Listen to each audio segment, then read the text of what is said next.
are fired down. Because the way the country they go now, these Fulani people, I think I just read just now, Enugu governor, they plan to give Fulani a portion of land for settlement. By settlement, they take over your territory. See, within the territory of the Federal Republic of Nigeria, every Nigerian has the right to live anywhere. I'm not disputing that. Say, but you go give them one place, they'll come from settlement, come from there before you know they'll get their king for there as they want to for Benito. Make we stop that rubbish. They must not have that grant.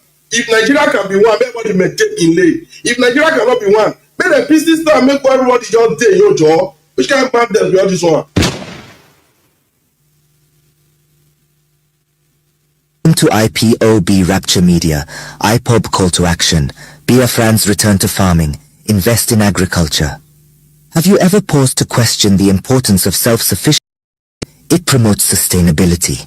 Agriculture, supporting farmers to go back to farming, to go back to the land that once provided friends, and their actions reflect their determination to ensure that investing in agriculture is more than just about food production. It's about fostering innovation, developing our economy. Time. I am here with our General Officer.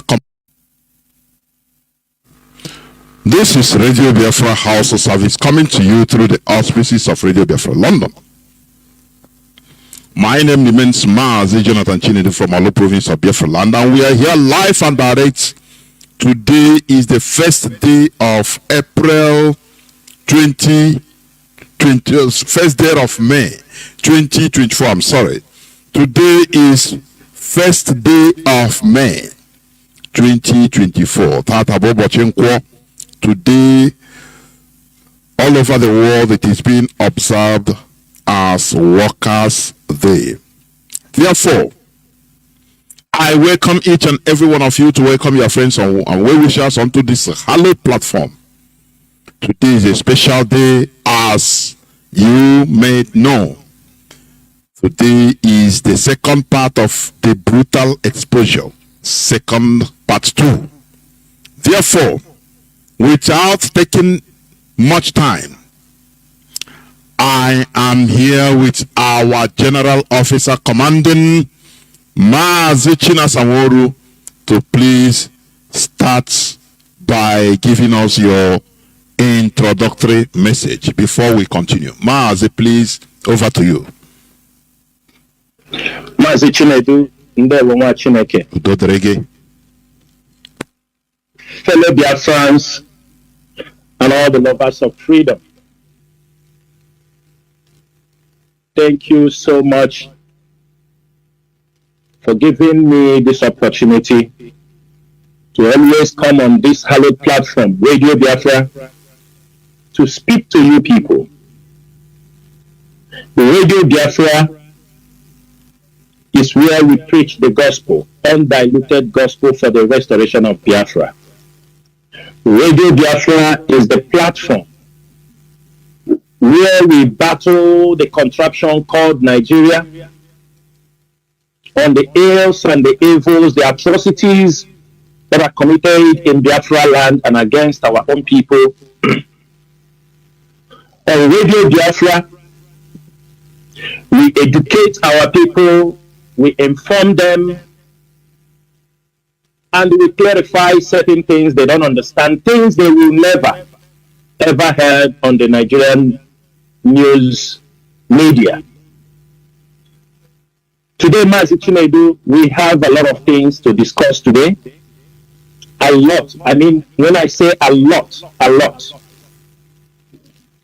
We have found it very, very necessary that the time is right to start separating the wheat from the chaff. It's time for us to educate our people to understand what we are in, the battle we are fighting for, the way things they may not understand, because there are a lot of things that distract our people on the social media and on ground. And it is only on Radio Biafra that we can cure that madness. We know not everybody will have that opportunity to be liberated. Some will die in their foolishness. Some will die in their envy and jealousy against this movement. Some will perish on the process of trying to destroy this struggle. Many will also never see Biafra. But in the end of all this, our purpose is to restore Biafra, to liberate our people from that contraction called Nigeria. Mazi Chinedu, in as much as we do not have much time, I would like us to go directly to the business of the day. Because today we have two topics, but these two topics are going to cover a lot of things. And we will try, if we have time, we're going to open up the line. People can ask questions. I am ready. I'm ready to be here for 4 or 5 hours to educate our people. I'm ready to be here to tell them the way we must follow. We must be ready to make sure our people are informed. Because our people, they are dying because of ignorance. A systematic system, Nigeria and the slave masters, they intentionally, they are the one misinforming our people, miseducating our people, and they underdeveloping our own land. And this evening, I have come to make another brutal exposure. I know after this brutal exposure, a lot of things will happen. But before we enter this brutal exposure part 2, I want everybody to remember that today, 1st of May, is the beginning of our Biafran Heroes and Heroines Day. We are in the month of our anniversary. We are in the month that everything concerning Biafra, we are going to inform people, because there are people coming in new. It's our duty to continue to preach about Biafra. There is a need to continue to preach, to educate our people. People are getting interested because of the misinformation Nigeria have carried out against the Biafran people after the Civil War. Most of our people do not even know who they are.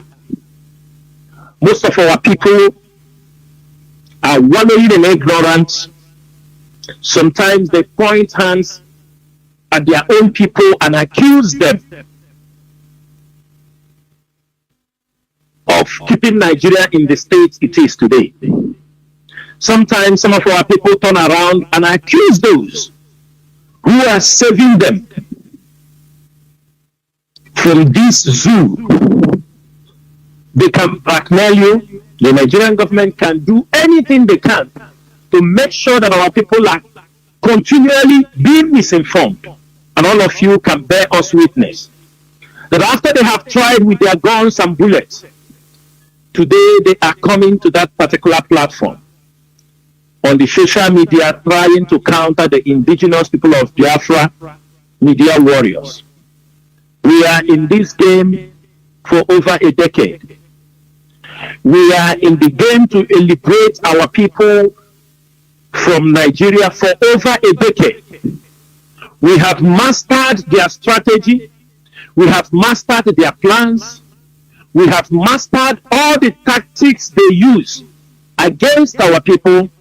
And today, I'm going to make it wide open for the public to understand so that we don't fall to those tactics.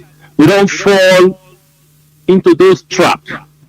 Mazi Chinedu, I will start here. I will stop here so that we can start the discussion for the day. Now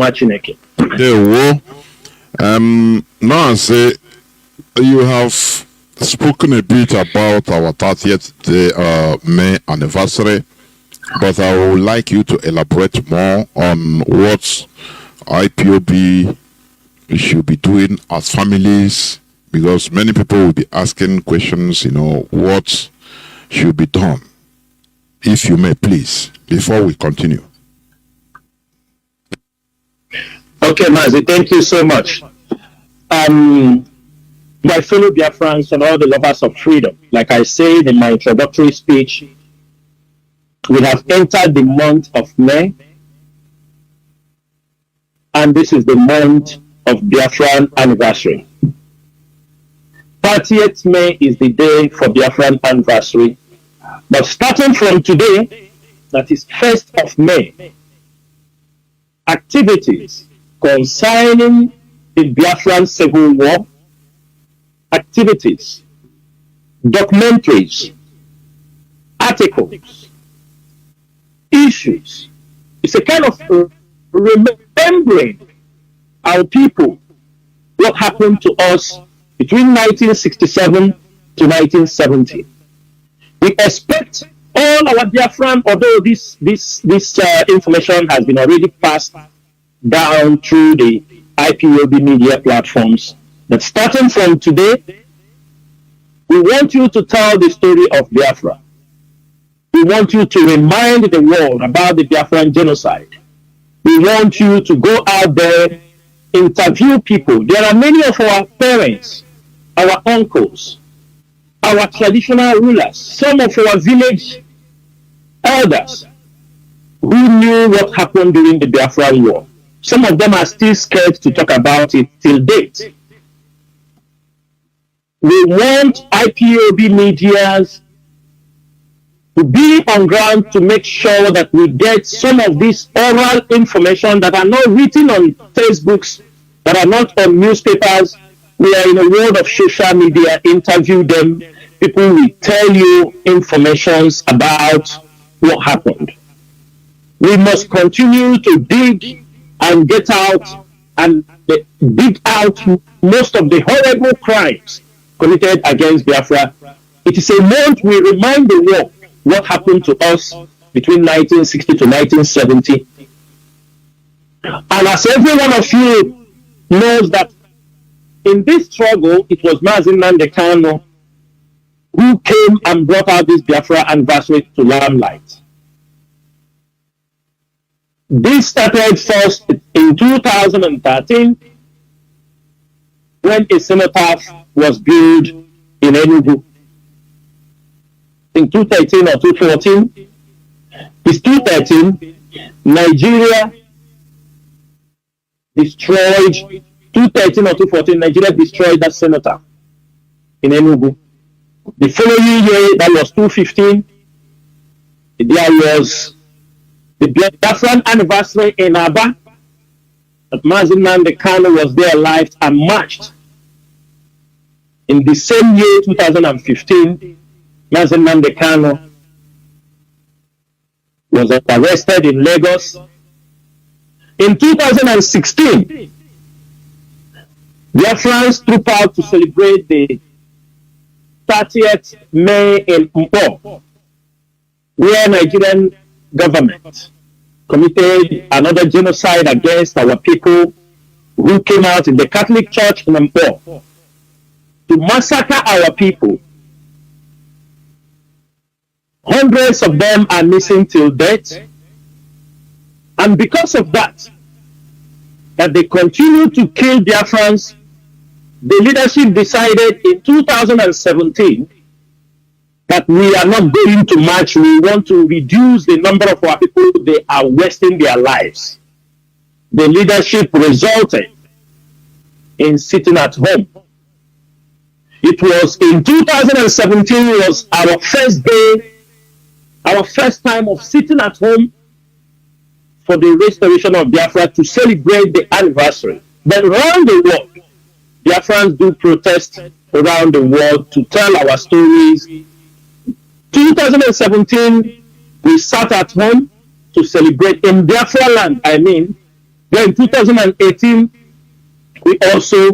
there was a sit at home order for people to remain in their houses. That was in 2018. In 2019, we also sat at home. 220, the same thing. 221, sit at home order. 222, sit at home order. 223, the same sit at home order. Last year, IPOB managed to organize too many conferences to talk about Biafra.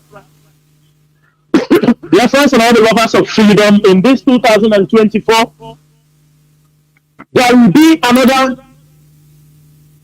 lockdown in Biafra land on 30th of May, 2024. It will be a total shutdown to celebrate the 30th May for all the Biafran heroes and the heroine. Today, I am on air to speak to our people about the 30th May. On 30th May, Mazi Chinasa will also be on air to speak to our people on that fateful day. On that particular day, Mazi Chinasa will be speaking to our people. He will be making an official address to the Biafrans. And on 5th, this coming Sunday, on 5th of this May, the wife of our leader, Lolo Uchechi Okukano, she will be coming on air to speak to our people. Every one of you know he visited our leader. She will also come here to talk about the anniversary, the Biafran anniversary, and also if she has any other thing she can tell Biafrans. If there is any message from the leader of the indigenous people, she will also deliver it on that particular day, which is on 5th of May, the coming Sunday. She will be here on air, and on the 30th of May, Mazi Chinasa will be here.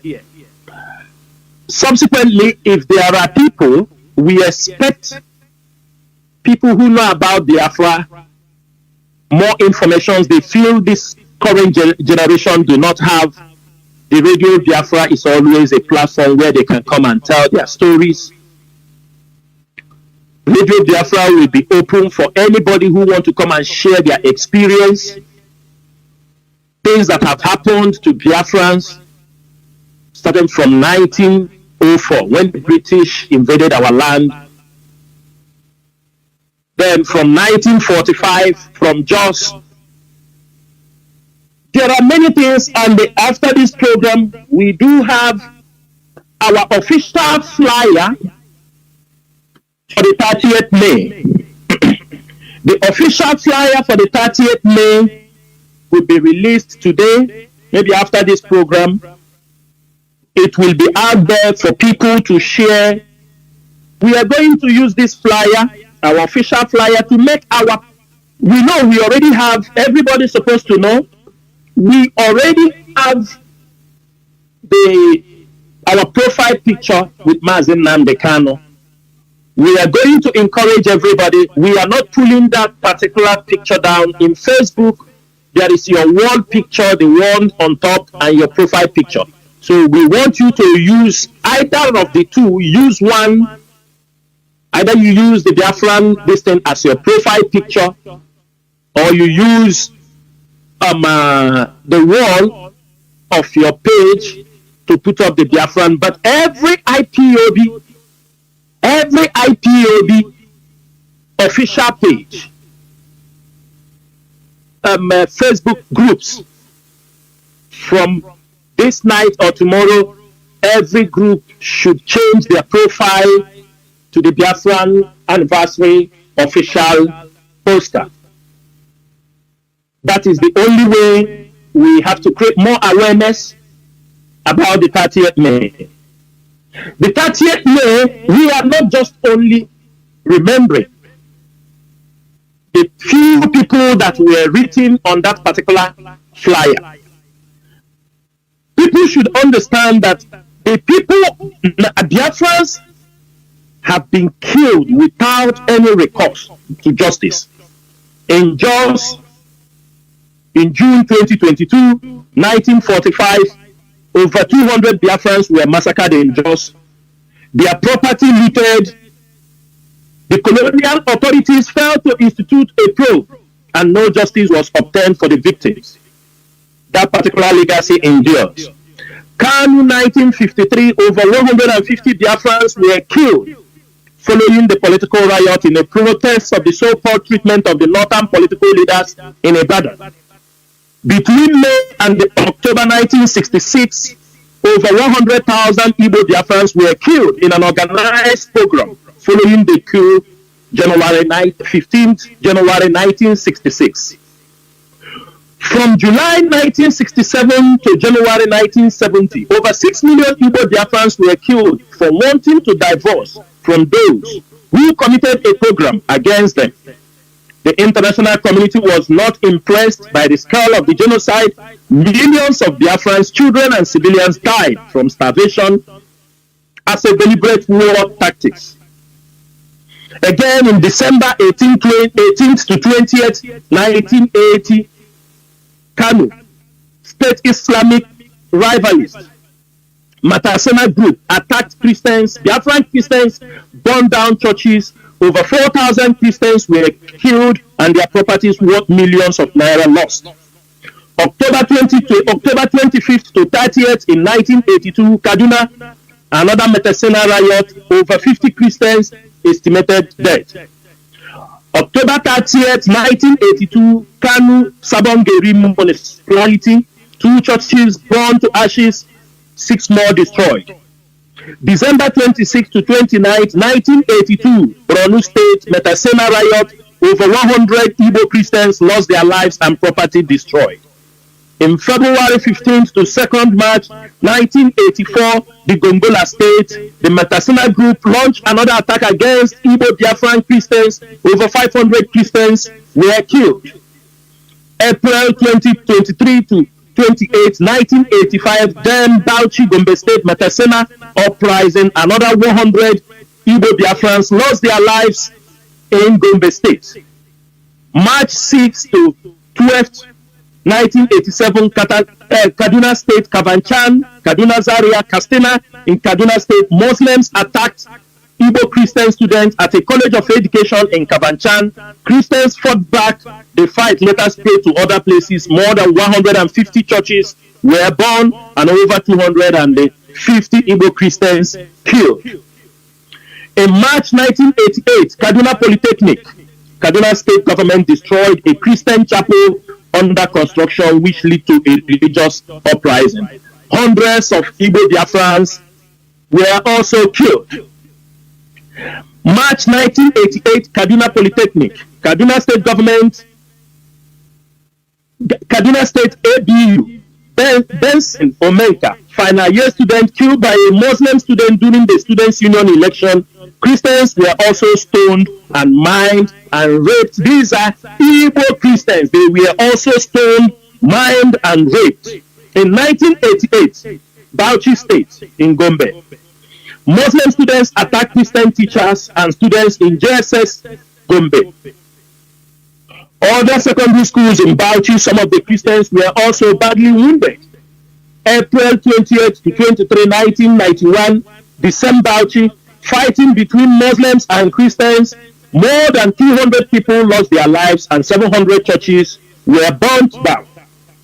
There are numerous attacks against Biafrans. I am just trying to, I think at the end of this program, I am going to publish these numerous attacks because so far we have over, if I start to mention all of them, the IPOB have documented over 101 attacks against our people. We have not included the ones of these recent years, of 2 or 3 years back. We have not included those ones, but I am just mentioning but a few. But let me come forward from 2010, between March 2010 and September 1, over 500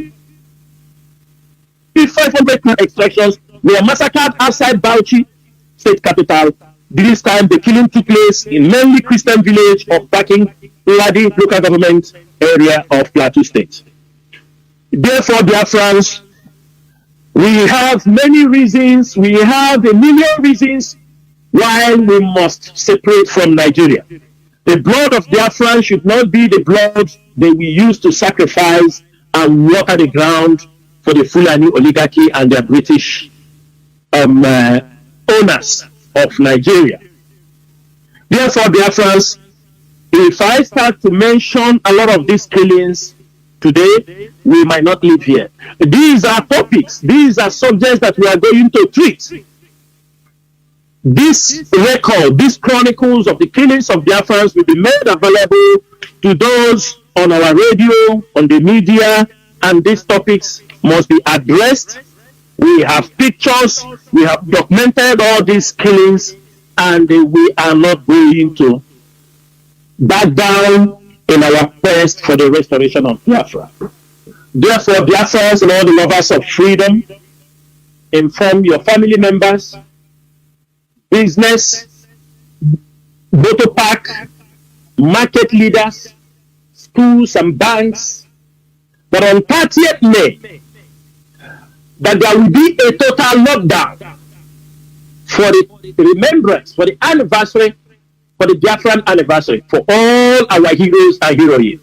It is not a new order in Biafra land, irrespective of our sit at home was hijacked by the Nigerian government and the DSS, trying to use it to destroy. But we are going to show them on 30th May that IPOB controls Biafra land. It is an order everybody must obey. It is an order to respect all our dead. There is no controversy on this particular order. Because there are certain things Nigerian government do. They know 30th May. They can't forget. They can't say they are not aware about 30th May. They can't say that over a decade that IPOB. But you can see them after a couple of days. Some parents will come up now to tell us that their children have WAEC on 30th May. They will expect us to cancel our 30th May, but we are remembering over how many million people killed. They want us to erase it because they are organizing WAEC. Those in the university are yet to graduate. They are on strike. Schools are owing teachers, and they will like us. Mazi, are you speaking to me? Okay. Many people are at home. Schools are not moving according to how it's supposed to be, but you will see this ingrates. They will come out to tell you, my daughter is taking religious studies on 30th May. We do not want to hear people to come on social media to write those nonsense. Anywhere you see anybody coming to counter the 30th May order because of WAEC, because of SAMEC, because of NECO, you do not need authorization to descend on that person on social media and cure him that madness, because they are all agents of distraction. Dear friends, these are the things we are going to handle within this week. All the IPOB social media handlers, all the IPOB media warriors, we do not want people to come on social media and start speaking things that we are irrelevant in this our month of anniversary. There will be no room for bickering, attacking irrelevant issues that have nothing. I have said this thing, I wrote it a few days ago. Biafrans, it's time we have to understand two things in life. What are your values and what are your beliefs? Because the problem we are having in Biafra land and among our people is the problem of beliefs and values. People do not know the difference between they use their beliefs and they take it as their values. And I have made it very clear, beliefs are certain things. You think they are true, but they are not true. But your values are those things that are very important in your life. You have to understand this. It is very, very clear. Your things supposed to be right. This is what they are important in our existence. It's not what you believe. Just for example, I believe that I will eat. By the special grace of God, I will eat. That is a belief. It is not true. You may believe in it, but if you sit there, you can die of hunger. And that is why poverty is in the land. But your values is very important. I have to go out there and work. Because if I work, I will eat. That is a value. To know that there is a need for hard work. There is a need to go out there to make sure that you survive. But most of our people, you go out on social media, you take it as a place you go to battle unnecessary things, and they do love it. Therefore, Biafrans, if you have any personal problem with anybody, if you are in IPOB shows, in IPOB Media Warrior, we are not going to tolerate those who will live this particular period. That we are going to remember the things that happen. It is once in a year. It is a time to inform the world. It is a time to inform our people. We are not the first people doing that. Many countries does it. For example, if you come to like Kuwait, you go to all those countries, like in February, from 1st of February till the end of February, when they are celebrating their independence and liberation day, from 1st, people celebrated programs about the liberation, how they live. Many countries does that. And that brings the consciousness of who you are, what your people have passed through, the need for you to keep your identity. Our people must learn to differentiate between their beliefs and their values. Our value is that we must survive. Biafra land must be protected. It is not a belief. It is something every one of us must be part of. We must protect Biafra land. We must restore Biafra for the sake of our generation, for the sake of our people, for the sake of our ancestors, for the sake of our unborn children, because there is danger. There is fire on the mountain against us. There are evil plans orchestrated by the powers that be against us. So this month of May is the time we are going to make sure that everything concerning Biafra is going to spread once again around the world. Mazi, when he came on air last time, he already authorized people, IPOB family members around the world, to pick up their protest permit. And I'm very, very sure many countries, those who are allowed to protest, have already secured their protest permit. And IPOB will be protesting around the world on that 30th May. But in Biafra land will be locked down on that. It shall be from 6 a.m. to 6 p.m. on that particular date. We want everybody to respect this order. All of you know our order is a very, we do not intimidate people, but we want you to. You have been doing it. Always use that to remember. That 30th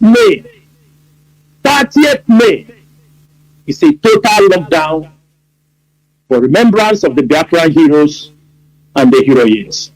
Mazi Chinedu, I will stop here so that we can go into the main topics of the day. We must continue. Now, the second issue I want you to talk about is about our leader siblings, their actions, and what it is causing IPOB and Mazi Nnamdi Kanu. All these days we have been making it clear that our leaders' siblings are not talking on behalf of IPOB. They are not even IPOB members or leadership, IPOB leadership, never. So please, I want you to address more, hint more on it, and about also our leaders' situation, where he is. Please, Mazi, go on, please. Mazi Chinedu, thank you so much. Biafrans and all the lovers of freedom. Mbo fast saying what I can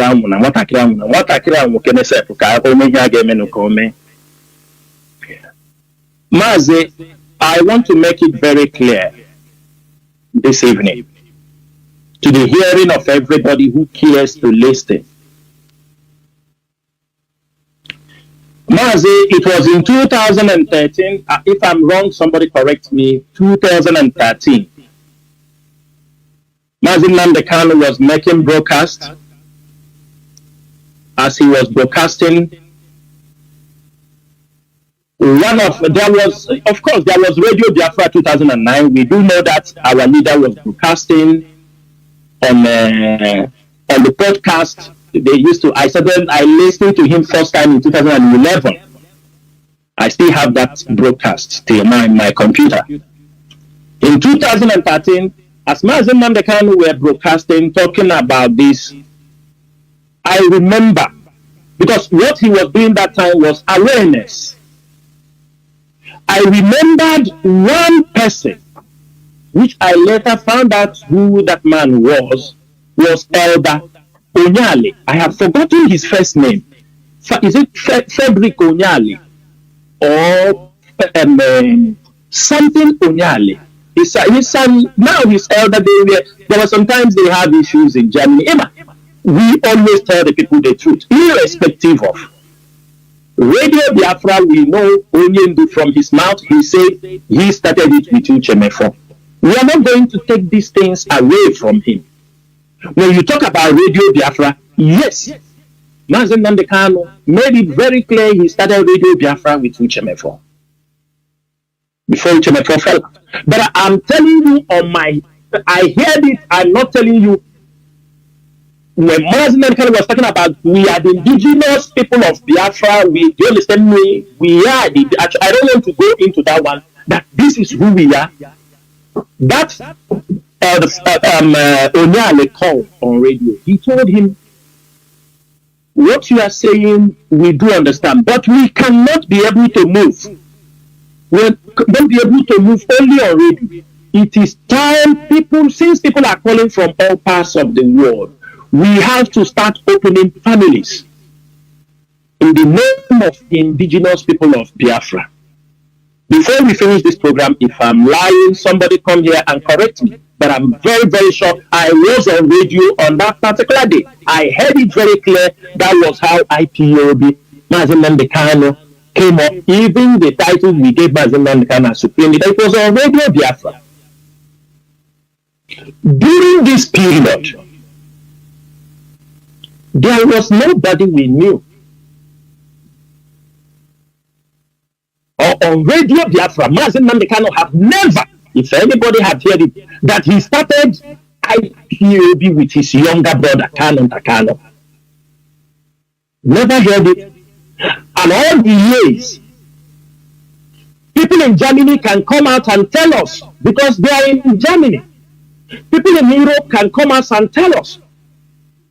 People like Mazi Zurumike, who was the first coordinator of Germany. There are many people in Germany who are there, who can say, oh, when Mazi Nnamdi Kanu was going to Germany,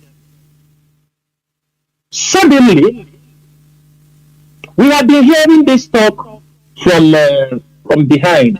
We now realize that the sibling of Mazi Nnamdi Kanu is claiming.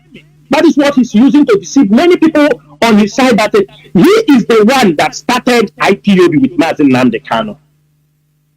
He claimed he is the one that started both Radio Biafra with Mazi Nnamdi Kanu. These are the kind of lies he say it to people who are foolish like him. who are foolish. And sometimes I ask these people, are you following Kanunta and his group and the siblings of Mazi Chinasa as the leader of IPOB worldwide, or you are following them because it is a sibling to Mazi Chinasa? He tells people that let me make it very clear. If anybody who cares to listen, both the politicians, those they are talking with, Mazi, there is something that happened. It's not that it happened. I am not telling you somebody told me. I have been called into from a third line in a meeting where I heard, I'm not going to call the name for security reasons. I heard somebody address them as the leadership of IPOB and address them as the DOS members. I'm not telling you somebody gossip it for me. I heard it. I was on a third line. I hear a very top person who was addressing people and tell them that the DOS are here. The leadership of IPOB are here. And who was the leadership? Kanunta and his younger brother, the purported leadership, not the real leadership. The purported leadership. And they have used that to defraud many Biafrans. In one side, in another side, the politicians thought, we were dealing with them, thought that they are holding the IPOB leadership very strong. They were using them. They thought they were holding IPOB. You know, Chukwuemeka have a way he does his own things. When they thought when they hold Mazi Chinasa, the politicians are holding the brothers because they have video evidence of how they are giving them money. They thought they were holding the IPOB because they are holding the siblings of Mazi Chinasa. They are holding Mazi Chinasa. They say this is the time to strike. They thought they have, you know, counter. They thought they have arrived. That's why they struck, thinking they will destroy IPOB. These people continue to go to negotiate even with some governors. These people you see, to hand over ESN. For the fact that they could not hand over ESN, they arranged their own group that they try to use to show them that they are the one in charge. Because they could not. They make moves. Took money. Because if their ear doesn't hear money, they will. They try to take over ESN. They try to contact some commanders, tell them they are going to employ them. They are going to do this. They will hand them. They tried everything. When they failed, they now make their own group. They are using. They are the people. I want to ask Biafrans. Somebody that they are holding his brother and he is displaying this kind of attitude. Do he really want his brother out, or he want to take over from his brother? Because people you have comfort, you tell them he is the next person in line. He told them. And I want him to come out and tell Biafrans that it's not, let him stop all this backyard talk, causing confusion everywhere. Let him come out. I think he used to talk. Tell them boldly if he thinks he is a man. If he is man enough, let him come out and say, I am the next person. Do you understand me? I am hand on you. This is IPOB worldwide. This is what they are doing. This is how they have used it. People thought they were IPOB leadership. On the other hand, the politicians were also using them to destabilize IPOB. Because I could remember at a point we confronted somebody. I told him, because he said, oh, I discussed with the leadership now. We said, which leadership? He said, Kanunta and the fight. We said, who told you their leadership? He said, that he never knew. They've been coming here saying I have the leadership of IPOB. He said, you never knew. So you mean they are not the leadership. Some of them deception. Some of them they knew. But why? They want those who are closer to them, who will feed them with some information about IPOB. Because no member, that is why when you hear some news, Mazi, in America, when they hold Mazi Nandekano, people were claiming to be members of the DOS. People like Nelly, Oyibo, all these people, when they talk to people, they claim to be DOS members, which they have never been. They have never been. At a point, Mrs. Bridget, I hear somebody talking about something. He said, Mrs. Bridget was part of the DOS, and the letter, do you understand me? DOS don't want to accept her. I asked the person, Kemba Ojiburu member of the DOS. You see this misinformation? That is why, from the day when Mazi Nandekano was renditioned, the plan was, it was a pre-planned. Kalonta was discussing with the people holding Mazi Nandekano in Kenya. Everybody should know that. He was in communication with them. And every day, me and Madibu, we call him, he told us he's okay, he's fine. But he was in communication with the people holding Mazi Nandekano. He never made it open. But the moment Mazi Nandekano was renditioned to Nigeria, he now came out and screamed that the DOS are the one who sold Mazi Nandekano. They started that narrative. Along the line, they are operating. People do not understand why they counter the sit-at-home IPOB men. I said it here. I am the one who came on Radio Biafra when Nigerian government refused to bring Mazi Nandekano to court. There were information, I'm saying it, that Mazi Nandekano was seriously ill and he may die in the DSS custody. We said no, we have to make a move, even though many informations were not clear to us. We said no, we're going to make a move, we're going to shut down Biafra land and find a solution. We have to mount pressure. Who came out to counter it?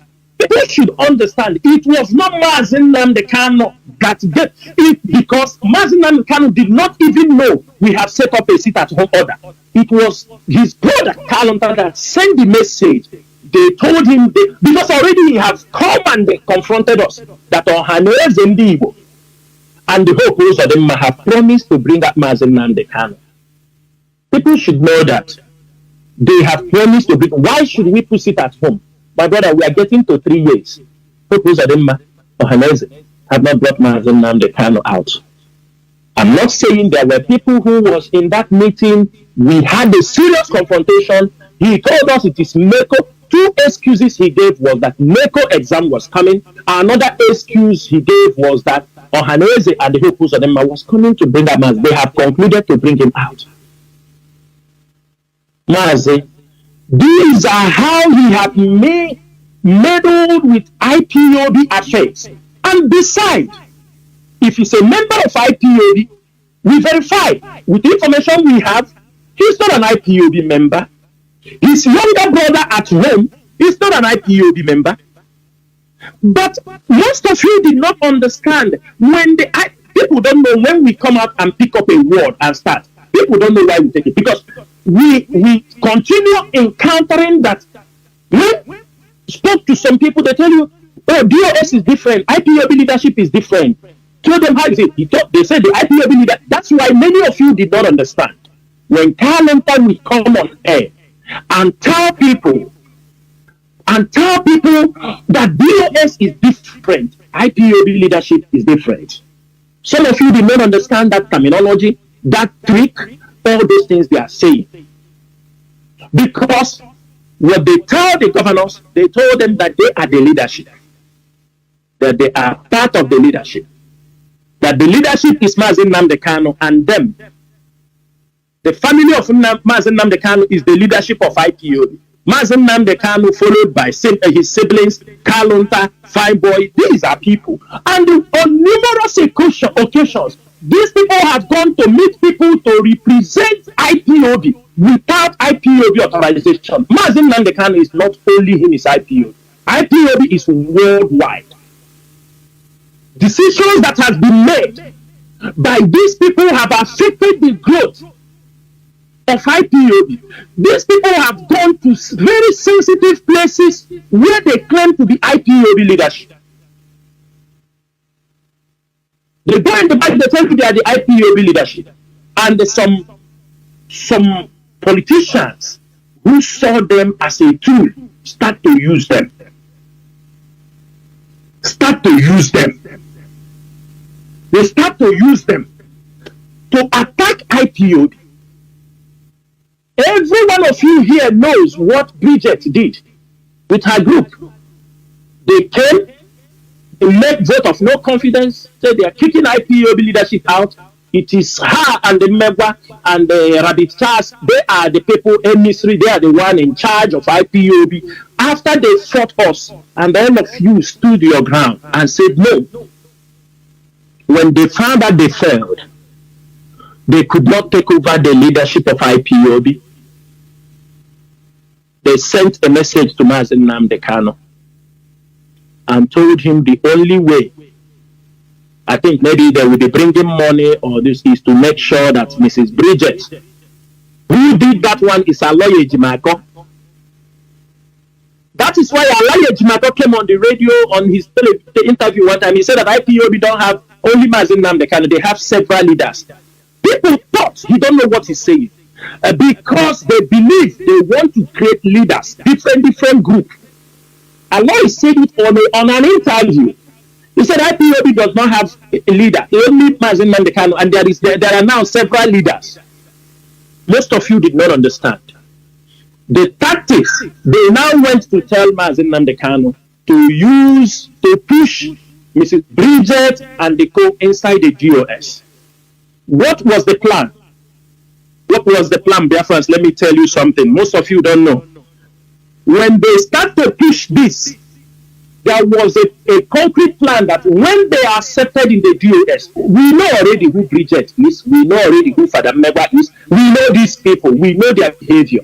When they are pushed inside the DOS, they will start a problem in the DOS. And they will say DOS have divided into two. Then people will be asking now, who are you working for? Is it the DOS of Mazi Nnamdi Kanu, the people in America, or the DOS with Chike Doziem? Some of you don't understand the game. Some of you do not understand the game. When they tried, I was pressured. They wanted to set fire inside the DOS. Everybody come to me to make pronouncement against the will of the DOS. They push me, information coming left and right. Onyendu say do this, Onyendu say do that. I say, can we move forward? Please, ask Onyendu, when you come out, you are going to come out soon. It's better you use your hand and announce those people as the DOS member. What we are fighting outside, if I do such pronouncement, Biafrans will leech on me. Because Biafrans who have fought this group of people will wake up suddenly and hear that we announce this group of people as members of the US. Some of you will even look for me where I am to attack me. Because all of you fought, you saw what they were doing, and that was what they were trying. When they failed in that part, the families of Mazi Nnamdi Kanu, I'm not telling you, if I talk, I will give you example. They start threatening some people. When they call some people, ask somebody like Bright Chimezie. Bright Chimezie will write something on the Facebook. Some of them will descend on him and tell him, on which side do you belong? Do you belong to Chike Doziem or do you belong to the group of Kalonta? That is what is happening. And many, they are calling people, they are telling people all these things. Who will they be? Most of you don't know what we fight behind closed doors. But some of you think we have time to come. The battle you see, we fight behind closed doors is bigger than what you see outside. The fight rages on. The sibling of Mazi Nnamdi Kanu continue to stir problems in IPOB. Mazi, can I ask you something here? Which is, we have been hearing it, but I want, when you think secondly, when you have a second thought about it, why did the siblings of Mazi Nnamdi Kanu lie? Why did they come and tell the public, start lying to the public that, look, the leadership, they sold Mazi Nnamdi Kanu, and they know that what they are saying is completely false and fallacy. What is their aim? Why? This is a high treason. In a it's a high treason that you end up being, sentenced to death, because this is a high treason. They want the people that, innocent people to be killed. So, Mazi, please go on. Why this? Mazi, they do not want only innocent people to be killed. Innocent people were killed. People were killed in Imo State. Chinasa, the Olu senatorial, was killed for saying that whom I know is the DOS. He was killed. IPOB also coordinator, was killed. When he found out what they were doing, he came into a meeting and saw where they gathered with some politicians overseas at home. They found that the guy walked away. 2 days, he was riding a motorbike, and the people who killed him, that is that boy they call Sky. And the warrior, I think 2 of them. I'm not sure, but Sky was head of that operation because the guy saw what they were doing. Now, many people were killed because they said, what we know is the DOS. They start to hunt people and kill people who support the IPOB leadership. It happened. And I don't want to start to give details. The enemies are listening. I just give a tip of an iceberg. How they fought IPOB leadership. On the process, they divided into 3 or 4. Mazi, let me say this thing open. When they were planning to give the power, when the purpose was to be their spokesperson, someone called me in America.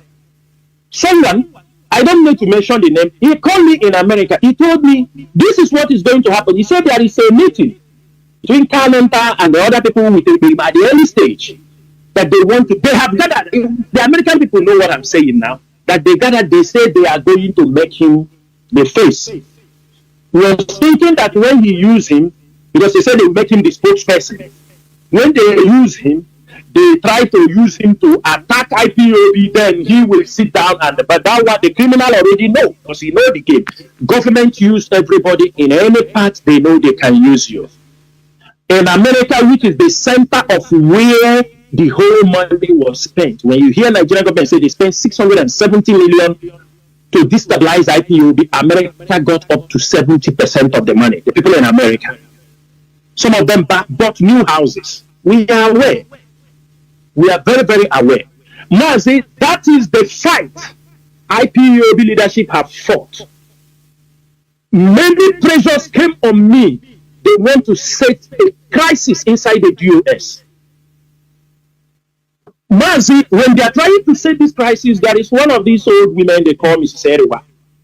Every single word dropped inside the DOS forum is sent to the women in America. Every single word, just whether she read it or she don't read it, immediately we drop any message inside the DOS, forward to the. Then the women in America are reacting, attack the DOS. This is what they did. Then we now realize we start to trim certain things. They're becoming more angry. DOS, we have a meeting. Some people in the DOS, we open the third line for them. They will be listening. After the meeting, maybe the order has not been given, the instruction has not been given, then Kalenta will call Chinedu to ask him who told you to take this order. An order taken inside the DOS. Since I am in IPOB, I have never seen Kalenta be part of decision making in IPOB. Unless he is doing that one with Mazi Nnamdi Kanu as a family something. And the thing I want to ask Biafrans, even them, so if today I am setting up a business, as I am setting up this business, my younger brother knows I am doing something like this. When the business is set up, my younger brother, if something happened to me, He will come and tell me, maybe I'm setting up business with people. There is no place my younger brother's name is inside the company. There is no place my brother has come out. Maybe he goes with me. Immediately something happens, he come out and tell me he started this business with me. Just because I share an opinion or share and know something that is in public. Is that what you people are telling me? That is how the family of Mazi Nnamdi Kanu, his siblings, all of them,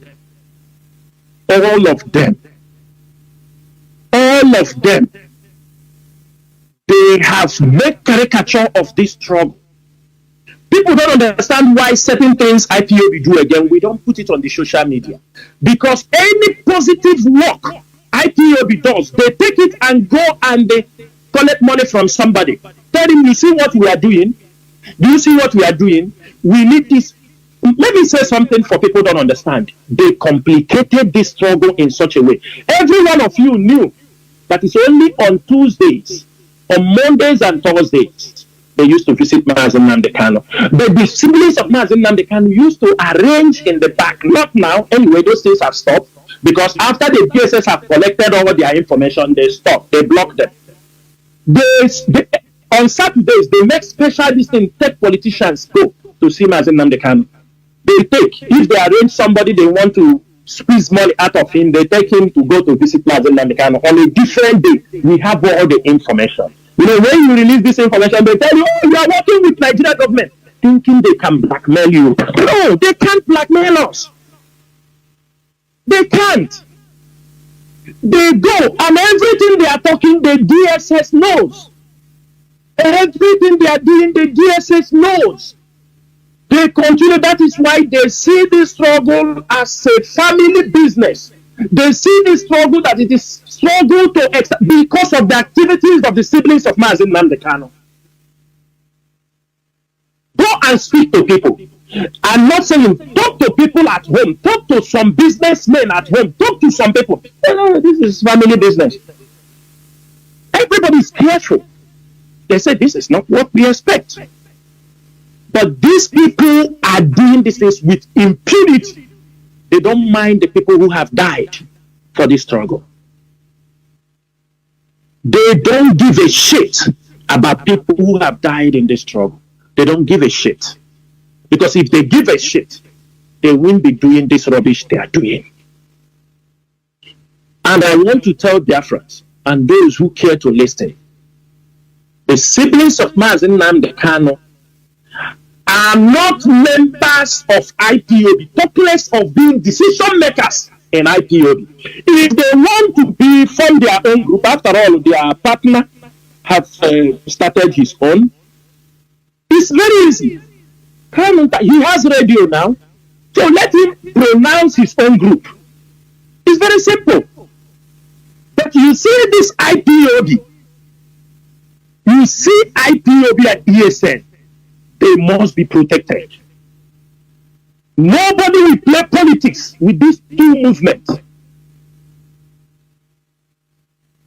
People have died because of this struggle. And as long as somebody like me and all the hardcore comrades remain in this struggle, nobody will play with the life of our people.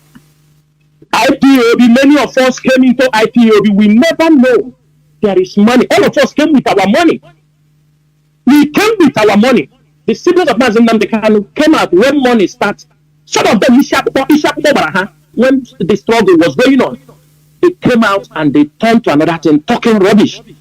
People they don't know. People they see them on the road, they cannot even challenge them. It's the people they come, they talk rubbish because we have dedicated ourselves to the struggle. Because of our respect and loyalty for Mazi Nnamdi Kanu, they're taking it for granted. Some of us, we are not normal people. They're supposed to know.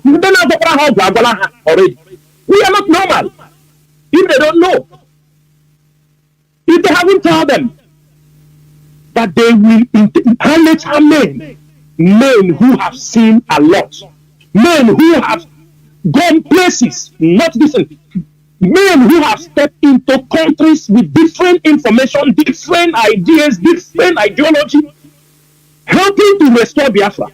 What they do is to come here and Because the moment they understood that the leadership understood many things, that the moment they hold Mazi Nnamdi Kanu, wow, the leadership saw certain things, but we cannot divulge these information to the public to protect the struggle. We will protect those things we know until we die. They found out that the leadership have found out, they know certain things. Boom. One thing is destroy them, destroy them, destroy them. Make sure you destroy them. Let me tell you something. That's why they say, Onyendu may say, it's him that we know. Of course, he knows everything. But the moment they found we have known a little, they are because we know about them, the siblings, what the siblings did. Of course, they are the one going to feed Mazi Nnamdi Kanu. They start telling him, destroy Chinedu, destroy Chinasa Nworu. Chinasa Nworu did this. Chinasa Nworu did that. Chinedu did this. Chinedu didn't do that. They start because they know what they are trying to cover. They know. And I want to tell them something here. This struggle is not ordinary. This struggle from Chukwuokike Biafra. Yes, Mazi Nnamdi Kanu might have woken all of us up. But he never knew he woke up lions and tigers and other fierce individuals who have come to protect this struggle. We didn't come for a play. Every one of us who have remained in this struggle from 2011 or 12 or 13, whenever you join this struggle, there is a reason why you are in this struggle. We have become the gatekeepers, and people should not take our loyalty with our money. People should not take it for granted. We are in a different level in this struggle. We are getting international advice. We know everything. And that is why we are the leadership. And that is why when we tell people, I know now, many people are returning back to IPOB. Yes, they have divided IPOB family. Because some people, out of selfishness, stupidity, people want where the people were running. Let me give you an example. There was somebody who there is an IPOB family in Angola. This guy went home. I don't know how he met the brother of Mazi Nnamdi Kanu. The brother of Mazi Nnamdi Kanu, they spoke. He said, oh, I'm in Angola. Suddenly he gets in touch with Mazi Nnamdi Kanu. Spoke to him. Mazi Nnamdi Kanu, maybe out of lack of information, he didn't know we have started a family already in Angola. He told him, oh, you're in Angola, you can start a family in Angola. Immediately the guy returned. The guy started moving around in Luanda, collecting money from people that Mazi Nnamdi Kanu told him to start a family. When the coordinator asked, he said, have you spoken to Mazi Nnamdi Kanu? I went to their brother. The brother gave me the order to start IPOB. Before we understand it, now they want to arrange for him to come and start moving to go to speak to IPOB. We intervened. We spoke to Mazi Nnamdi Kanu. When Mazi Nnamdi Kanu realized we have a family in Angola, these are ways that you see the red flag and you started early to prevent those things. But they have failed to respect themselves. Hajola, we have tried to manage this thing for a very long time. Mazi, it is time we call a spade a spade. If Kalunta and his siblings want, Kalunta, he wants his own group, let him come out boldly as a man. Come out and make what? Make announcement that I have formed my own group. But you see this IPOB, he can never be in charge of IPOB. Amubegia. So all of you who is telling, or who meeting, or who know after Mazi Nnamdi Kanu, he is the next person in line. All of you are living in a state of, all of you are hallucinating. This man in Asubeke, yes, you are living in a state of Tankum Bukum, like this state. They cannot, man. But I will stop here on their issue, and I think I will move forward to tell Biafrans what we are here for and what we have to do. Mas, I don't know, did you get me? Of course I do. Okay, so Biafrans, I am going into what is happening in our place. the activities of those who call our leaders or the governors, whether is selected or voted in, and where all of us must put our focus on. There are people, they come to us. They tell us, oh, IPOB have problem here, they have here. We are not going to dwell in all those things because things are changing fast around us. There will always be problem. People have to know that. Sometimes people want the leadership because we are all grown-ups. When you tell people something, they don't want to listen. And these are issues maybe in one country we continue to hammer on it years. And these are grown-up men, but they refuse, they don't want to listen. IPOB will not dwell in those problems. While we are trying to solve those problems, we must face the bigger picture. Because things are falling apart around our region. Things are falling apart in Nigeria. Things are falling apart against those we are fighting against. But some of our people want us to remain in stupidity. And let me start with the agricultural revolution. On March 9th, 2024, I don't know if everybody, I mean, it's very close. Go to your online, you type the day Mazi, or can't find the day Mazi Chinedu came online. He came online on 9th of March to announce the agricultural revolution in Biafra land. But our people must go into farming. Facebook has been, since 2009, or 2009, Facebook has been there. Facebook have monetized many people, many countries, they are paying. But on March 9th, after Mazi Chinedu finished calling our youth, our people, to go back to farming, we try to mobilize our people. We say, go back to farming. Suddenly, on 21st of March, or on 20th of March, Facebook suddenly tell you they are going to monetize Facebook in Nigeria. Mazi Chinedu, are you understanding the game? I don't know if you are. Of that course. is only 12 days. Of course, to discourage our Facebook people. told you, thank you, Nigerian government, in their collaboration, tell them we don't mind to subsidize anything you want to pay. Do you know the reason? When our youth heard that Facebook is going to monetize, look at the stupidity. Even they have increased on their stupidity on social media. In our culture, even things that women cannot say. It's not that the person saying it is a researcher or he's an expert on that. You see our young ladies come out on social media to talk about private parts of men and women, talk it in a very, you see people doing rubbish and they call it content. Just like they hear that Facebook is about to pay, their stupidity increase online. Because the Nigerian government don't want you to go to agriculture.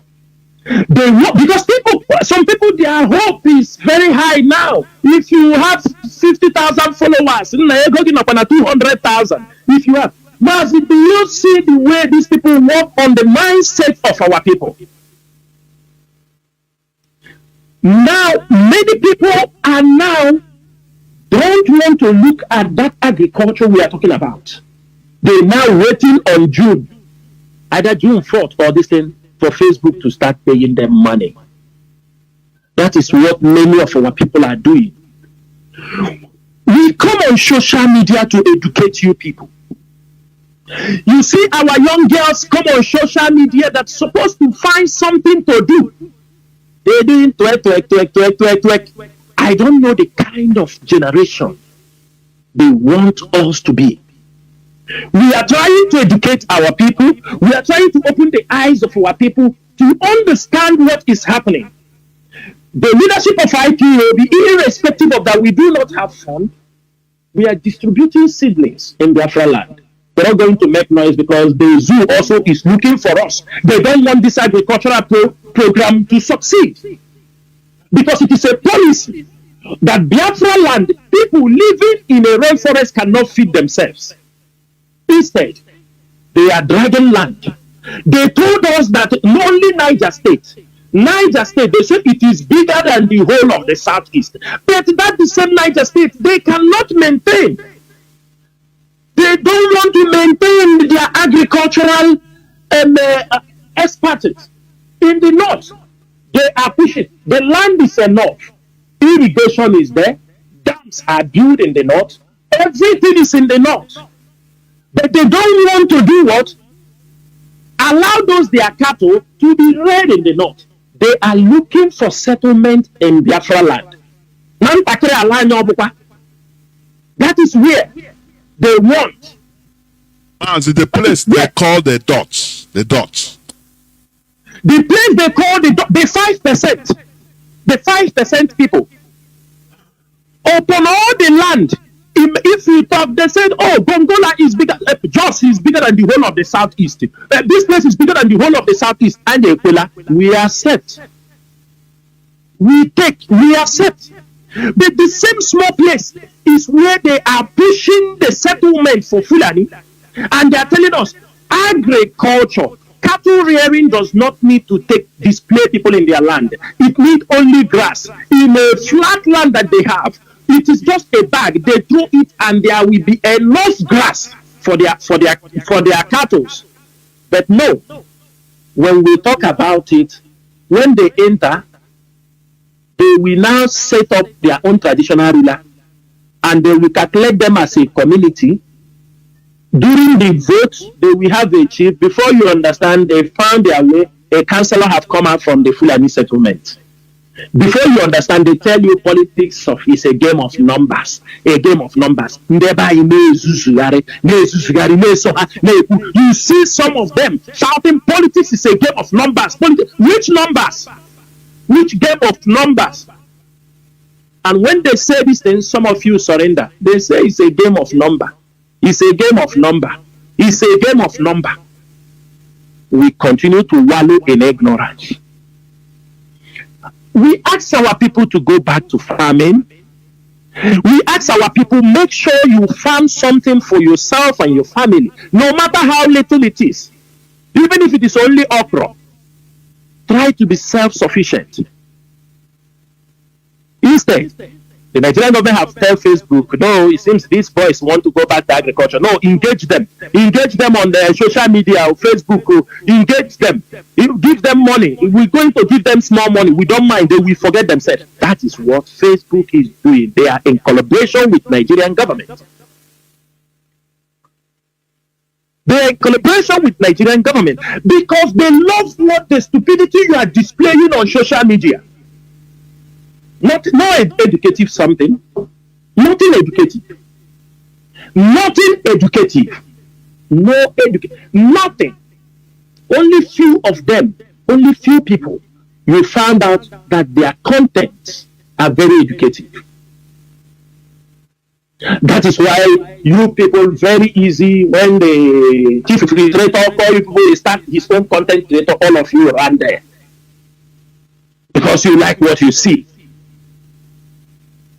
But we are telling you that freedom fighting and the revolution for agriculture is not on social media. Social media is only to create the awareness. The content is on ground and not on social media. If most of you can connect these dots, that Mazi Chinasa came on night, announced agricultural revolution in the southeast, that our people, and we recommend, also we commend, not recommend, we commend, like the Biafra state governor who tried to implement, tell people do agriculture. Take 2 days during this farm season. This is an encouragement. The Igbo governors will not do it because so that people will not say, you are following what IPOB is doing. So the IPOB could keep. That is why you don't see any of them talk about it. That is why you see the governor of Edo State giving the Fulani herdsmen a marching order. How many governors in the southeast have given Fulani herdsmen a marching order? How many? How many? Chinedu told us that there is anti-grazing policy in Anambra. But you go to Anambra, every evening Fulanis they will move out their cars to block highways on the Enugu Oka road. But he gives a non-grazing, open grazing policy. Is any one of them implementing it? Instead, if I ESN moving to kick the Fulanese herdsmen out, they will send military. Enugu will send. You are not hearing about it because it is not criminality. Because if it is criminality, had even a car was snatched, you will see them shouting, IPOB snatch car, IPOB. But they know this one. This is the job of USA. They are not talking about it. What they do is they rally army, told them come from Enugu, this one come. They attack IPSN. Most of you don't know, but we don't come because we know this battle is not an easy one. This battle is not an easy one. Imagine we are talking about agriculture and food and herdsmen. There is a really audio which is already in the social media, and IPOB made a press release asking Chinedu and the Ateze to move those people they keep in Enugu. Do you know who is defending Ateze now? Do you people know? Have all of you seen the response? Ateze is not even defending himself. It's the Mazi Allah that is defending Ateze. The Mazi Allah is defending Ateze. Have you people see those things? Are you connecting the dots? But I'm making it very clear. We know they see people face. On Azubundu, or one day they have on Azond, Nabumezoku, another has IPOB. As long as we have smelled, as long as we have found out that particular camp, that is why they built area police command area 13, because the area 13 police controlled by Atoese. These are people, they know what is all happening in that place. All kidnapping. Few weeks ago, there was some two of them caught. To make everything calm down, they said they handed them over to police. They kidnapped somebody and took 15 million.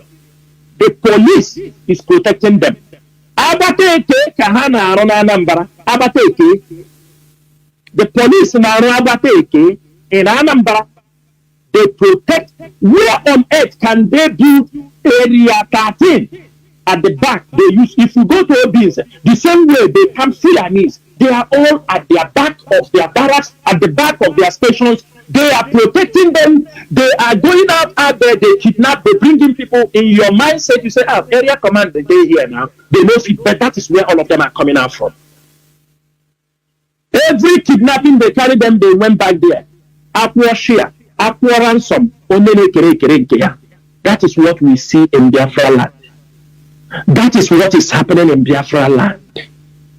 And our people are not saying anything. Our people are keeping silent. Ana kotuwo na masara. Ana kojene wehishi. Look at the killings in Enugu. Have you heard any Igbo, or where is Ohaneze? Where are the Igbo celebrities? But if it happened in the north, say, we have sympathized with the Nigeria government with what happened to them in the north. Look at their own people, they are massacring them. And the people will come on social media and say, what is ESN doing? If I curse you now, people will say, Chinasa Nworu is abusive. Every day we come on social media, we tell you people about certain communities in Enugu.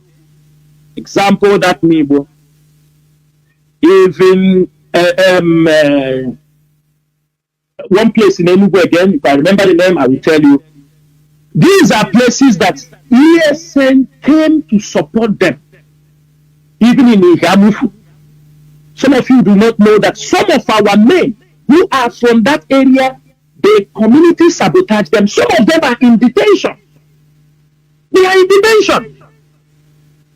Who is taking care of their family?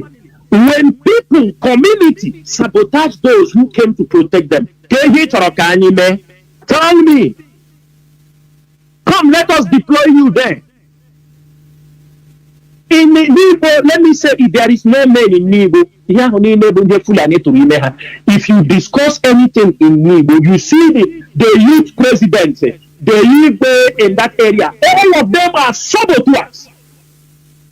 They just what they do. Anything you say in Nibo, even their women are even more reserved, conservative. They understand. Anything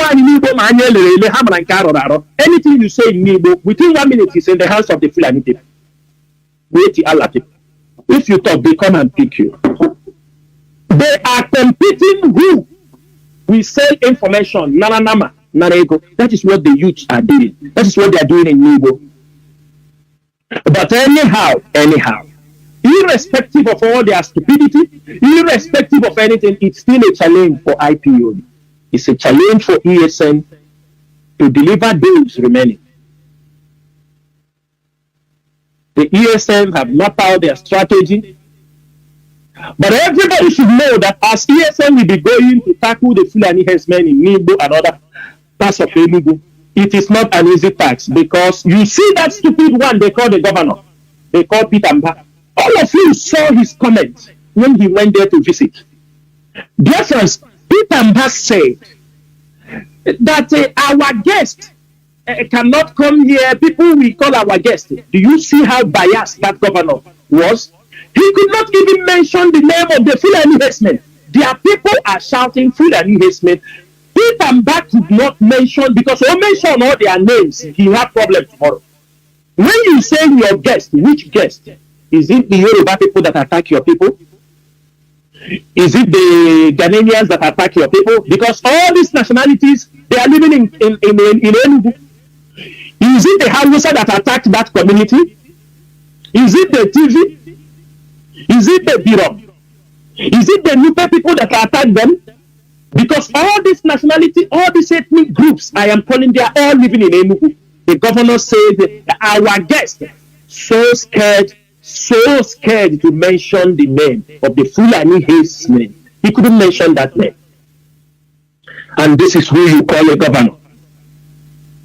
Sometimes when we come out and talk, people think there is something we have against these people. But what we are talking about is for the betterment of Biafra land. While we are pursuing the Fulanis, we are doing those things. ESN is pursuing the Fulani herdsmen in the bushes so that our people can farm and have food. How can we depend? People living in rainforest, how can we depend food from a desert region? Meat, they are bringing. Tomato, they bring. Onions, they bring. Cassava now, they will bring. Yam, they bring. And you call yourself a people? And you call yourself a human being? We talk about agricultural revolution, Facebook come and put monetization. So that you spend 1 month, after at the end of the day, they put for you $50. Or they put for you $10. Give you hope. Every day, get in internet, feel that, oh, within this time, my brothers, my fellow Biafrans, we must be practical in anything we are doing. Practicality is what will save our people. We must face our problems head on. We must. Now they put you on social media. Some put you on gym. You see young men. Agana for Akbodi. Akbodi at the end of the day. Akbodi, you run. Obruna gym. You want to go to gym. Women, this thing. You show 6 pack. Oh God, will the farming time have reached? Nobody want to go. In Akbodi. People don't understand these are for entertainment. In their body, on a dog. They just see innocent people. They in on a gym, no push. You want to be healthy, you want to be this, you want to be that. Time have reached. Oh God, none of them is being seen. And now, you understand me? Now, open to show business. Can we be able to focus? Everybody own a farm, own a chicken, own a goat. Stop those excuses. You get these things is around you. This is agricultural period. Look at Biafra land. Here on the Nepal. When you talk about those things, people tell you, yeah, about Biafra one or two, because they are foolish. They don't know what is happening. How much you? And I asked them,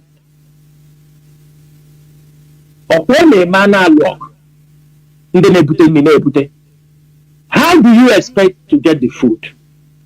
How? You buy. When any little thing in the north will threaten you, we will stop food going to the southeast. We will stop food going to the southeast. We will stop food going to the southeast. Okay, when the food is not coming. You tell us, because there was no food now, that's why you pay. That is the stupidity you people want to break in our land. And we also beg people, we beg all these philanthropists, we beg all of them, many of them, beg them, not only in December, in Easter, you go and give them food. Give your people seedlings to plant now. Provide seedlings for, help them. December, they bring 20 cars, come inside the village where poor people are living. Come and spray money, spray. You people turn, even the Christmas period, you turn it to money. Everybody put his burial. Only burial in the season and December. Only people came for celebration. People don't come from year to year. When they come for the Christmas, that is a period people have come to meet families. Hey, we're burial. What kind of people are we? I know, and that is the gap IPOB have come to fill in. We have come to educate you. We have come to correct certain abnormalities in our society. We have. That is why nobody should open his mouth and call IPOB a non-stakeholder, a non-state actor. We are state actors. Because IPOB is impacting people in that region. We are impacting. That is what they are afraid. That is why they use criminality the moment they because the Nigerian government knows that self-determination is not a crime. They know. All of them, they know very, very well. They are signatories to the African Human Charter, right? They are signatories to the self-determination charter in the United Nations. They are signatories. They know they cannot put you down because you are fighting. They can try to kill you, eliminate you, but if you are standing, for most of us living outside, Nigeria cannot come to say we are attacking you because you are doing self-determination. No, we are fighting our right. But most of you allow them to play on you. That is why you see them today trying to push the case of Mazi Chinasa out of agitation to a circle of where people committed crimes. That is what they are doing. That is what they are doing. And most of you fall on the trap. After that, now say, at the end of the day, let me ask most of you who did that stupid things. Some of you that come on social media have asked us, when is Mazi Chinasa come out? Okay, we don't know. You that was doing something. Instead, what you people have done, you have complicated his issues. You have committed many things. You went and commit crimes. You put his picture. All of these things are in YouTube. You commit a crime, you take his picture. You put. According to the lawyer, the charges of Mazi Chinasa might carry death penalty. Let Biafrans know that. That is it, Mazi. According to the lawyer, he said the charges of Mazi Chinasa carries a death penalty. That is what they have committed around Mazi Chinasa. Sorry, I do not mean to generalize this thing, but some people in America, please, I'm not generalizing it. There are very hardcore Biafrans in America, and some people in America, when you see them shouting, they have stayed in America for many years. Their job is to be an agent. You know what most of our people don't understand? You see some of these, your aunties, some of them you see in America, some of them we are side chicks for many governors. Some of you don't understand that. Many of them were sidekicks for many governors, for many politicians.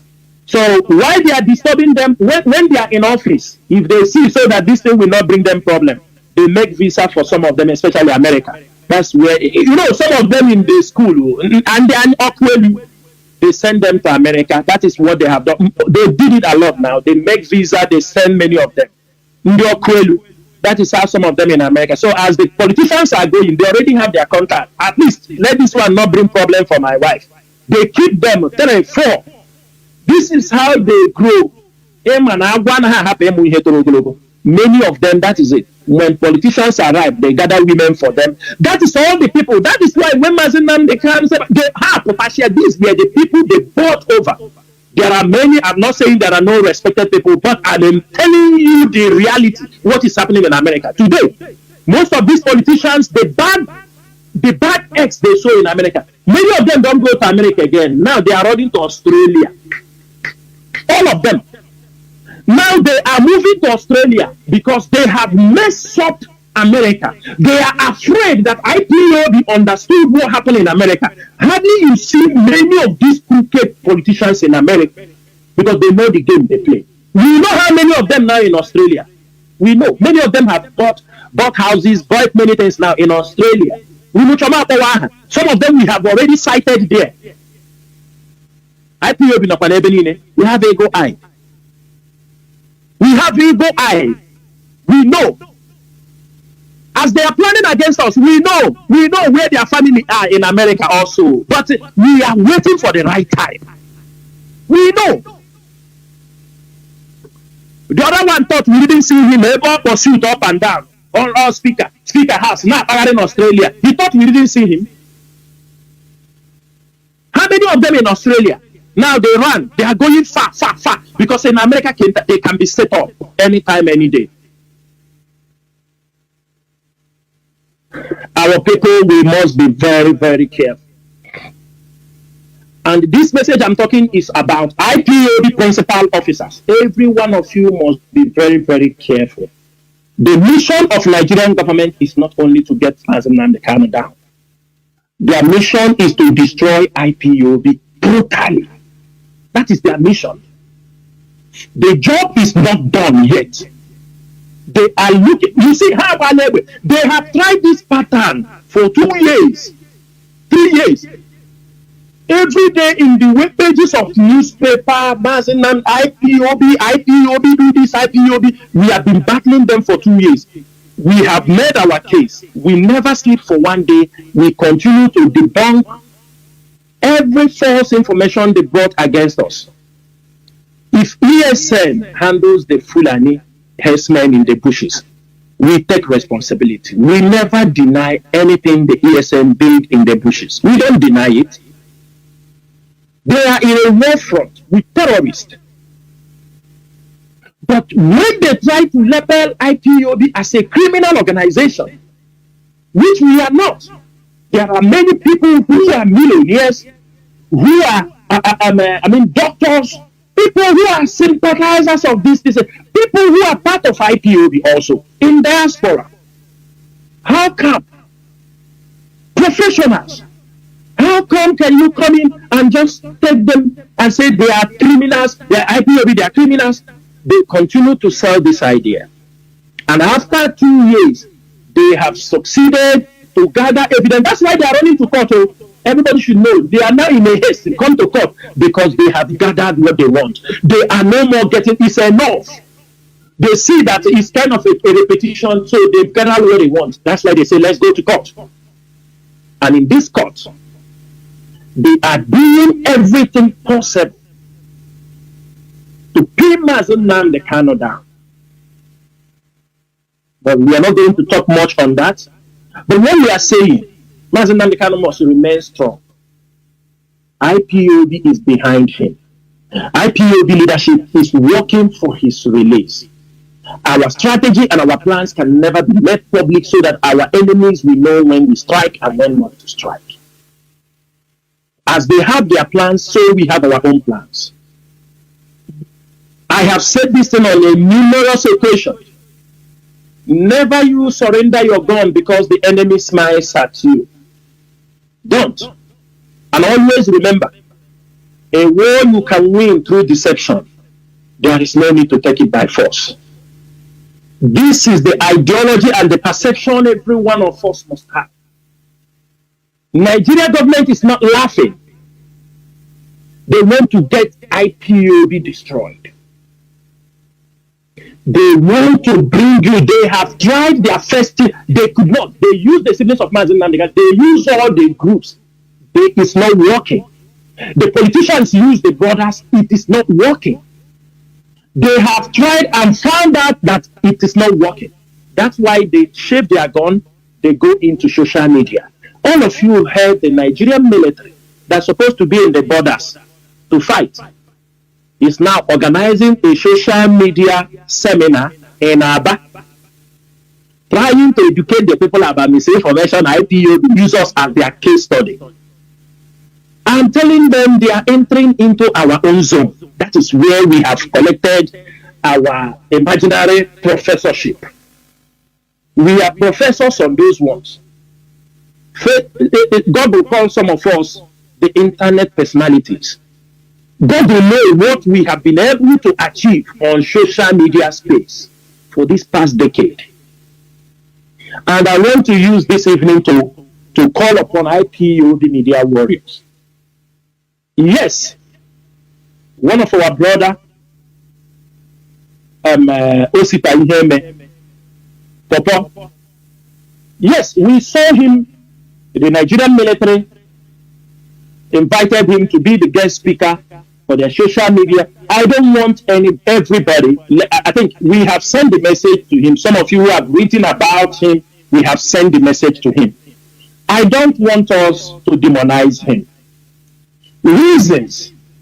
You know, when things happen to people, they may have a serious pain in their heart, which they cannot share with you.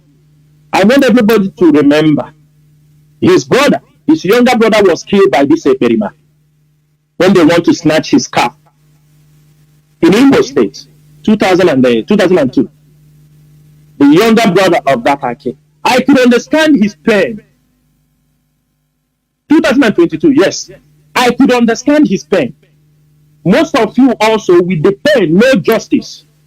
These infiltrators on the autopilot, they killed his brother when they want to snatch his car. I understand his pain.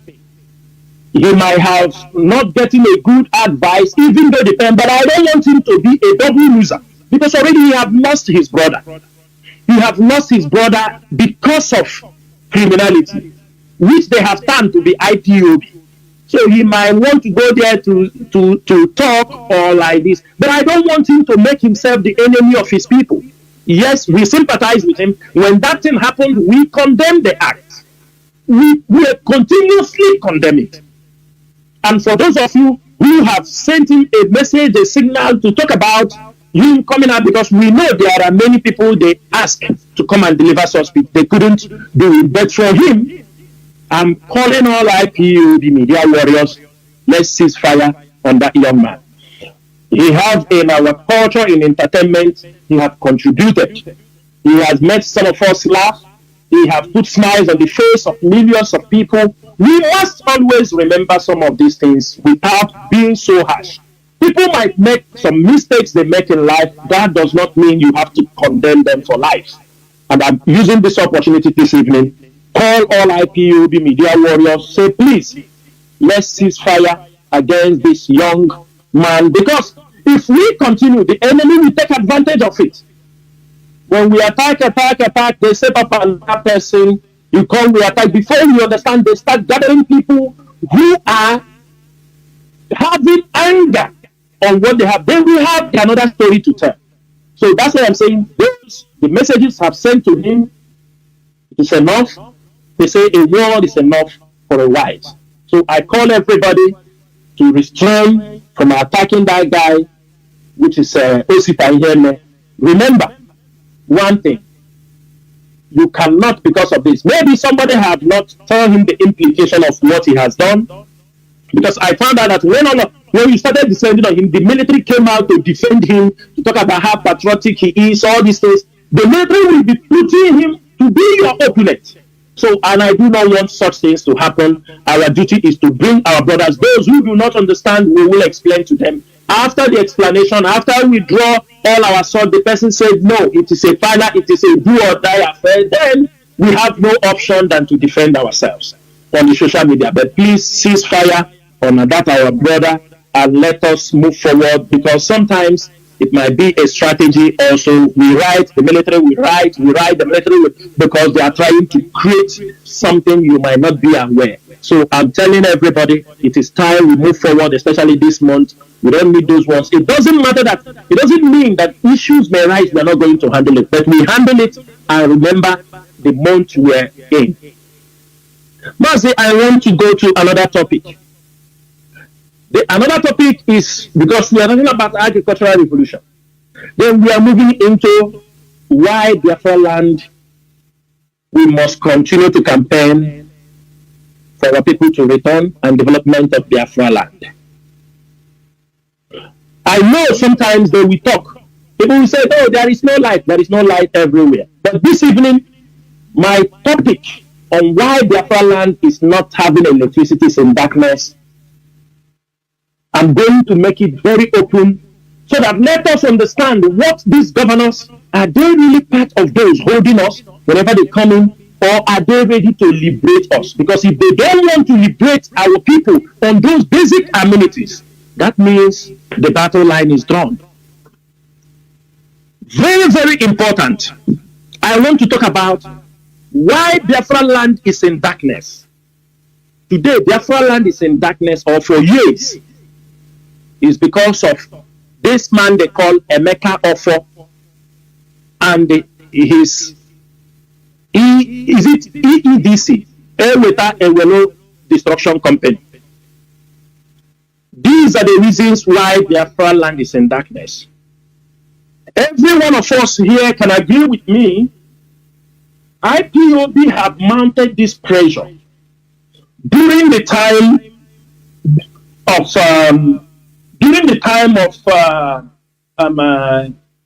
Buhari. We have been mounting pressure on the process why they are trying to let states generate their own electricity. The Nigerian Senate passed the electricity bill in July 2022. That was last year, last 2 years now, getting to 2 years. That is when the Nigerian Senate passed the electricity bill. They say the reason is to solve the electricity challenges in Nigeria. That states and companies are now authorized to generate power. As in June 2003, Tinubu signed that electricity bill into law, authorizing every state in Nigeria, every company in Nigeria, to generate their own electricity. It is already signed. But I can tell you people, my brothers and sisters, and all my Biafran freedom fighters, and those who want the development of the Southeast, we know Emeka Ofo has been there. Emeka Ofo is a tool the Fulanis are using to suppress and put Biafra land in darkness. Most of you will know they own businesses that import generator, like Sadwana of Sokoto owns the biggest generator import in Nigeria. Sadwana of Sokoto, yes, he owns the biggest import generators in Nigeria. So they continue to sell generators to us. Every one of you will agree with me that Biafra land is in darkness, in full darkness. And make up for every morning. You see, every governor will come into office. He will come there. He try to muzzle them down because of his connections with the Fulani herdsmen. He pinned these people down. I am going to give you evidences. And when he muzzled them down with threat and blackmail, if they don't go to his own bid, I am telling you, there is nothing you can do. There is nothing you can do. Let me tell you people something. When Chinedu signed that thing into law. That was in 2023. Immediately Chinedu came into office, it didn't take time. He signed into law the Senate bill on electricity generation. The governor of Ebonyi State now, who is Governor Wifu, that time he was the state speaker. He was the speaker of Ebonyi State in the House of Assembly. They invited EEDC because they have seen that the law has been signed in that I am quoting exactly what he said. He decries about the poor electricity supply in the state. And let me say exactly what Wifu said. Wifu said this, he said it in November. He said he was complaining to the chair, to the one of EDDC in their speaker. He told them that we are confronted with serious challenges when it comes to electricity supply. So our people lack steady power supply, colluded with vandalization of the EDDs. More than the EDDs in against their own properties in Israel, so that they don't give it. All how many vandalization and poor infrastructure. And the overbilling people. Do you people know? He said, EDDC, a destruction company, which we are in Akonobe electricity. It is a distribution company. It doesn't generate electricity.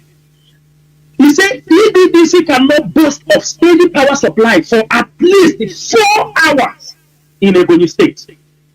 At the end, our people will suffer, pay for power they did not consume.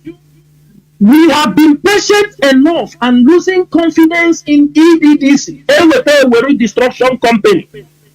He said the manager must sit up and do the needful, so all the state will be left with no option than to seek alternatives for our people. Do you know the response of EDDC? EDDC told him, as you enter power, for us to give a steady electricity in Ebonyi State, we need a sum of 247 billion naira. Mazi 247 billion naira. That is what they say they need. Mazi, all the money EDDC have been, when he takes this money, he don't put any electricity. They will do what? They will give northerners their own share. Those who put them in power, he muzzle them down. Because some of them don't want his problem. They know he's a devil. They know he's the agent of the North who suppresses their government. Upon all those things that is happening, Biafra, this man went to Soludo in March or June. In March, Soludo asked him, I want electricity. I want your distribution company. I want 24 hours electricity in Anambra. So EDDC with a well destruction company. They said for them to do this job, to be a steady electricity in Anambra, I posted it a few days ago. So Soludo signed an MOU agreement for them to produce this electricity. And they paid over 100 billion naira for electricity. Can people in Anambra tell us if they are seeing electricity in Anambra getting to 1 year now? Soludo cannot talk because they don't want trouble with him. He will come with his power, he will blackmail, he have his assassination team, there is nothing he don't have. He used in intimidating Igbo governors and Igbo businessmen, anything he wants. My brothers and sisters, look at all this money this man have collected. Then, in September, on September 14th, 2023, EDDC announced a total collapse of electricity system in Abia, Anambra, Ebonyi, Enugu. Reasons, he said we are unable to provide services to our customers in Abia, Anambra, Ebonyi, and Imo State. Then in April also, this April 2024, they announced another blackout in the whole of Southeast as their system collapsed. Mazi, this is what we are left with. EDDC is responsible for distribution of electricity to the entire 5 Southeast states. They said that their system have collapsed. Greater systems collapse in the whole 5. A distribution company is just like a brew wheel is building. All I get now supply in the money, but he is the tiger. He's not generating electricity. Also electricity. The middleman is the one holding the whole Southeast down. You go to Imo State. Imo State were complaining. People said they barely have light, even 2 hours a day. It is affecting businesses. At the end of the month, people will receive electricity bills and they are compelled to pay. They will come with task force. The ordinary meter that is supposed to be given to people to know. They don't give me electricity, but every month they will come to take bill from you. They will come and take bill from you. Egypt, they will come with their task force. Meter supposed to be given to people. But EDDC, Ewolu Destruction Company, is doing what? Selling it in very high amount. 170,000, 180,000, 200, 150 meter for electricity. Things that's supposed to be given free. These are the people holding us down. You say, sometimes you don't give the blame to the federal government because the federal government has washed out their hands and asked you to generate electricity.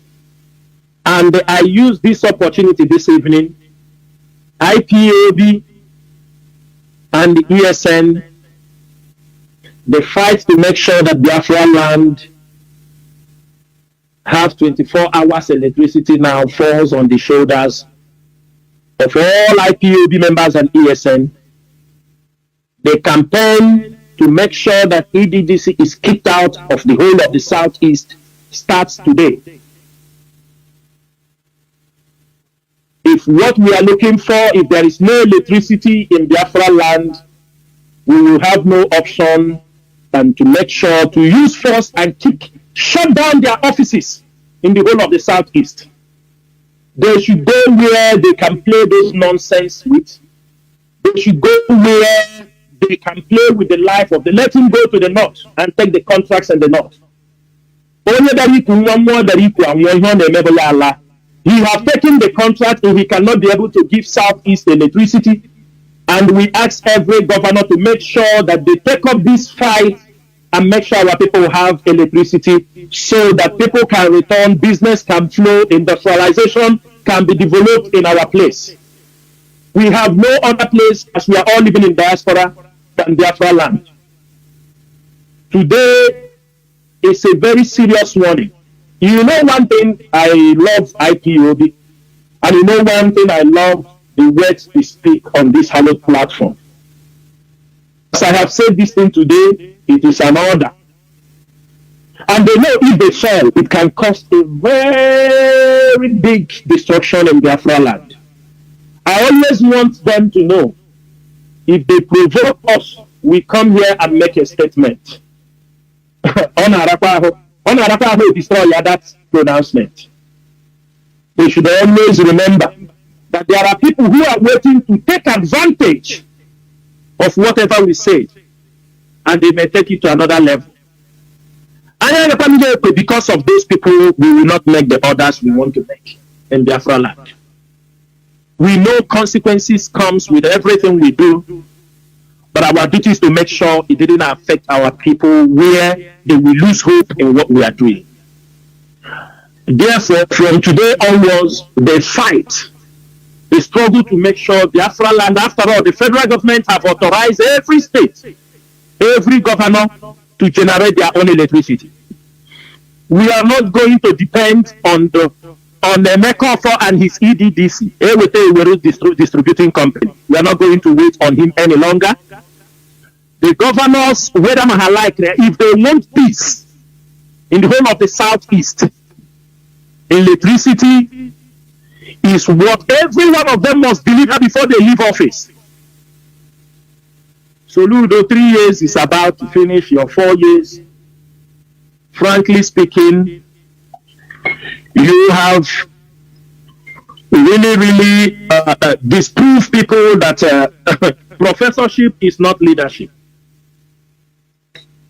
That professorship, being a professor does not give you the ability to rule people or to administrate people. Working as a central bank governor, you have seen that there is a difference between own and all, because the expectation on you was so high that it's unfortunate. Your office is about to end. As you couldn't do anything for Anambra, no electricity, the whole land is black darkness. You have given out 100 and something billion, no electricity. You don't even have the balls to challenge those you gave the money. And it will die like that. Now you can't challenge them because you want to go for a second term. You have proved people who thought that going to school makes people a better leader. I always tell people these things. That people who become millionaires or billionaires, it is not that they are the most smartest people, but it's only that luck also falls on them. It doesn't mean because you are a professor, it doesn't give you the technical know-how on how to govern people. The reality is now facing you. After 3 years, I come up with the same thing. Hey, Papa, you come and tell them, after 4 years, I will build road. I know we are continuing building road, continue building. I will fly over. I build this thing. People are building bridges on top of oceans. People are building bridges on top of oceans. People are mounting bridges in the air. Our own, we cannot build ordinary roads. We cannot build ordinary roads. We cannot build.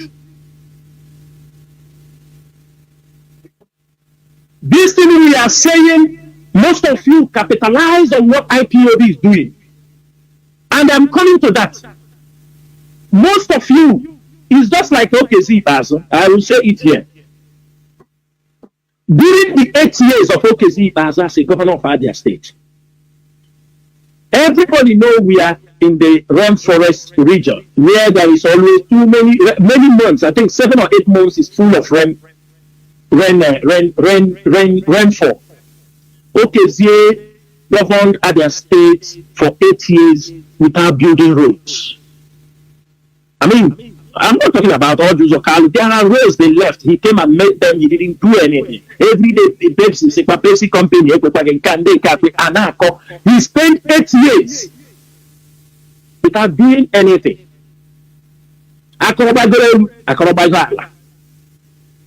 When we give contractors road, this is what they do.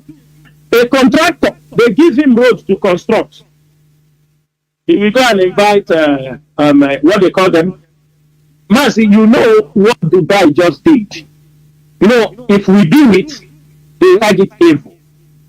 You know, trying to force rain. I know they are you know, Dubai, their own is they use technology and go to the sky, you know, inside the cloud and trigger with the salt this thing to trigger the rain to fall. If you come without technology, I am rainmakers. The contractors we know all these things. You must know, let me tell you, you must know certain things for you to survive in Biafra land. Because people are evil, people are devilish. But what makes you a leader is to be able to tackle every one of them in any step they take. You follow them. That's how you can please succeed. For 8 years, OKZ was signing contracts. All of you have here how many contract to say he signed, people who didn't deliver. When they go, rain is falling. The contractors, all those people they are giving the contract are those ones. They are also employing rainmakers. When the governor wants to come and drop, let me tell you, this time around, people who know their system have arrested. Because if you really want to build your road, it's not about I believe, I don't believe in those things. You are stupid. Whether you believe, you don't believe. Building of roads is important. So you must do everything to make sure that it's road. Now you come out as a rainmaker. In a thunder.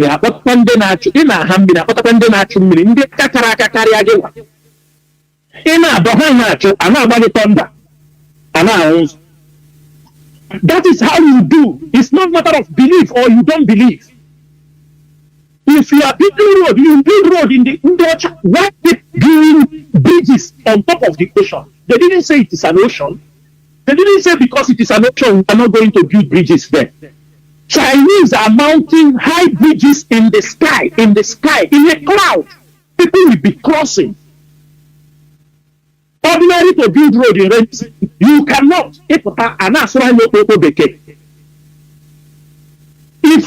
these people, they use rainmakers. Now 1 million, so that they will build the road. 1 year will go, 2 years will go. They buy red sand, they put it. They find rainmakers and keep. If you want to build road, you build. There is rainmakers. There are people who are anti-rainmakers. They will clear road because what is a rain making is that when you are drawing the rain, you give road and build. That is why people go in the ocean. They put things to separate the water and put cement and build bridges. Every day.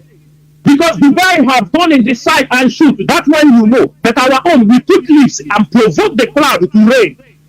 I don't believe that, my pastor. You deceive yourself. You deceive yourself. You continue to wallow in ignorance, and that's why they spend 4 years. Because I don't want to do this thing. If anybody asks you, build road, that is only what we want. Build road. You cannot build road. Many of these people sit at home. Many of you do not understand that sit at home. People every Monday are coming out doing their businesses. But the government is part of those engineering sit at home. Because only the government offices are people who don't open on work days, on Monday. Have you people checked that? Ask anybody. The government will not open their offices. The market leaders who are controlled by government will not open the market. The banks will not open. The people are outside moving around, transportations are moving. Then you start to ask yourself, why is the government who said they are against sit at home, why are they now? Being the ones, their own establishments are closed. We posted on social media last time, that was 14th of March, or around a few months ago, that EDDC, Airwater Distribution Company, put a notice that sit at home in their office. Can such things really exist? If you go to ministries, they put their sit at home on Monday, and they are the one coming out to condemn sit at home in the social media, in their press release. Now, Biafrans, you make una wake up now. Me people no bread now. Why do you people allow people to be using you people now to their game every now and then? Why are you people allowing these people? And for that reason, Biafrans, what we are saying this evening, this is a kind of also not an order. We are saying, and we are pleading for those of you who still remain. They say, oh, we are doing it because of Mazi Chinasa Nworu. If you are not coming out for business, let us use this every Monday when you go for your weekend. Because the pastors in the churches, the bishops, have now intentionally used all their church programs, fix it on Monday. These are people who are against the sit at home. I know. Most of you don't believe it. bishops, all these people have moved all their program. They give instruction. Pundits now sit at home Monday, but they have moved many of their church programs on Monday, not ready to return it back. But when we are saying, Biafrans and all IPOB media warriors, let us now educate our people. Since you are, if you say you are sitting at home, my brother, pick up your hoe, your cutlass. Let's make it a day of famine to encourage our people. They don't need to sit at home. Use it to go to the farm. Let's call that Monday a day of famine. No more sit at home because it's a famine season. Let us all go to farm on Mondays. For some of you who say you don't want to come out, the government have closed the shops. They locked down this thing. People leave the church on Monday. You have gone to church on Saturday, gone on Sunday. On Monday, use it as a day of famine, a special day. Let us use every Monday, since most of you, the government have intentionally put up notice on your offices, the banks, and tell you that people are moving. City is bubbling. Transportation is moving. But ask yourself, why is the government putting that? That's what is going to happen. We are now telling our people that every Monday, use it. IPOB would like to encourage our people that every Monday, because we found out the governors are the ones who instructed the market leaders. It is the governors that instructed the market leaders to shut down the market every Monday. It is not easy for them, for you people to understand, to tell the market leaders to open the market, but it's easy for them to gather military. Now, IPOB in the bushes. They cannot give order. So what we are saying, since the governors intentionally lock your offices, ask the market leaders, please, Biafrans, don't allow the church leaders to use Monday as another day to deceive you. Then don't accept it today. Let us use that Monday. And I want IPOB media personnel to take note of this.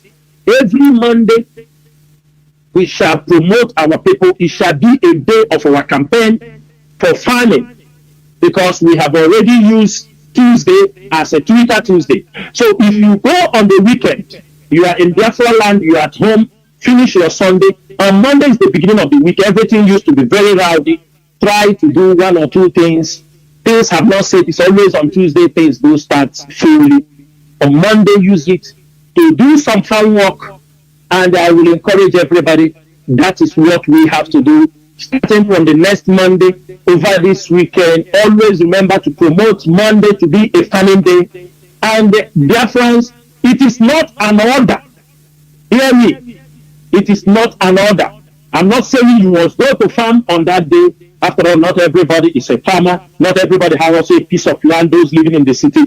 Farming is mainly our people in the communities. People in the city who have also farms at home can use that opportunity. But it is a plea and it is a campaign that Mondays is now called the Farmers' Day. We have to use it and promote it, and it is a way to encourage our people to make sure we go into farming. Mazi Chinedu, if I continue to say more, we are not going to leave here. So I will encourage, let us open the line so that people will come in. So from the questions they are going to ask, I can be able to tell them more, educate them more, and answer some of the pertinent questions that may be disturbing them. Mazi, before I open the line, there is one other thing I would like you to talk about, just very briefly to touch, about the update on IPOB appeal against its proscription held the other day. What really happened, Mazi? Please. Okay, wow, you remember all this. Mazi, we found out, that was around a couple of months ago. Every one of you knew about that there was an appeal against IPOB proscription And the leadership was informed that this appeal now is in the hands of Aloye Jinako and Sam Machuku. And this appeal, I know that this appeal was filed in 2018. That was when this appeal was filed, in 2018. But as Onyendu is inside the detention, there were some, some understanding. They said, okay, hand it over to Aloye Jinako so that he can move on with Sam Machuku, because to avoid unnecessary bickering, they say this person is handling this, give me this, let me handle. And at the end of the day, the case file was handed over to him. And to our greatest surprise, they didn't want to come and even tell us, this is an IPOB matter. That is where I used to, when I look at them, I say these people are playing with the lives of millions of people. They didn't even make the update. If it is something now, he will come out and make some more updates. Many of you did not know we have, because we keep dates. We have phones, we put our reminder, today is this date, today is this date, today we're expecting something on this day. Okay, IPOB prescription appeal is on 30th April. So we had this in our dates reminders, and on that day we make sure we follow up, because we know sometimes they won't tell us whether it come out good or bad. But what I'm trying to make sure is that it's a message for those also who are engineering them. Aloye Jinako can handle the case of Mazi Chinasa Nworu, because he said, like I say, it's a special counsel. And so far, there is nobody have removed that title. We don't have problem with that. But any issue concerning IPOB is very, very important to us, because it is Mazi Chinasa Nworu is not only him that is IPOB. Millions of people. Any decision that is made is against us. Everybody remember when he told us some couple of months back, he told us that the court in this thing has prescribed IPOB. IPOB is no more a prescribed group. We came out and we said this thing. Show us where they wrote such thing. One thing I don't like is these guys go in there. They thought we are fools. They write something, they put it on Facebook without any evidence. They think they're manipulating fools. And when you question them, they don't like it. You come and tell us that IPOB have been prescribed. I say, make the screenshot. Where that judgment is, they will not give it to you. They tell you that the Supreme Court said like this, said like this. You tell them, make the screenshot and give us so that we read. We can know that we can bridge on a school road. Mazi, we replace this thing so that people can interpret. You go and bring a judgment. We don't have the copy. You just write it on Twitter or tell somebody you expect us to carry the news, be flying everywhere. Are we fools? We're not fools. Then yesterday they went to court and everything they got there was dismissed and trashed out. Even before the judgment, him and one of the guys, they ran away from the court and they left the case with somebody who did not even know that he was handling IPOB prescription case to make the briefing. When they see the judgment, they left the court and ran away. They were not there. That was what happened yesterday.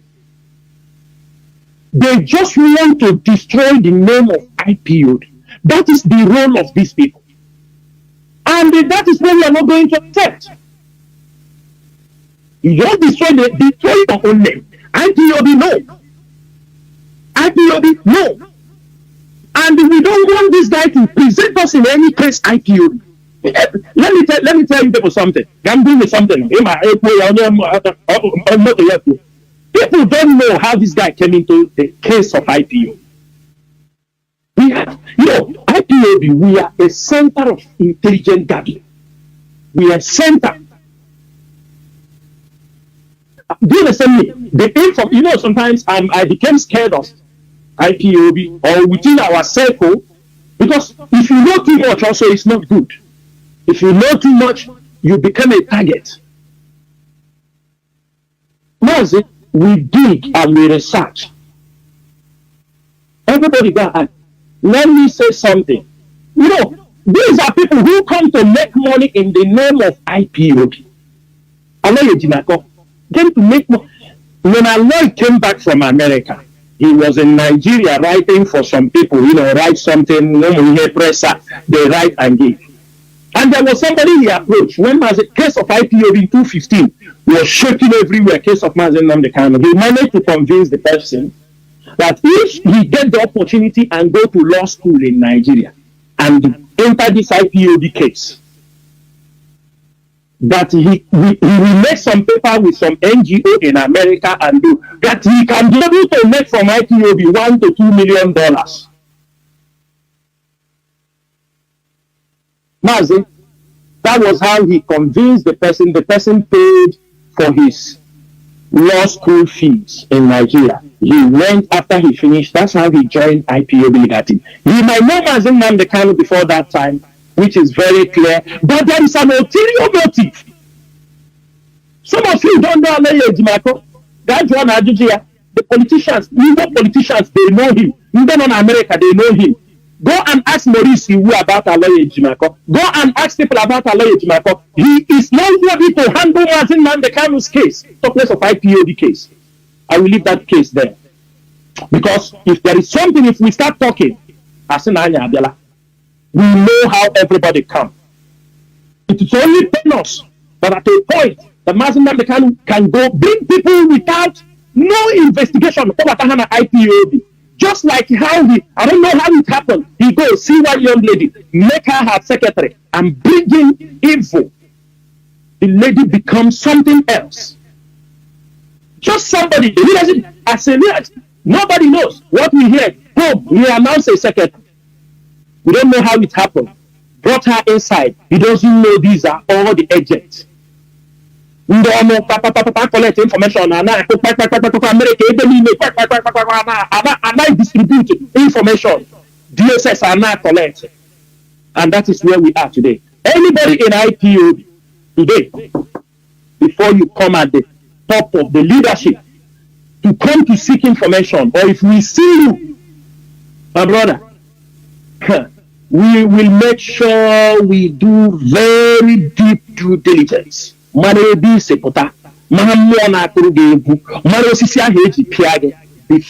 give you the room or give you the key to understand how to unlock the activities of IPOB. That's how we leave it here.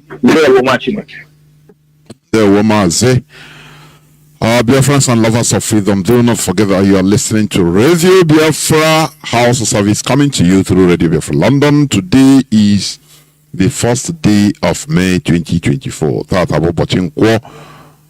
You are listening to Mazi Chinasa Nworu, our General Officer Commanding.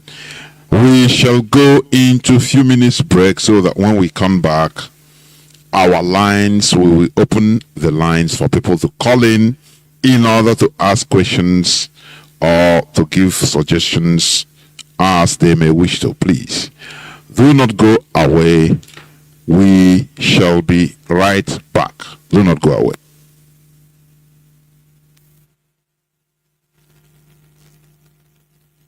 Forces plays a pivotal role. IPOB call to action. Biafrans return to farming. Invest in agriculture. Have you ever paused to question the importance of self-sufficiency in food production, food self-sufficiency, or the ability of a nation to feed its own people from its own resources, plays a pivotal role in securing a country's future? It's more than just filling our bellies. It's about nourishing our economy, our workforce, and our independence. Imagine being at the mercy of external sources for your daily bread. It's like a constant game of tug-of-war at where your sustenance is the rope. Any moment the balance could tip and you'd be left scrambling for resources. This reliance could pose potential threats to national security and economic stability. Outsourcing our food needs puts us in a vulnerable position, susceptible to price hikes, supply chain disruptions, or even political manipulations. But let's flip the coin and look at the benefits of self-sufficiency in food production. Firstly, it empowers our economy. When we invest in agriculture, we're not just planting seeds in the soil, we're sowing the seeds of economic growth. The farm-to-table journey involves many hands, from farmers to transporters, from retailers to restaurateurs. Each link in this chain represents a job, a livelihood, a boost to our economy. Secondly, it ensures food security. By growing our own food, we can control the quality and quantity of our produce. We're also less likely to experience food shortages, ensuring that no one in our community goes to bed hungry. Lastly, it promotes sustainability. Agriculture done right can be a tool for environmental conservation, preserving our land's fertility for future generations. So you see, self-sufficiency in food production is not just a matter of pride, it's a matter of survival, of economic prosperity, and of national security. Understanding the importance of food self-sufficiency sets the stage for our discussion on the call to action from IPOB. Recently, the indigenous people of Biafra, IPOB, called on Biafrans to return to farming and invest heavily in agriculture. This is not just a call to action, but a clarion call for survival and self-sufficiency.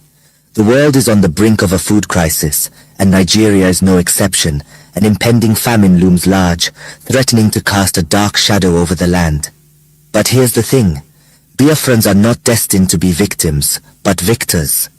IPOB, led by the indomitable Mazi Chinasa Nworu, believes that Biafra has the means and the fertile lands to avert this impending danger.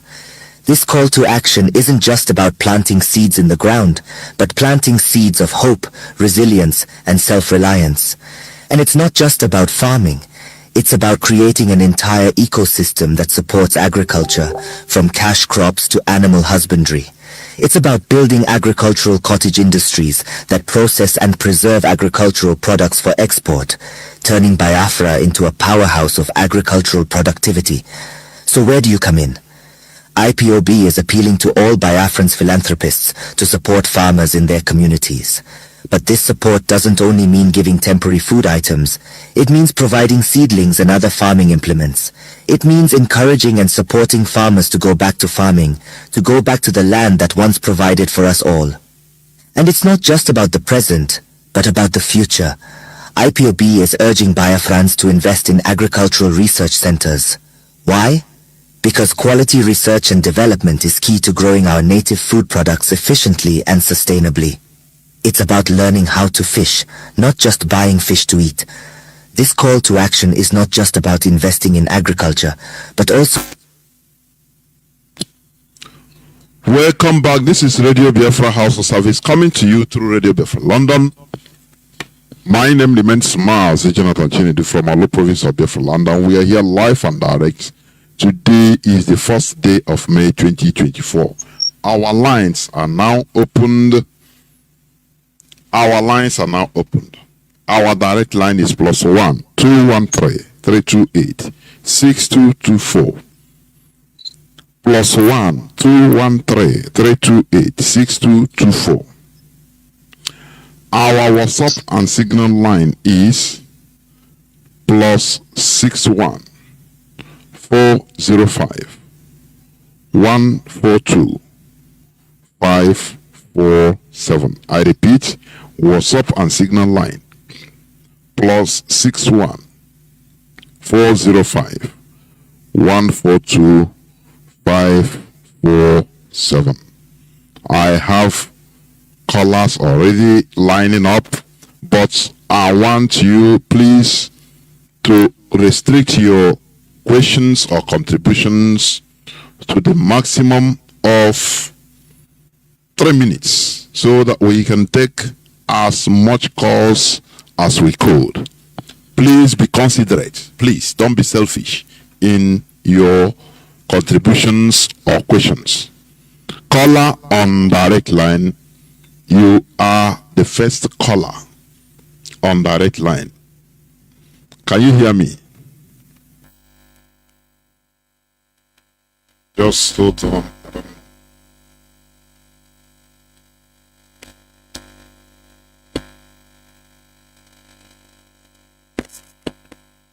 I think the first my Yes, call on question direct line. Please go on. directed to Go on. the Can you hear me? I can hear you, sir. Okay, go on. Go on. Go on. Don't Can you hear worry. me Go on. now? Yes, go on, go on. Okay, now,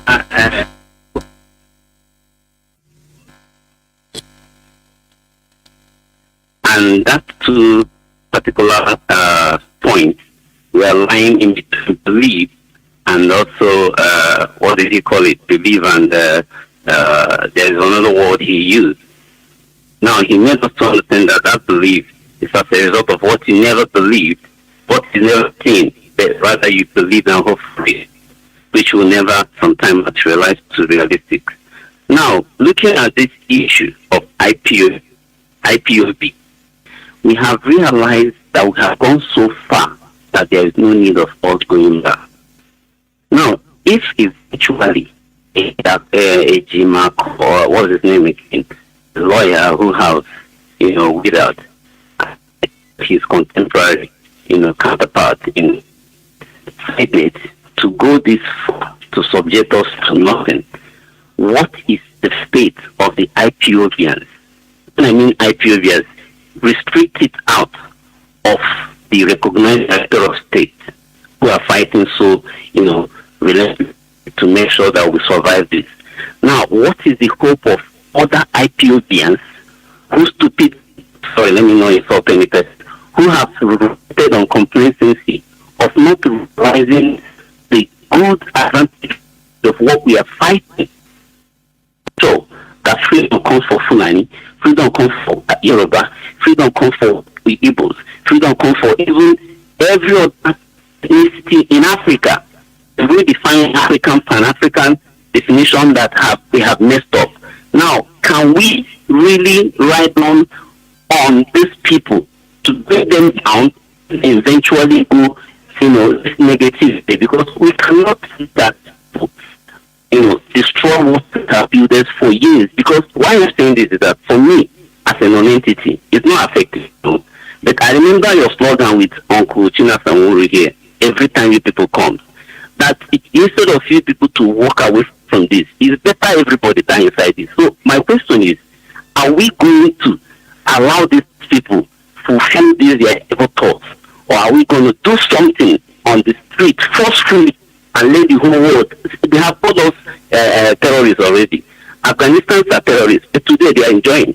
Taliban in Afghanistan, they are terrorists, but today they are victorious. So I can't sit down and watch these people intellect like Mazi, can you hear me? I think you've asked question. Do not allow your sense of emotion. You are very intelligent, but the only thing I see in you allow emotion to carry you. But if you cool down, you speak and ask your question or make your contributions, it will be highly understandable. But when you start going and allowing too much emotion, that is where sometimes, but I think we have understood your question. You are calling on direct line so that I will not keep you. I think you're finished, right? You are talking about what can be done, or should we be waiting for them to destroy our people, IPOB? I think it's that you are saying, right? Am I right? I think Mazi is off. I don't know. Mazi Chinasa Nworu, do you want to say something? Please take it from there on what our brother asked. Yeah, Mazi, thank you, our brother who have just asked a question. Mazi, I want to tell him something. Are we waiting? If we are waiting for them to destroy IPOB, IPOB will not be here today. The leadership would have splitted and all move away. We are fighting. But what I am saying is this. Our people should understand. I used to see when they speak out of emotions, they will say, let's do this, let's do that. And I will tell them, I say, any fight that you can win through deception and intelligence strategy, there is no need to use force.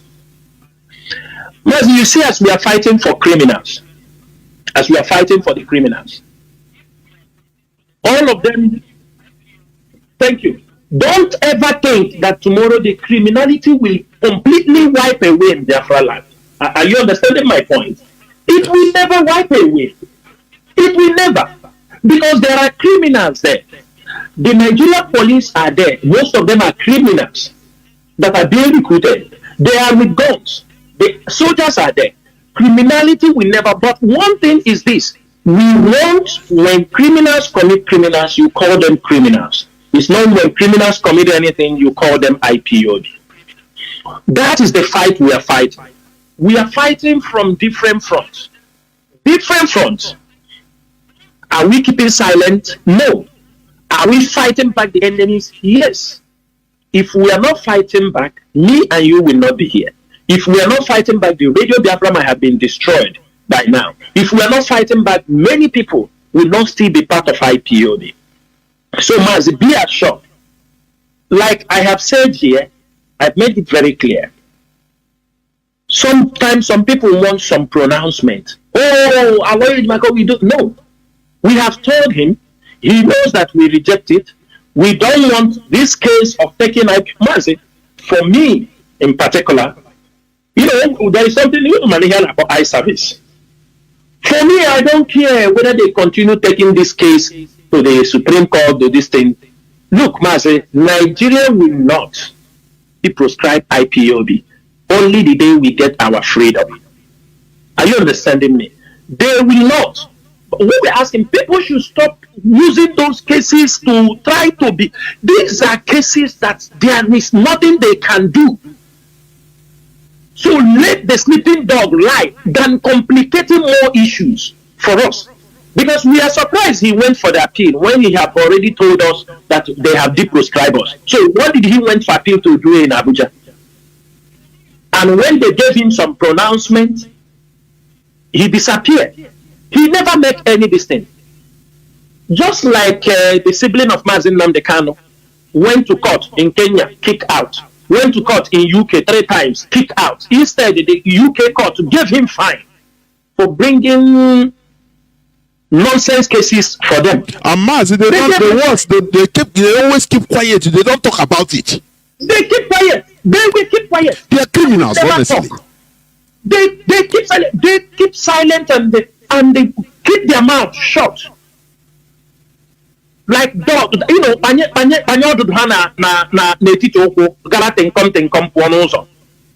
will not talk. That is the case. My brother, we are not stopping. We are confronting them. You people don't know the battles we are carrying on. You don't know.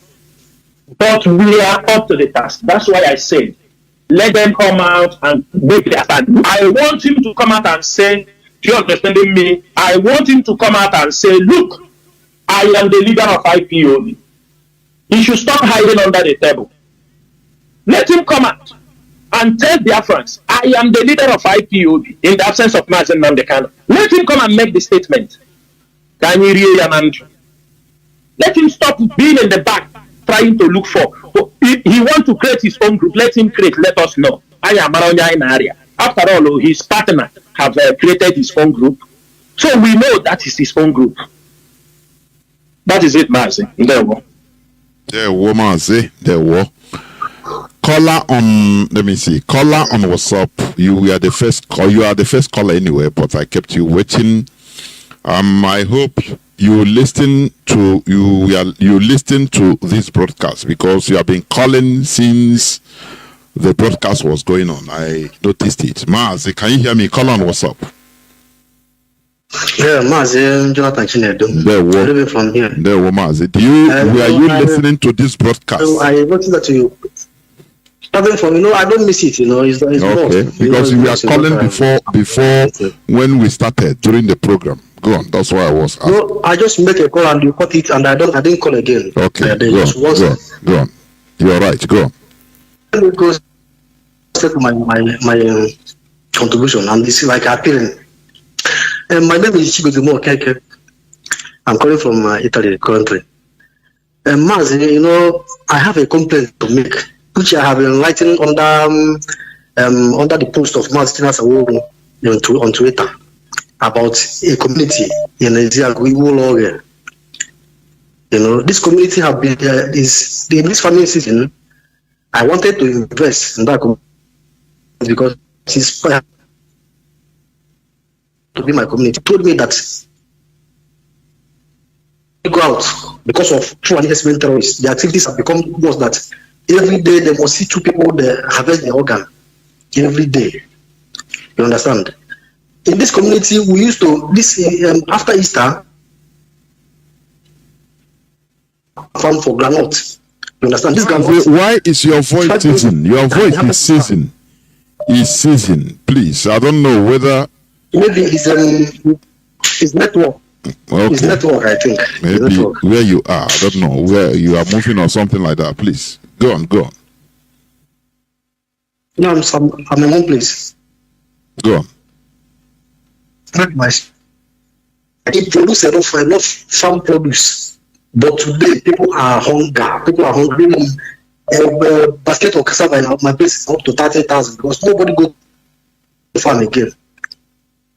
Chinese men have occupied that place. Who is understood? He invited Fulani to take over everywhere. Nobody go to farm again. Kidnapping, raping, and Chinasa Nworu, the activities of Chinese men in this community, so that people can bleed and they see if they can farm and see what they eat in this farming season. That's what I want to end, Mazi. Thank you very much. There were. We must continue. Now, I think there is no reply because this is a suggestion. Caller on signal. Yes, go ahead. Yes, caller on signal. Can you hear me? Caller on signal. Please go on. Caller on signal. Can you hear me? Hello, Mazi Jonathan. There, Mazi. Please go on, please. Good evening. Good evening, Mazi Chinasa Nworu. There one. Please, what I want to ask is about this Ejimako issue. Since Ejimako is making this mistake, and anytime he making mistake, it's like he's drawing the leaders back. Are we still going to keep silent, watching Ejimako drawing us back? Then we'll be suffering, fixing the problem again. Okay, question to then another thing, our leader, Pastor Mazi Chinasa Nworu, said that now our leader will right. He choose lawyer. Now, a good harela now. Why not our leader, Mazi Nandekalo, he withdraw from Ejimako? So that God did now that you can also back. Because our lawyers now on the IPOB na gaja our leader. Yama egezi hosi ezi our leader. Silekwe megeni. Because onyo la mana says Ejimako a criminal lawyer. With any loman men na US.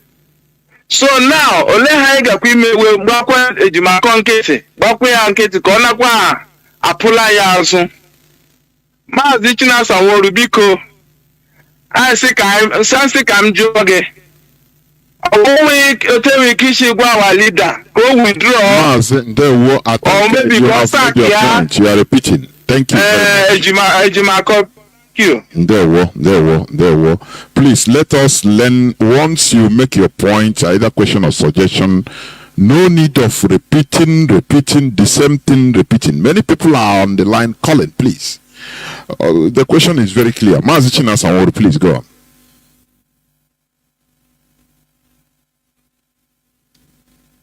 Mazi Chinasa, can you hear me? Mazi, thank you so much. Mazi, I don't have a reply for him. His suggestion, I have taken note of his suggestion, but I can tell him all those things they are saying, we are doing the best we can. Do you understand me? To get Onyendu informed. Let me tell you, IPOB have moved forward. Seriously. Those are now some of our problems that we have to be tackling. But in terms of moving forward, they can't draw us back again. Because if you understand what is happening within the Nigerian circle, if you understand the pressure, if you understand the origin, how things are happening, you will know IPOB have moved forward. We are so much interested and dedicated because we know also what we give Mazi Nnamdi Kanu freedom. But the moment you are playing that card with the enemy, do you understand me? They will always thwart your plans. One thing they have to know is that nothing will happen to Mazi Nnamdi Kanu. Because that's, I heard when some of them are saying if something happened to him, it's 1 month, everybody will make protests and this thing. It is more than that. If anything happened to Mazi Nnamdi Kanu, they should know that it was only just announcement on the radio. They have battled for sit at home. Criminals took over for the next 3 years or 2 years. They know it was only one statement on the radio Biafra. They battled it for 2 years plus. They could imagine if something happened to Mazi Nnamdi Kanu, we will come on the radio here. Son will kill father, father will kill son, children will attack mother, even everybody will run. It is not what they expect that is going to happen. They have to know that. The politicians that are part of holding Mazi, their son will stand up and kill them. They don't know what we have, and they don't know who are talking to them. I want them to put in their mind, just because they got Mazi Nnamdi Kanu, they refused to bring him to court. We went and made a pronouncement of a sit at home. People who took part of it, it has taken them for years. And after 2 years or 3 years, they haven't learned anything. So anything happened to Mazi Nnamdi Kanu, let me say, they already thought, even if he die in the jail, nothing will happen. After all, people will protest for 1 month or 2 months. No, people is not going to protest for 1 month or 2 months. Your child will stand up and kill you if you are part of those who kill Mazi Nnamdi Kanu or destroy IPOB. Your son, even your governor, you're a politician, you don't know what we are in for. Your child will stand up and murder you. When you reach to that, it is only pronouncement. We will pronounce it here. You people will see what will happen. We didn't come for play. I know your fortune tellers have told you these people have come. The people who have come to restore them. If we fail to restore Biafra, we die. We come back again. The fight continues. This is our land. It is the land the white people came and called the white man's grave. It is things that happen to them in that land that makes them to call it the white man's grave. It's Biafra land. Biafra land is where they call the white man's grave. That is the land that when we speak and tell the land to fight for us. It happened to Osman Danfodio. Sesefly killed them. Ask the white people, ask the British who came to our land. For all the whole thing they cost, they know what they got. It's in our place. It's in our place.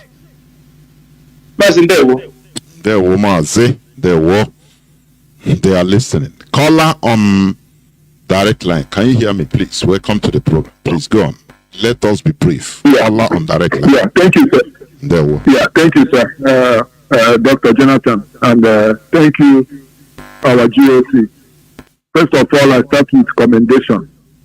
I thank you for chronicling all the killings of Christian Biafra in various parts of the north. I know they will be shocked that we have this information in our data bank, and that you just gave them a few with names, dates, years, and places. That is amazing. They should know that this generation of reincarnate Biafran are not the people they killed 67 to 70. I commend you for that, sir.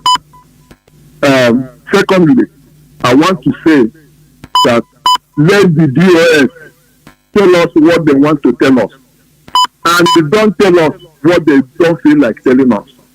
You people don't owe us any explanation. 3 things in this struggle. 1, Nnamdi Kanu. 2, his establishment of DOS.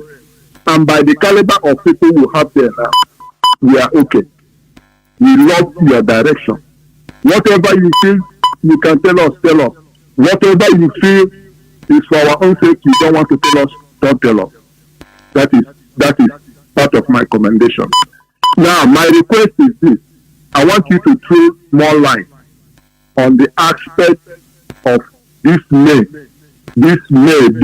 particular great moment in our history.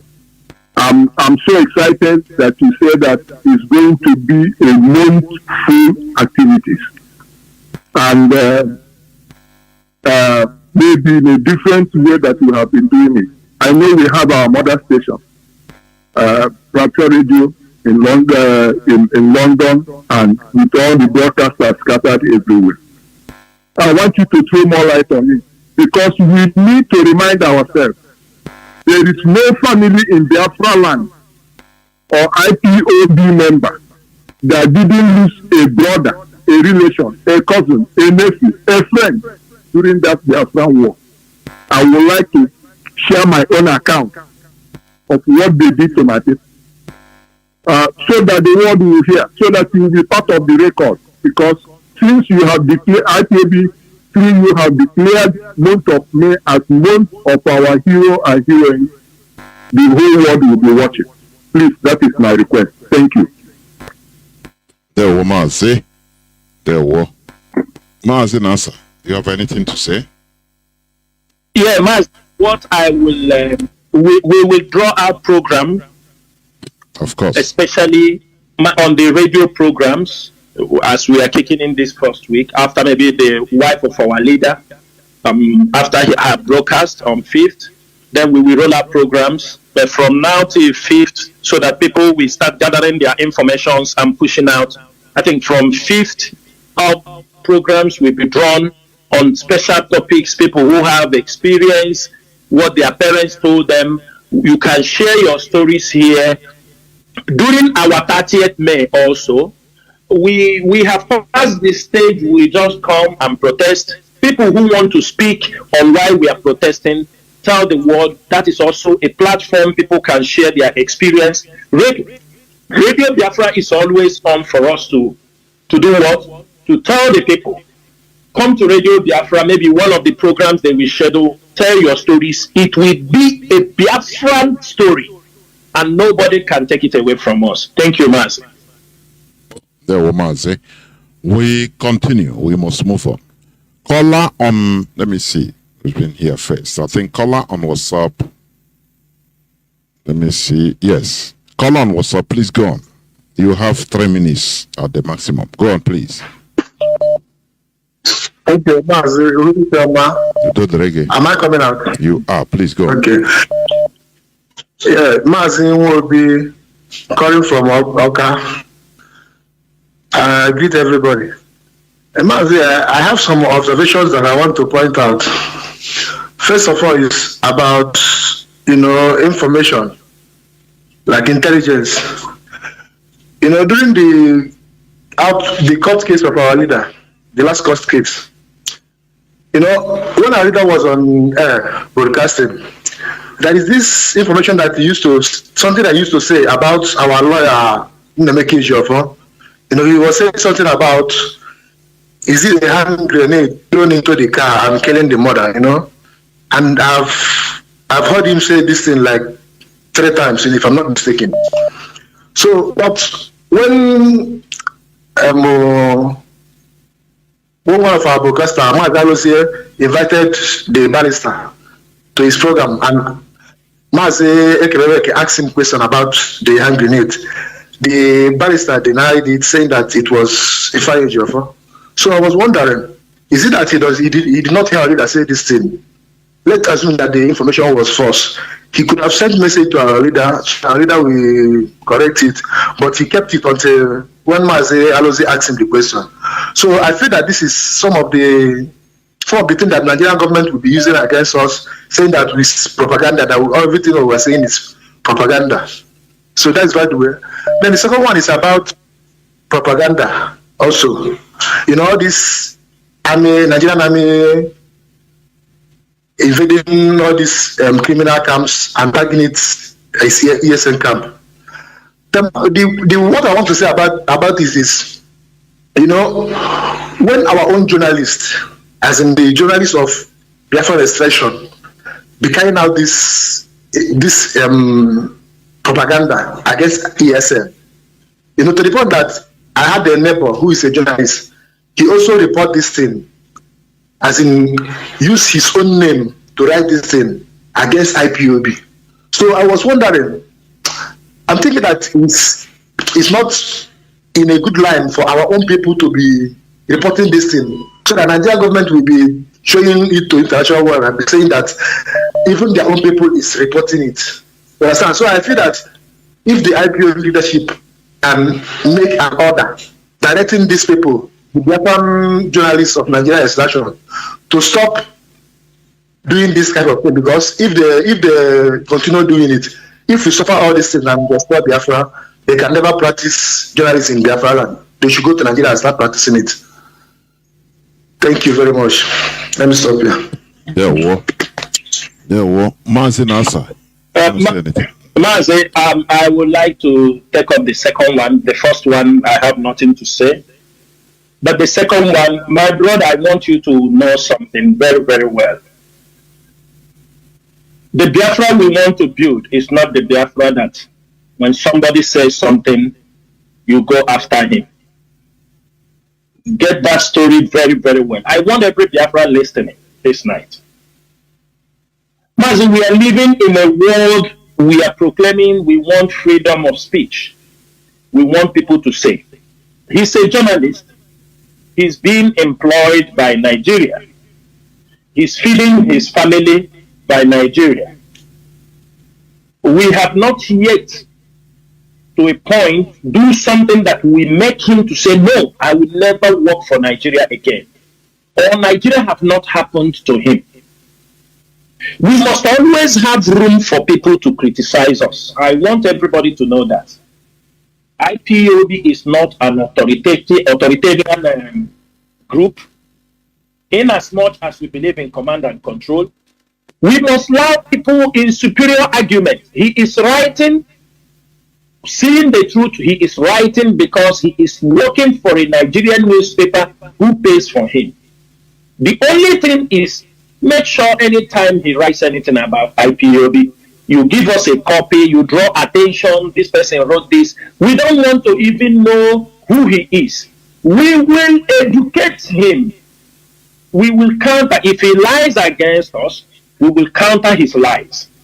If he says something that is not true, we will correct him. We will not go physical. There is no need to go physical. Any fight you can win through deception or strategic thinking, there is no need to go fighting, or there is no need to go by force. I have said this thing. He is a journalist.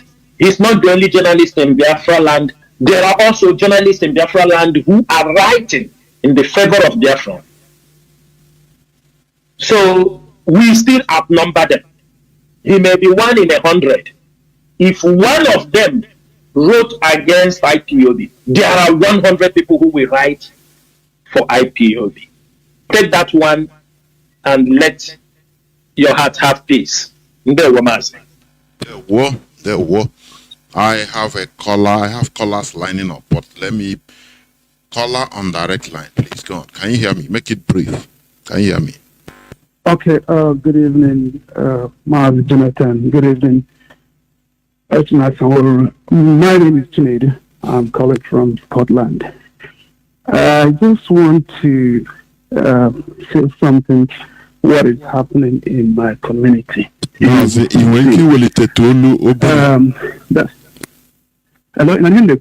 yes, raise your voice a bit.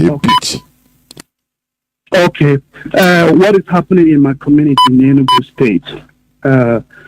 The name of the community is Alpha. Alpha is between Egede and the Eke.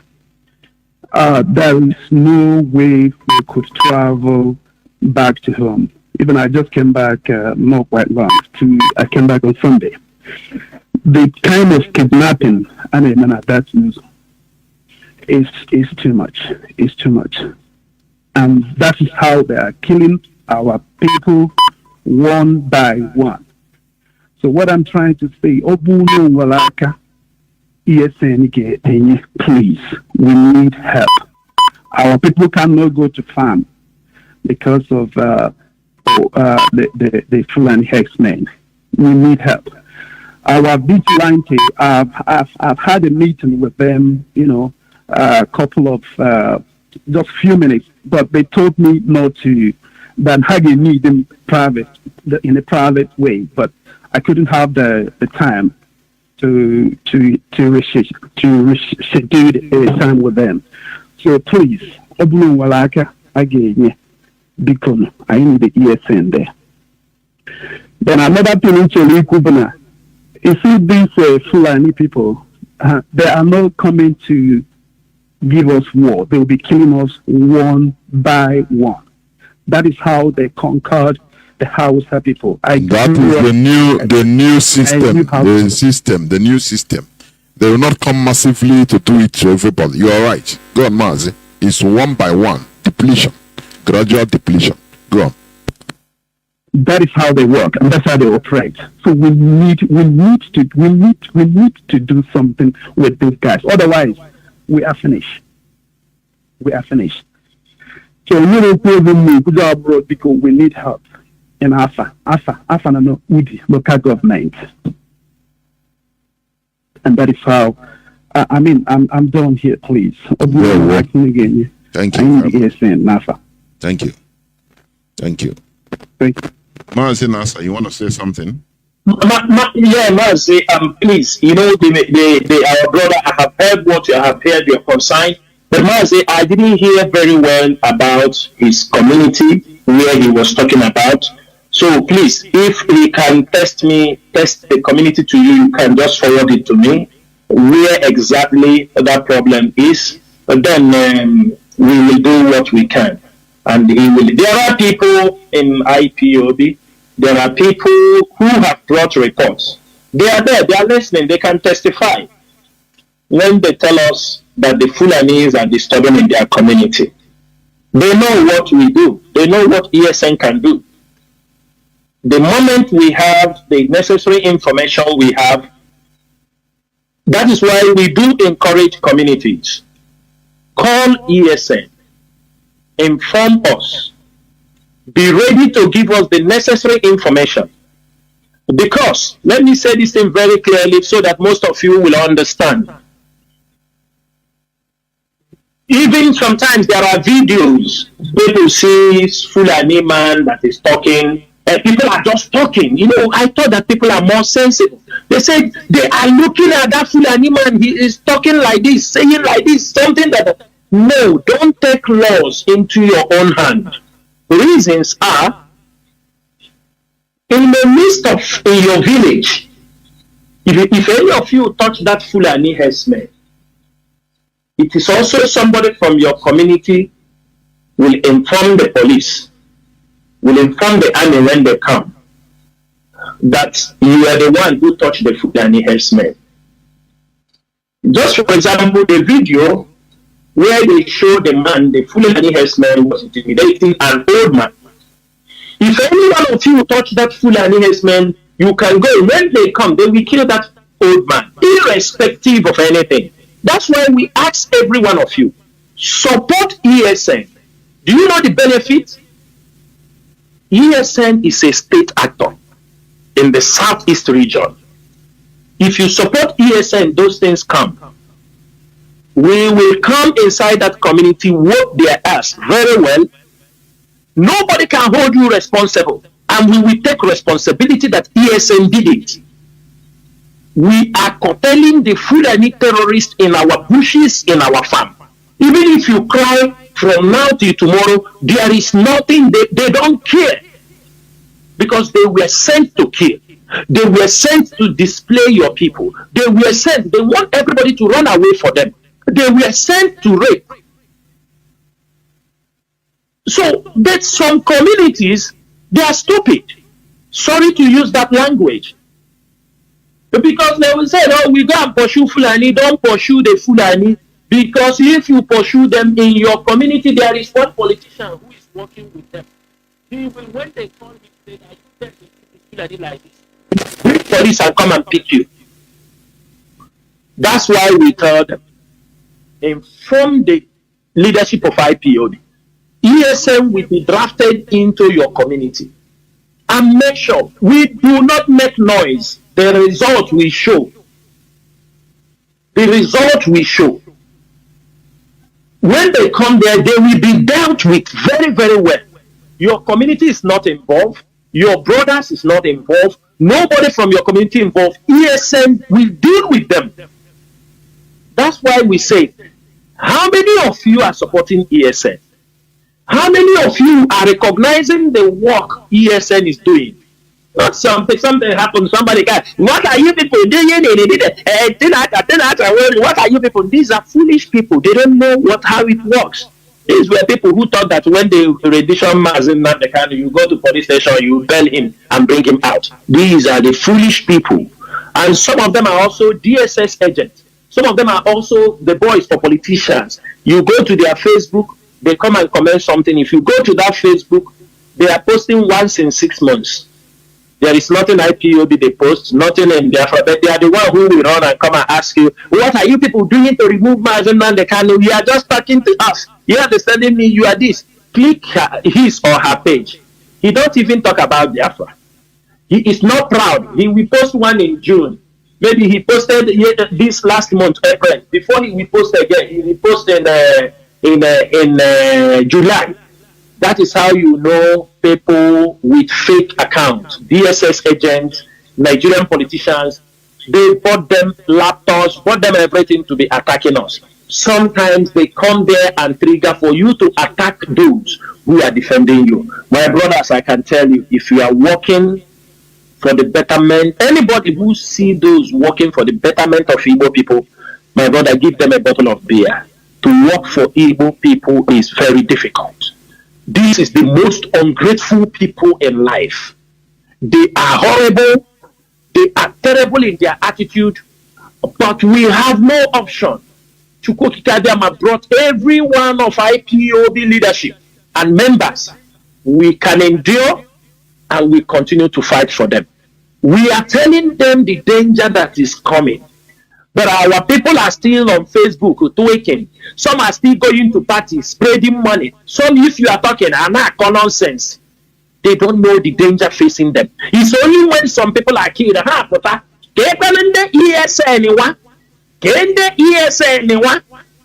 Rubbish. That's to show you how foolish they are. But irrespective of their behavior, this is a mandate. It is a mission. It is something we are destined to do. And we must do it to make sure our people are liberated and our people are saved. Well, there were Mazi. We must continue. Callers on WhatsApp and Signal, please hold on the beat. Let me go to caller on direct line. Please make it very brief because I left others to pick direct line. Please call on direct line. Please go on. Yeah, thank you. Mazi Chinasa Nworu, from Obonna, now we're calling from US. So, our comment, our statement in kind of shed light to the suspicions I've been having about certain things, namely it's not IPOB. When you made mention of that Nnamdi Kanu hired a secretary, and you guys did not know about it. The problem mark work on like all these Igbo associations. I mean, problem mentality. There's too much sentiment and emotion. They create sacred cows here and there. Some people are very untouchable. Instead of following a principle, we should learn to follow a guiding principle in an organization. An organization is like a corporation. There are corporations that have lasted for hundreds of years. and have many CEOs who come and go, and the operation remains. And that is because everybody in that corporation looks towards the principle, that's a guiding principle, there are rules, and you have to follow it. So I'll encourage everybody, both a DOS member or a coordinator, let us be emboldened to criticize one another when we see that we are not following the principle. So I'm sure there are other cases, and he traveled to Kenya, things like that. So he should understand that IPOB comes first before him, and without IPOB, only Obuna Ghana in danger. So this is a lesson to all coordinators and DOS members to call out one another when we feel that we are deviating from the guiding principles. I was going to quite cool briefly, but can that the way Fulani works is just like the way white imperialists work. They things little by little in order to get used to it. And once you get used to it, you won't have any more outrage. And when you don't have outrage, you'll be too weak to fight back. Unfortunately, people are getting used to this kidnappings and Fulani invasion. Even in our current Madna US, it seems like they're disinterested, even though that thing is happening in Igbo land. Thank you. I'll give for some other people to call it. There Mazi. I think it's an advice. Caller on, let me see, caller on signal. You have been here 26 minutes plus. Please go on. Mazi Jonathan, Mazi, in my time, these are trouble. I've been equipped with the exposition that is coming here, not to ask questions, but just to stick to the instructions of the leadership. But on today's program, I say, let me add some things. I don't know, I'm hearing myself. I don't know if it's how it's supposed to be.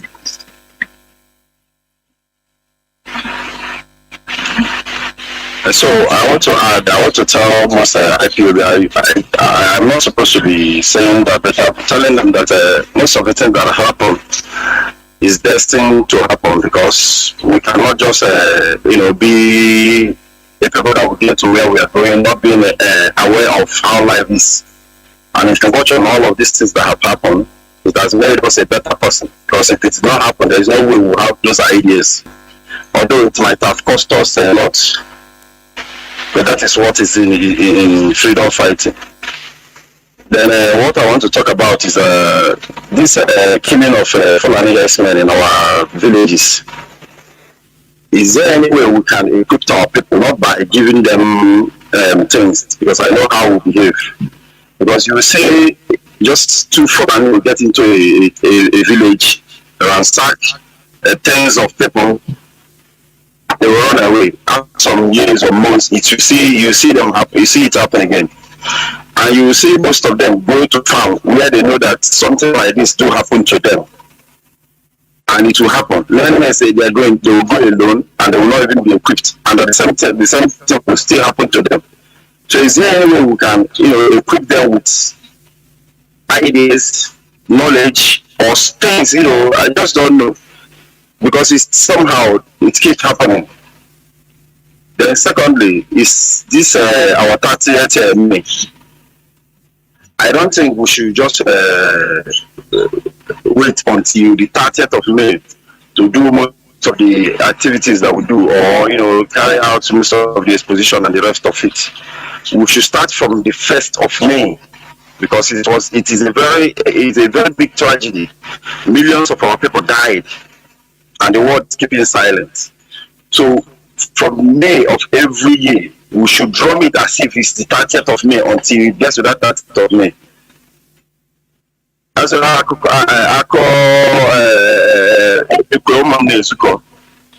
So we should not be waiting until that 30th May before we start burning candles, we start making exposition, we start going haywire, telling the whole world of what happened at the end of it.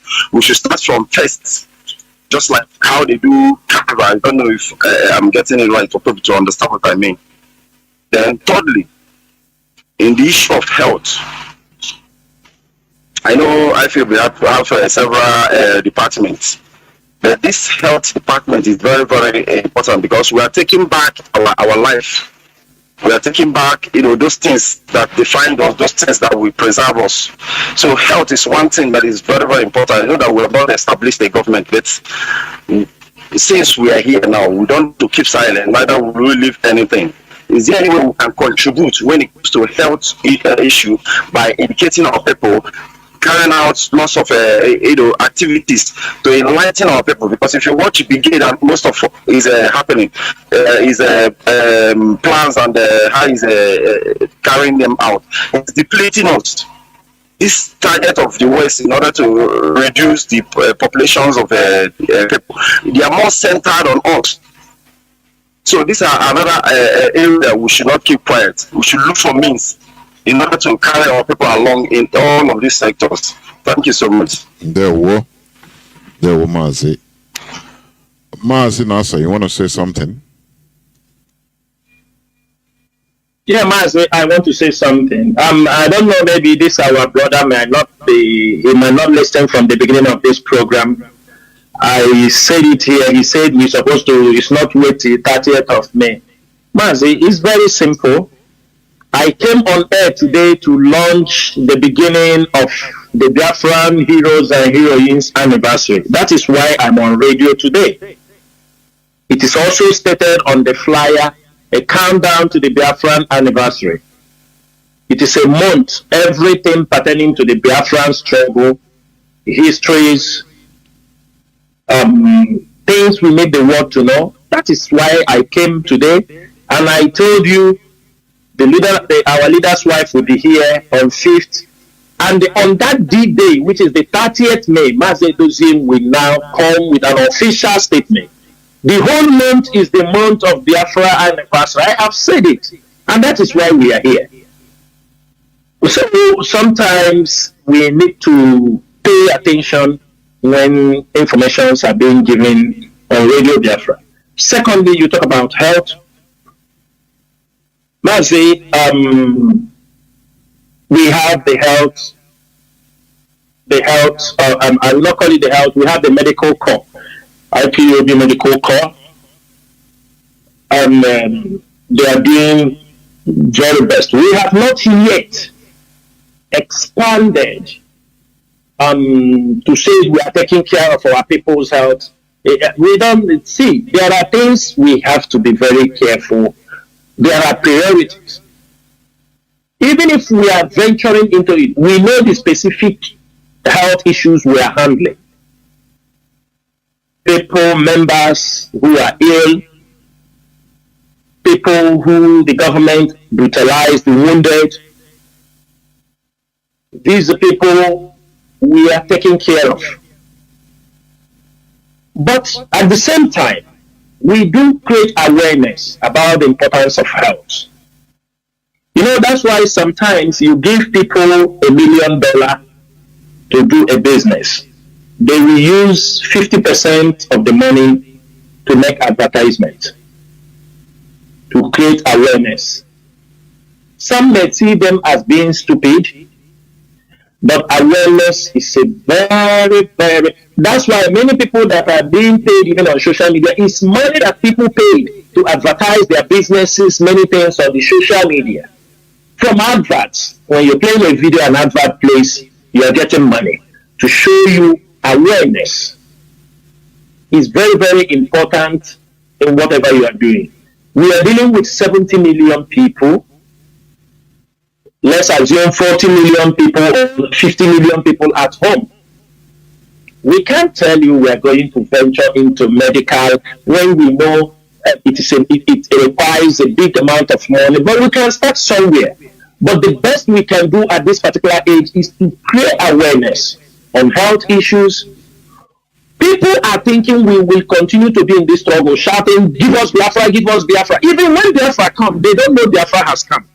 They will stay on Facebook and all this thing. I don't know, what do this thing. They don't know Biafra have said. People, when you continue living in the bush, or you continue fighting without taking note of all that sphere of life, things that matter so much when Biafra come, by the time you come out from the bush, other people have taken position of what you're supposed to take care. That is what people don't understand. Some people thought Biafra is all about kill, fight, do this, do that, stay in the book, shout, kill up. That is what some people see as Biafra. That is what some people see. But the leadership of IPOB see beyond this. Because as you want Biafra to come, there is a time also in this struggle there will be no killing. Only we kill those who have come to kill us. Because we transformed. When Biafra is restored, you will transform from that stage to another stage, to development, to put stability, to put security. These things have stage by stage. And if you miss the point, the enemies will hijack it. People do not understand. Let me say something. It's an opportunity to say this thing, Mazi. People don't understand that countries, they use your predicament to fight for their own interest. They can use your own problem and fight for their own interest. You think they are fighting for you? No, they are not fighting for you.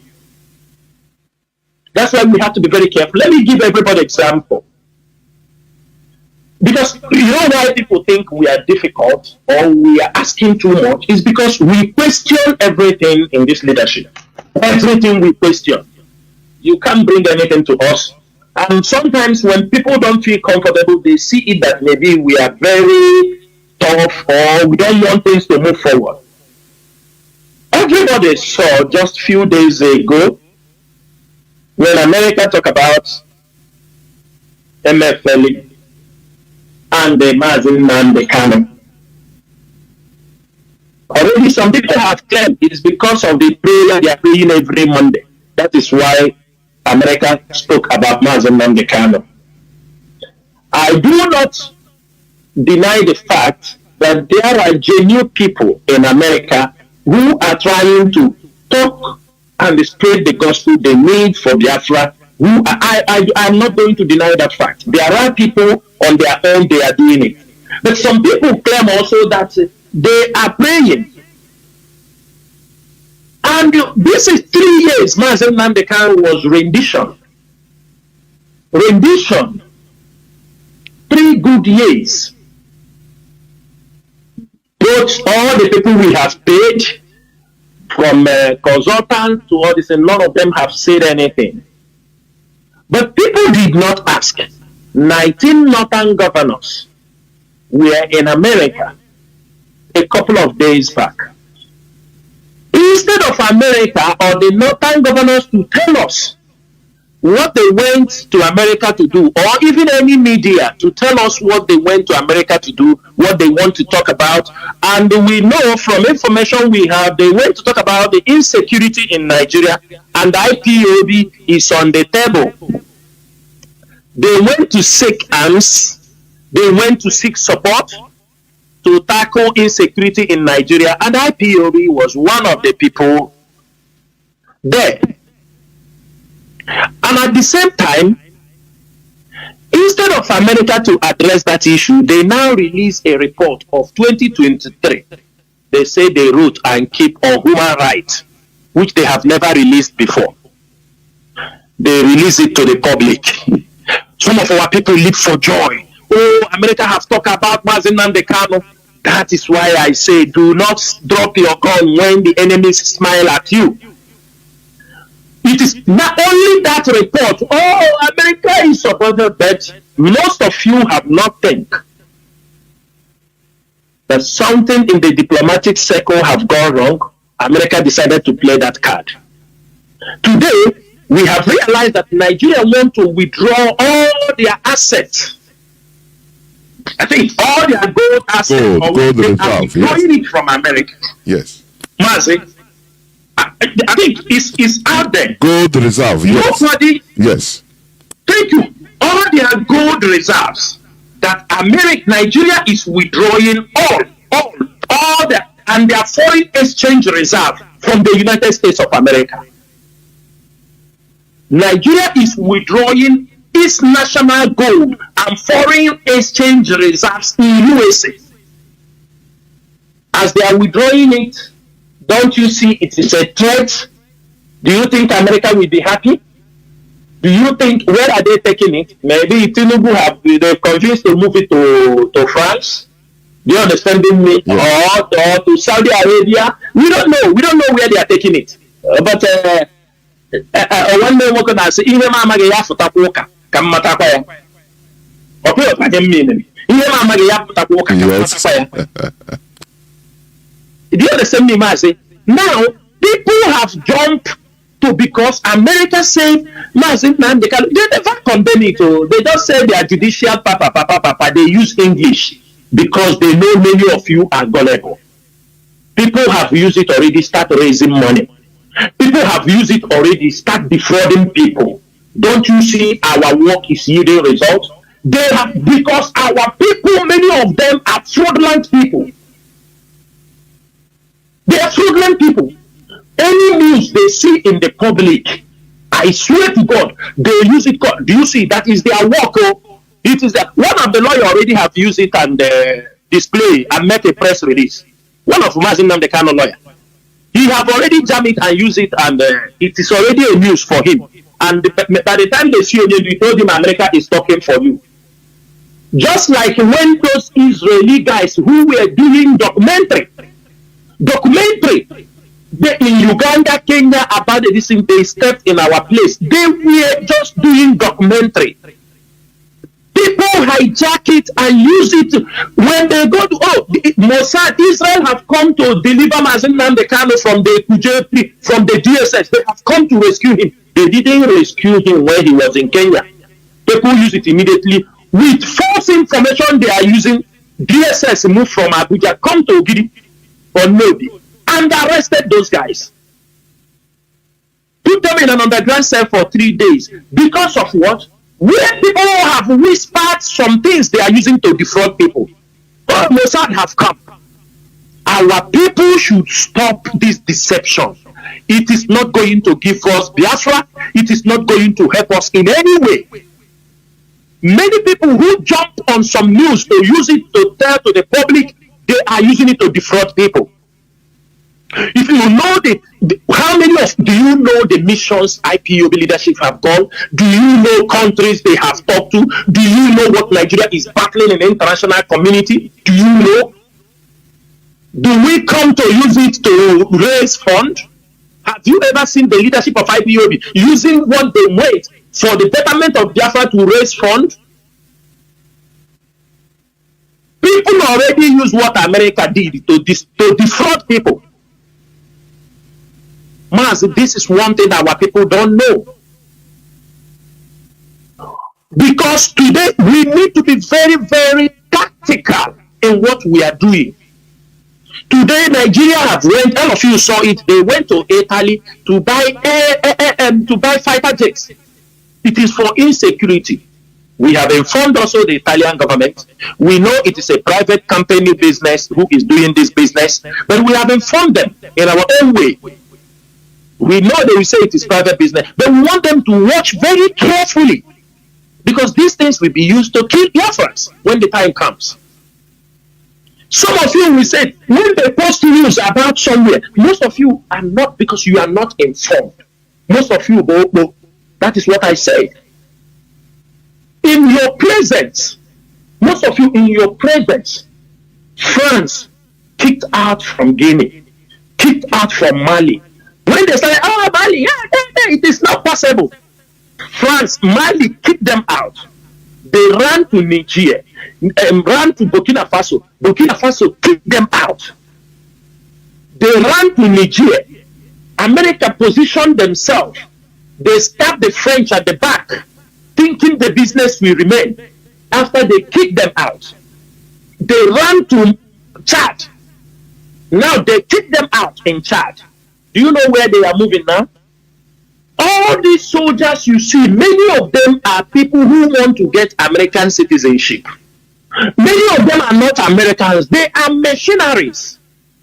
French soldiers, people from Bulgaria, from everywhere, they gather them. They are fighting for, they use them in our soil, fighting to secure something, to protect their oil pipeline, to protect gold, uranium, protect everything. Today, as Chad have cancelled the agreement, all of them are lifting their soldiers to Mauritania. All of them. They are lifting the soldiers to Mauritania. Mazi, these people don't want to even leave the shores of Africa. Mazi, they don't want to leave. They are not leaving. When you see many of them, I mean American soldiers, some of them are looking for papers. They go to war, they came back and get nationality. They go and fight, they keep them there to fight for them. Chevron invested $13 billion. The pipe gas line going to Europe from Biafra land.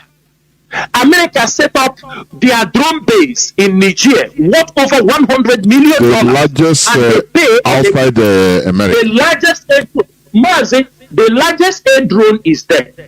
But migrants are going through the Sahara Desert to Libya. Their drone don't see that. They tell you that the drone is monitoring terrorists. Which terrorists? They create the terrorists. Today they have moved them as Chad, because after Chad they can move further to Sudan, because Khalifa is already tearing Sudan into two. Burhan is holding the other part of Sudan, which I am sure Sudan is going to divide into three. You move from Sudan, go to Madeni, you go to Madeni, go to Kassala, from Kassala you go to Eritrea, heading to Asmara. Russia is in those axes. Central Africa. Now they flew, they moved them, they know there is no way on this side, because the Russians have taken over the Sahel region down to Red Sea. If you go to Assad Port in Eritrea, the Russians have a base in Assad Port and the Red Sea. Our people don't understand what is happening. Somebody will just come and wake up and start talking rubbish and people will take it. They don't know what is happening in the environment. Today, the Americans and the French have moved their soldiers, moved all the people they are pushing. Send them back to America, no. Send them back to France, no. They're moving them to Mauritania. And I don't know if you people know that Mauritania was part of West African ECOWAS. And Mauritania left ECOWAS for a very long time. Mauritania is the last country on earth that stopped officially announce the stop of slave trade. They are the last country in the world to stop the slave trade. Just a few years, I think 2010 or 2012. But slavery this is a country that hates black to their bone marrow. That is where now they are basing them. That is a country, it is one of the largest countries in Africa. Nouakchott is their capital. This is a country you can go by train for 2 weeks for you to see the next city. For 2 weeks. And as the French, they have assembled their soldiers, their terrorists from the border of Mauritania to Mali. And as the Russians are watching all that axis, they found the terrorists gathering, and the Mali went and strike. When Mali strike them, they move back, I think 50 to 100 kilometers into Mali. Mali stepped inside and strike them more. Then Mauritania was summoning the Malian Minister of Defense and the Minister of Foreign Affairs. They told them terrorists are gathering on our borders.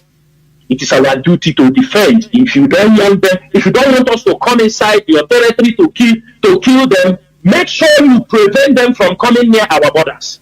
These are countries that know the dangers that are facing them. Our own, they are bringing Fulani herdsmen into our land. Some people, it is what they are eating, and they are giving our land to murderers, to terrorists, to rapists to come inside our land. So, Mazi, do not come, people see something, no. Do not believe whatever America said. take it with a pinch of salt until we see the real deal. Don't think I'll it tomorrow now. Come, let us talk. We want to support you. If you any IPOB principal officer that put head in anything that happened to you, don't call IPOB leadership. That is not how things are being done. Because the Nigerian pattern, what Nigeria wants, they have gone the first phase. They couldn't get the people they want. They will go the second. Coordinators must be careful. They will go the second stage. They will look by every means to set a trap. Don't think they will come to make problem for you for self-determination. No, they will look for the small something you are doing, something wrong, either women, either drink, either some bad business you are doing. They use it and trap you down to destroy you because they can't use self-determination. We must be wise. They send you somewhere. You are sending me here. They will catch you with it. Because that is the trap they set for everybody. You need to be very, very careful. Because they will catch you. Because they want to catch all IPOB officers to destroy IPOB. That is their mission. They are not giving up. And they are ready to fight at any given time.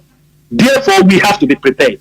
Strategically tough, set our mind in what we want, and make sure at the end of the day, all their plans failed.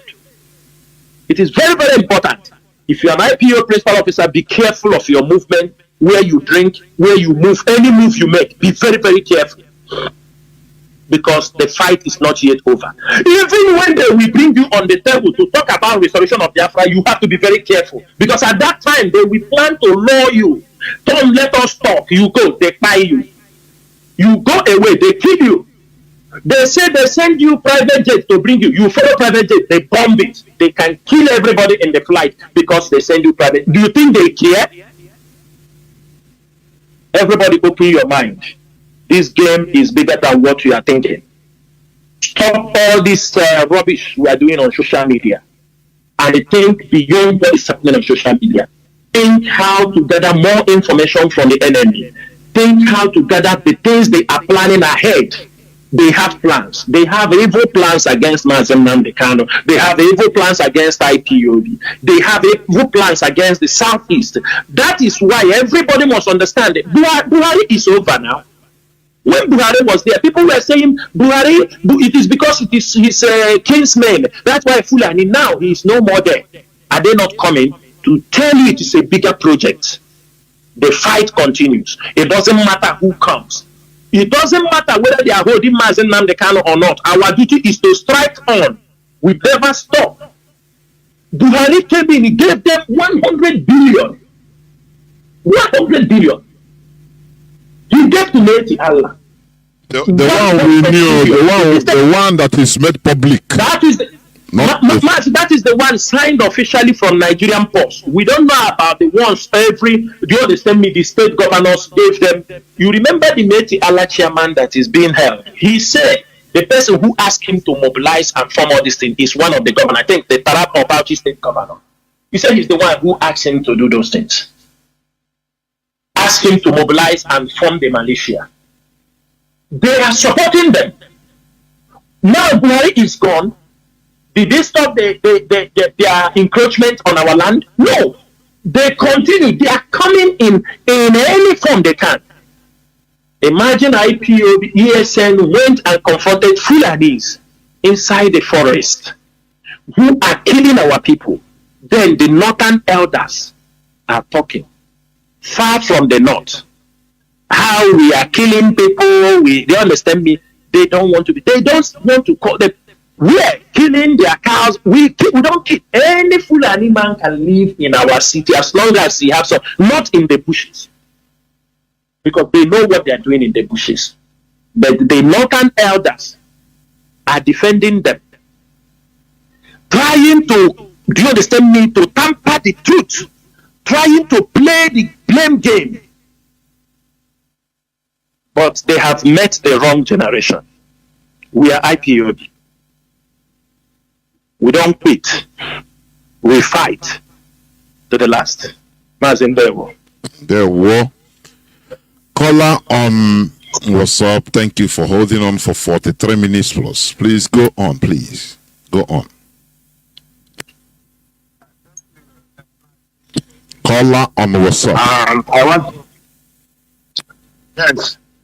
Hello. Can you hear me, Mazi? There, Mazi. Please go on. Yes. Go on, please. Go on. Okay. Thank you. I want to use this opportunity to thank you and also thank Mazi Chinasa for his resilience and also all the members of DOS. Mazi, what I have to say is that there is an information that I want to share to Mazi, because there is a group called the Anonymous. This Anonymous, I could remember 2020, they posted one information saying that Mazi Nandekano, there is a plan to arrest him. And fortunately, those the thing they said finally happened. Since that day, I started following those people. And last week, they posted something again, saying that Nigerian government, there is a plan to poison Mazi Nandekano through bottled water. So I posted that many times in Facebook, and I was trying to post it to Mazi Chinasa through his own page, but I don't know if he gets it or not. So even this program, I put it on writing, reminding you to remind him about the information. But I decided to call to let leadership to ask them if they have anything like that, or even see the post at all, because Nigerian government, they are very, very desperate in order to make sure that they do something very, very disheartening to Mazi Nandekano. And we all know very well that Mazi Nandekano is something that if anything happens to him, honestly, the whole Nigeria will. In fact, I don't think that it will be controllable. So in order to avoid such not to happen, I want the leadership to take a very, very serious measure on how our leader and the food and everything around him, how they are taking very good care of it. Because this plan is very true. So that is what I want to say. Thank you. Thank you. Mazi Chinasa, you want to say something? I move on because we are rounding up. Mazi, I have heard what you said, but in as much as we don't overlook anything, but we are not taking advice from Anonymous. What we have is bigger than what Anonymous is saying. But notwithstanding, we are not going to say, from day one we have never. We have never looked the other way pertaining to the health of Mazi Nandekano and anything happening around him. So be assured that we are always on alert. And whenever we raise alarm and something goes wrong, we will tell you people.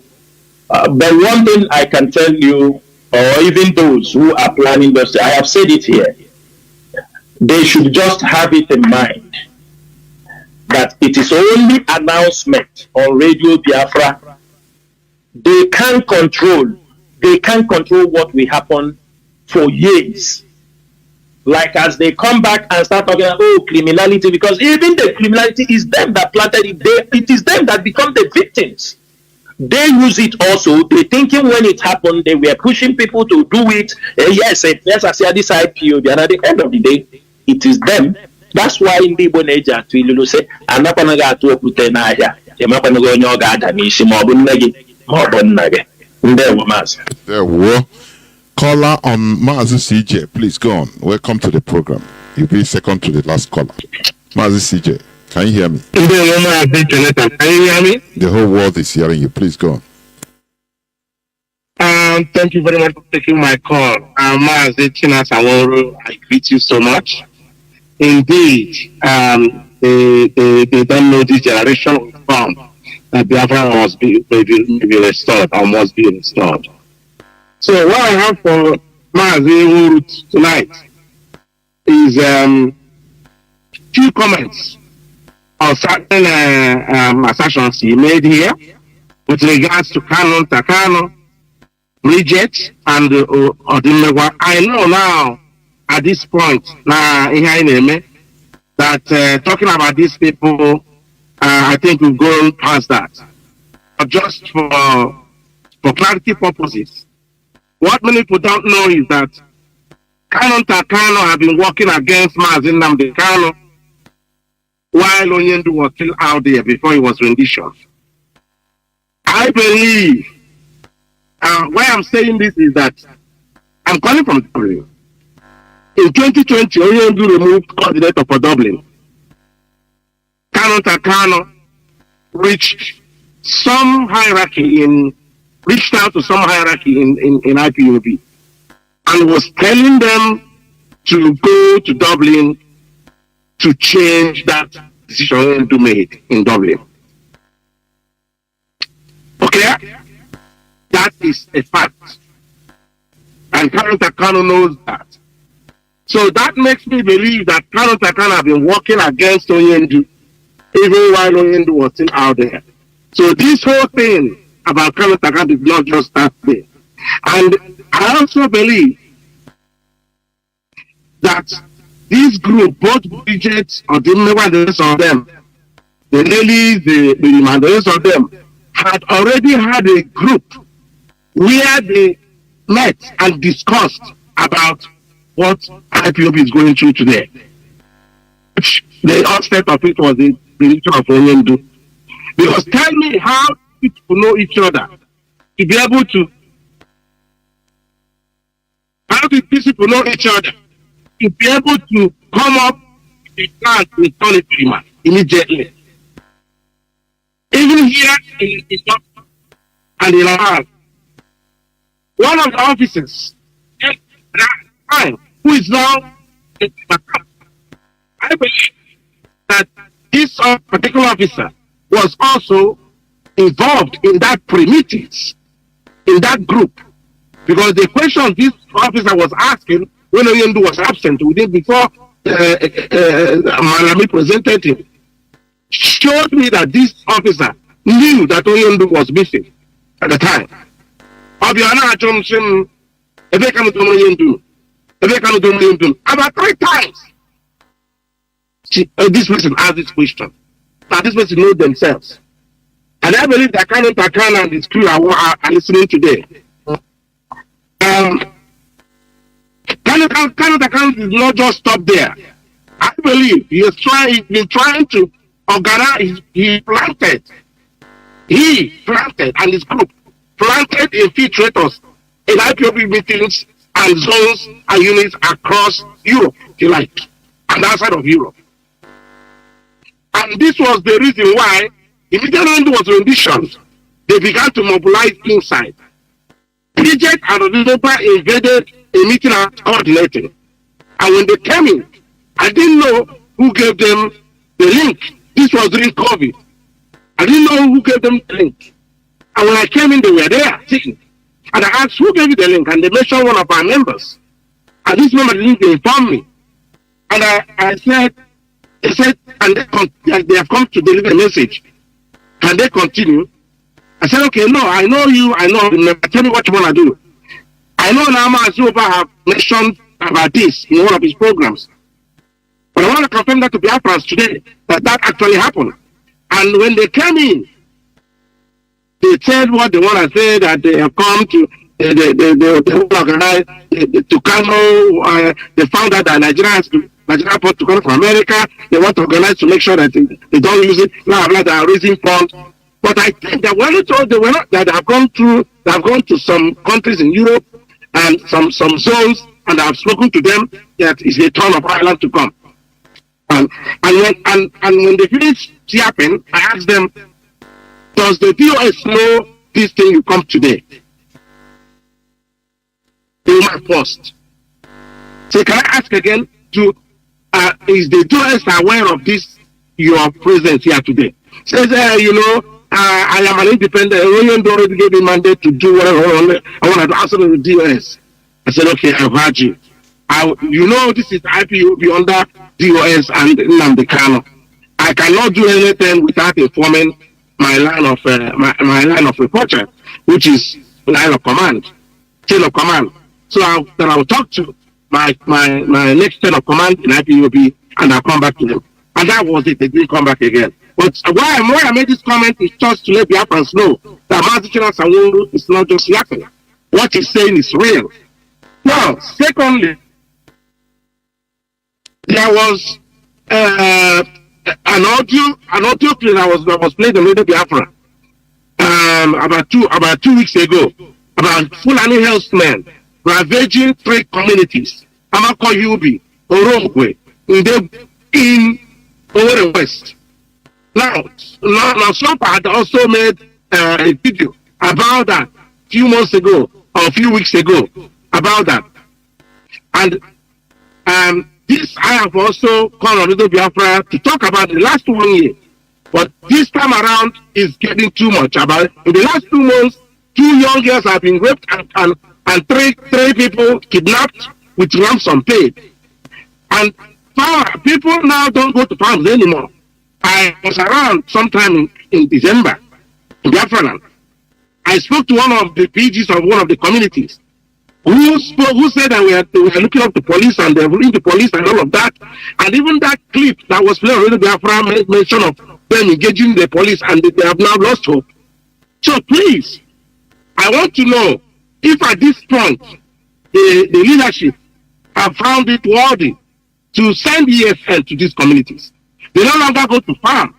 This is farming season. Even my fear for this, my fear about these communities with regards to these agricultural revolutions is that how are they going to do it? How are they going to do it? They don't go to farm anymore.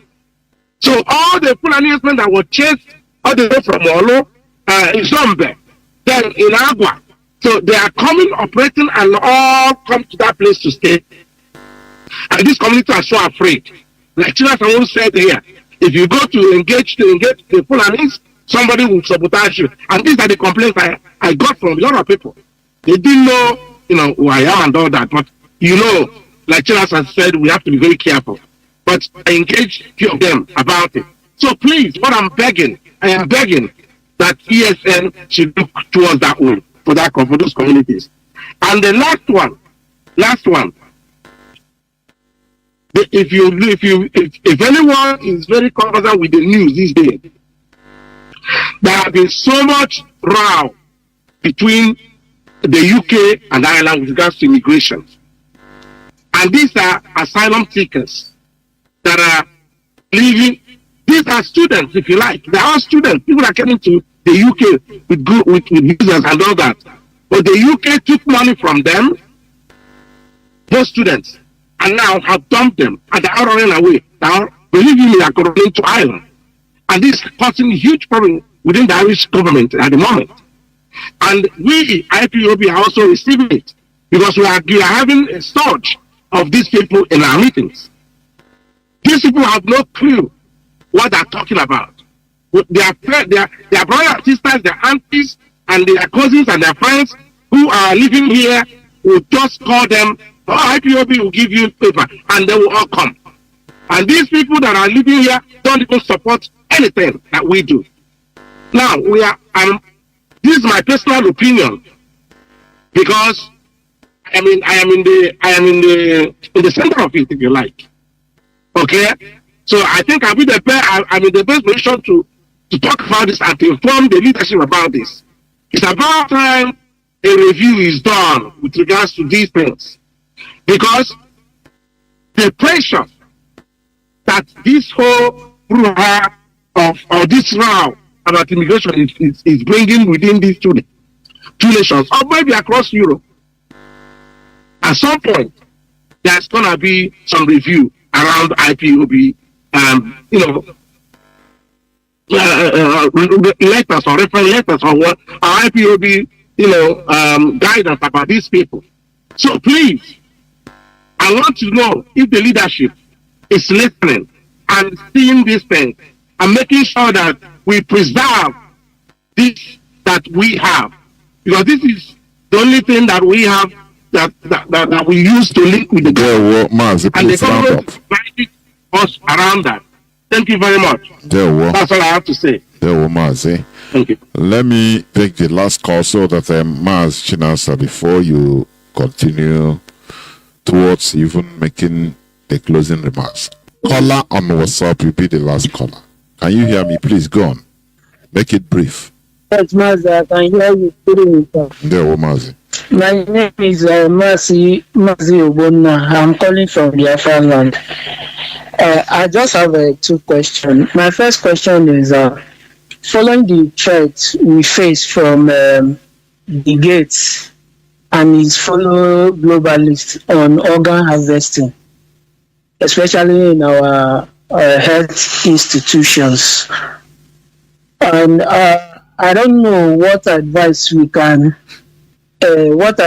can give us on how we can protect ourselves and our loved ones, since the government have already sold our organs to the gates and it's left for their foot soldier to be implemented.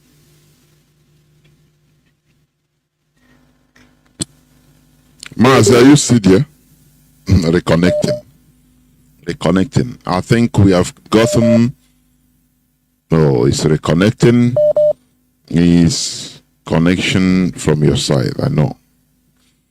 Zoo. Now I think we have gotten. It's a very good question. Oh, Mazi Chinasa Nworu, please go on from the questions you have, and from there you enter into announcements or closing remarks if you have any. Please, Mazi, go on.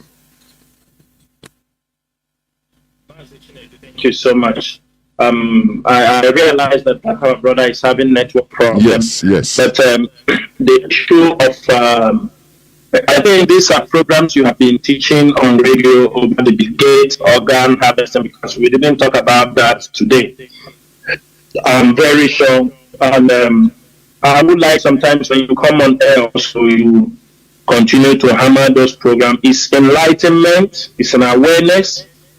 We have nothing to lose to educate our people.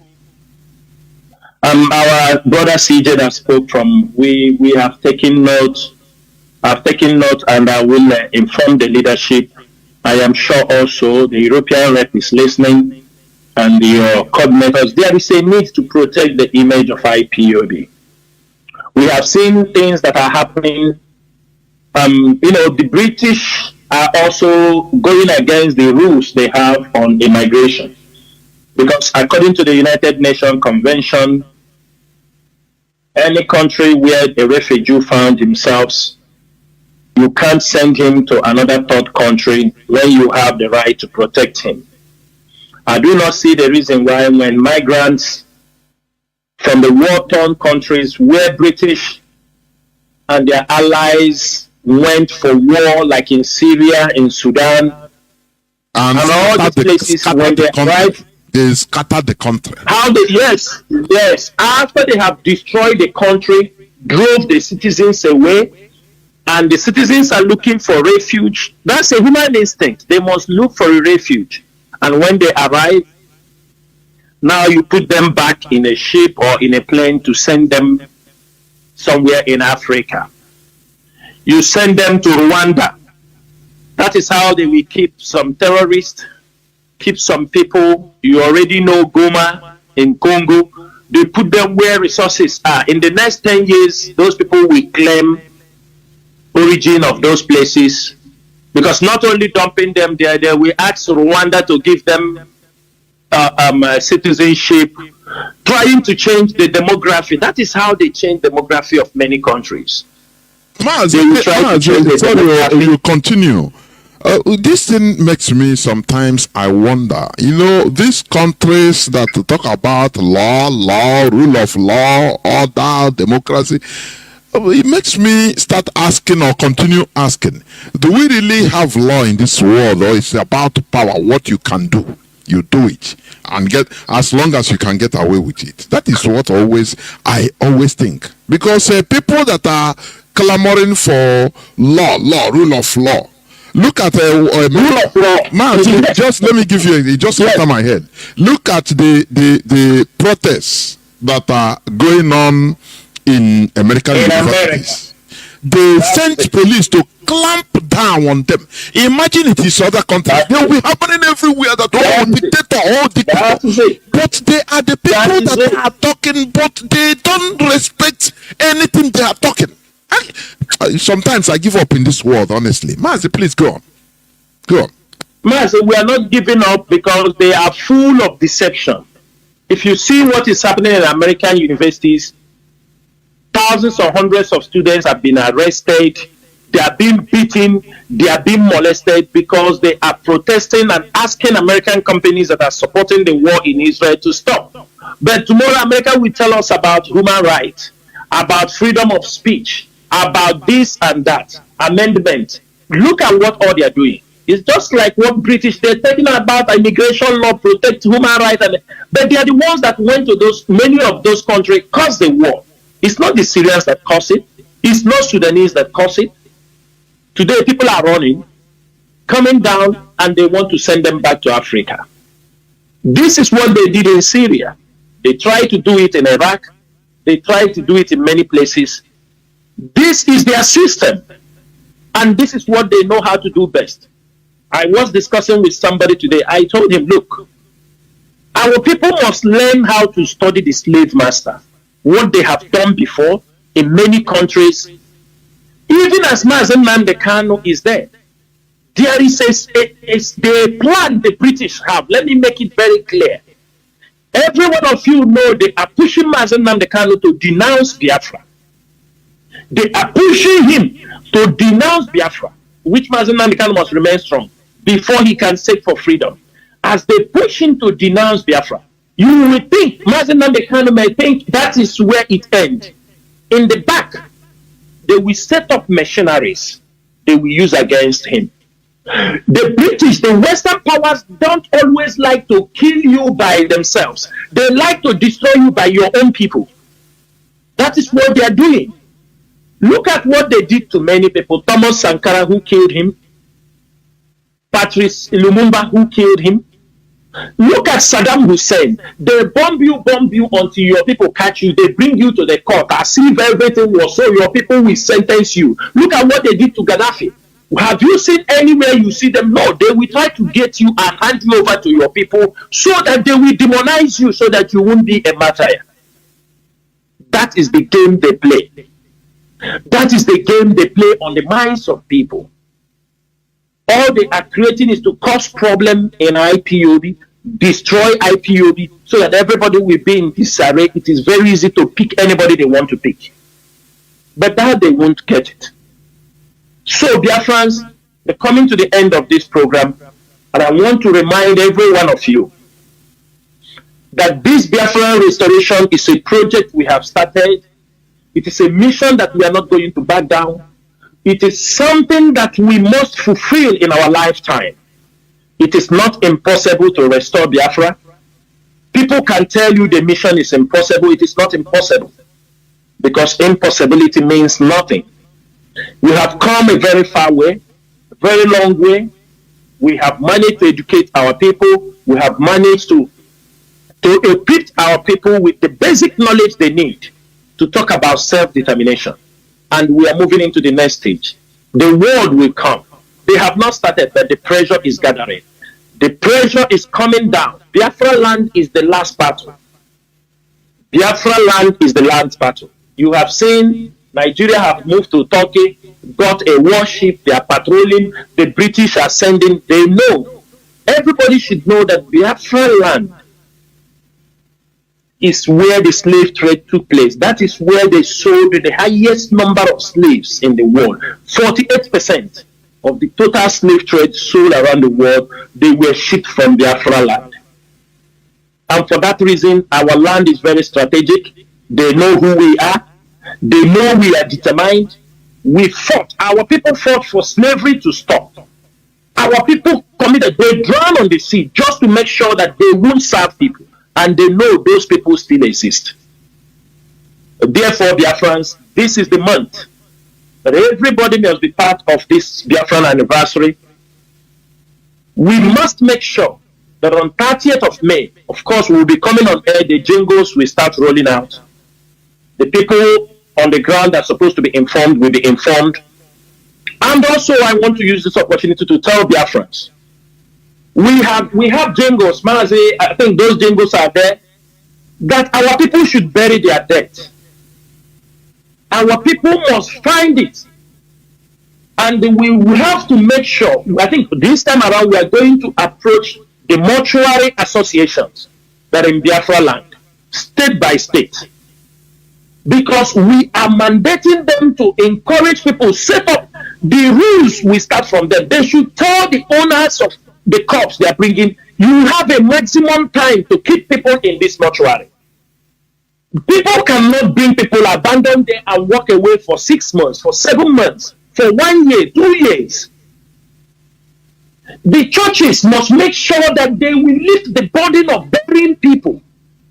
They lift the burden they are keeping on the families. When somebody died, you count, he didn't pay this, he didn't pay that, he didn't pay this, he didn't pay that. They have to go and sell land before they pay. What kind of leaders are you people?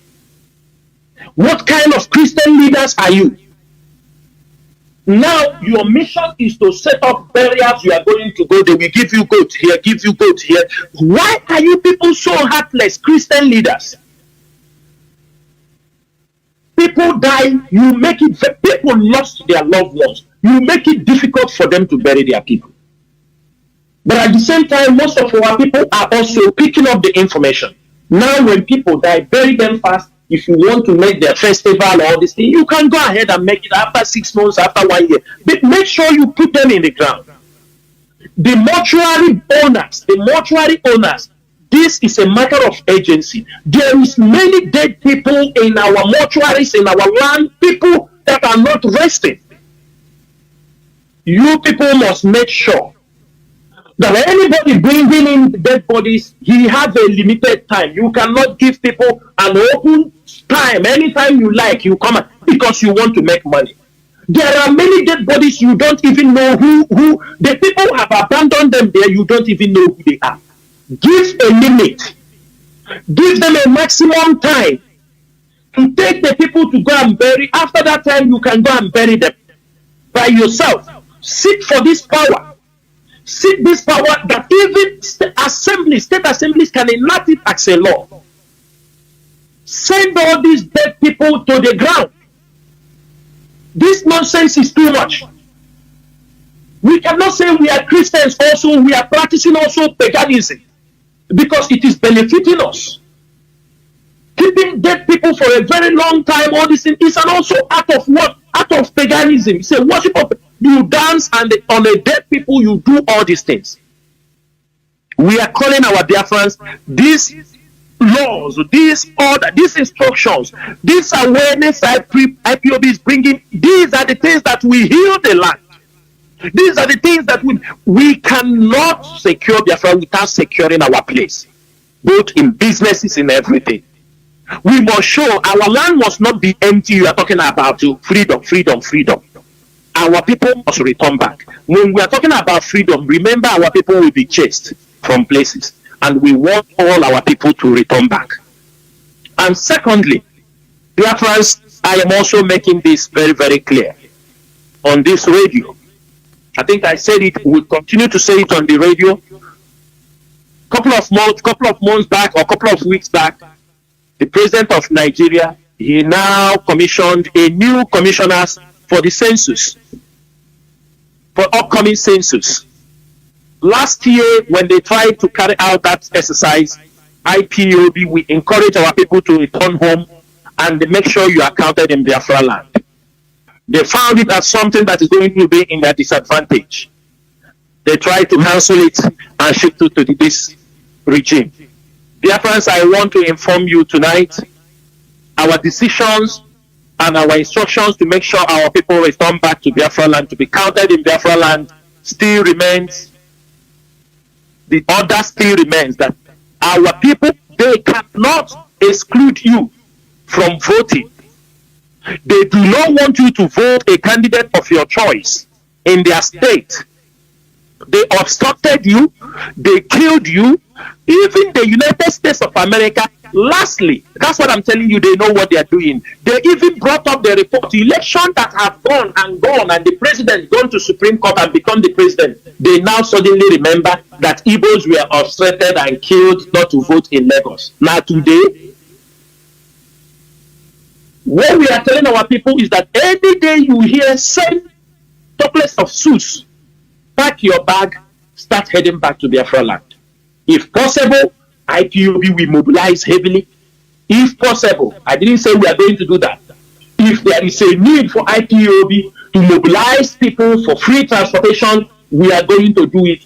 Make sure you are being counted in Biafra land. Because when you are being counted in Biafra land, you will help to get exact population of Biafra land, and it will help. When they are giving anything, any budget, it will help to know the number of people in Biafra land as we are going back. You cannot be in Lagos to be counted for Lagos. Then when you reaching the time of voting, they will ask you not to vote. It is not going to happen. We are here to make sure that any policy that is built against our people must be returned back to them. IPOB will make sure that if the census is going up today, tomorrow, every Biafra must return to Biafra land. If you refuse to return, and if some of you remain in Lagos because some of you don't know the way to your home, remain in your house. Do not be part of the census.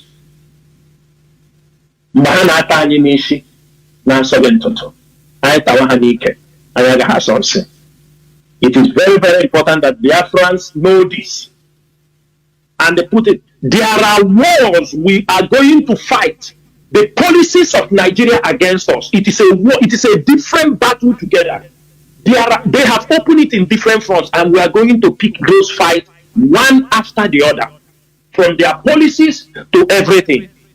Look at the government. A very dubious government that said they are building coastal rail. One other road in Biafra land, everywhere in the southeast, are not motorable. They are building coastal line of 700 kilometers. After building 1 kilometer of the 700, they are celebrating. Can you imagine this type of people? It's not that they have covered half of it. It's not that they have built even 25% of it. They are celebrating. People are building 35 kilometers on top of ocean. They don't even celebrate until after they finish it. 1 kilometer out of 700 kilometers, they are celebrating. This is the kind of people go to praise, go and call them names. They will give you some money you put in your pocket. You see matured men who have turned themselves to sycophants, so they want to make it as a profession. This is the life some of you want to live. And that will not be tolerated in Biafra land. We are Biafrans. We are hardworking people. Even the world is talking about us, how industrious we are. Then we can't come to our own land, and our people will become behaving very foolishly.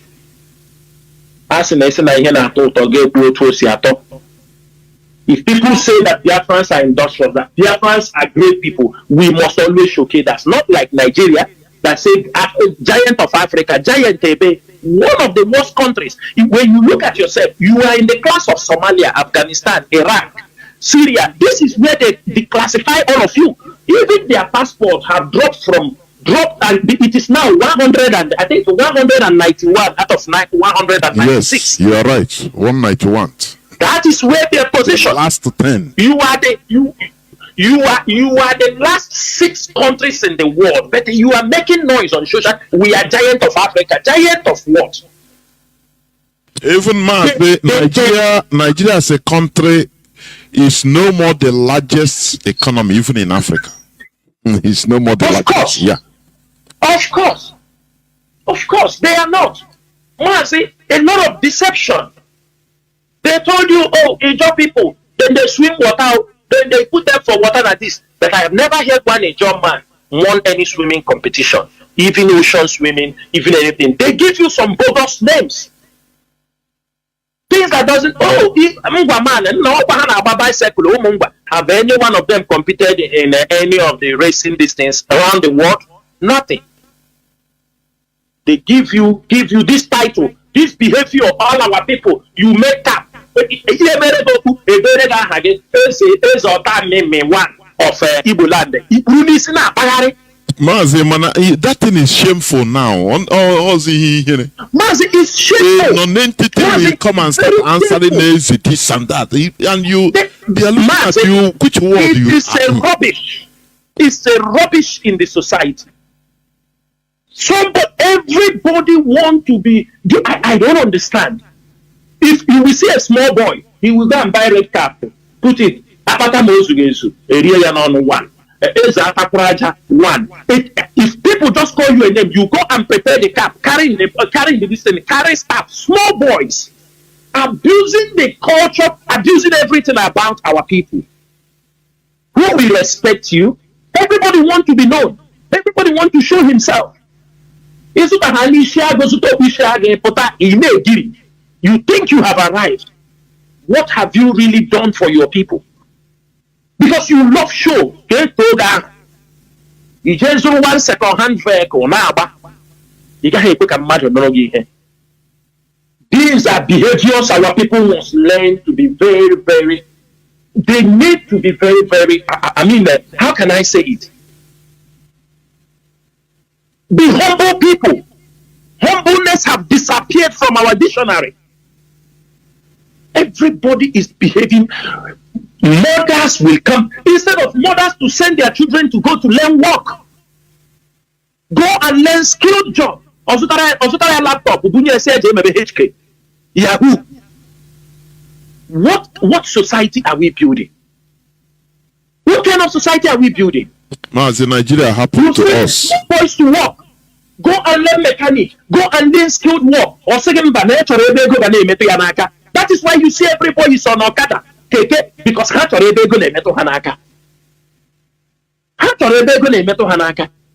the easy one, he wants at the end of the day, they don't want to work before they eat.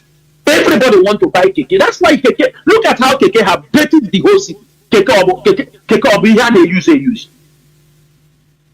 And I pray that when these governors, if they have managed to build roads, gradually they have to weed that keke out of our system. Because there is no developed country that allows those rubbish to be running around. Even in India, that produces it, don't want it in their major cities. Go to Sri Lanka, Colombo, it's driven in the villages. Go to Khartoum, where I saw those things first. They are driven in outskirts. This is keke everywhere, they fully. You see yellow rubbish, dirty things disturbing the city. And I hope the governors build the city and they gradually replace them with smaller cars and people. It's because of lack of roads. That's why they import all those rubbish.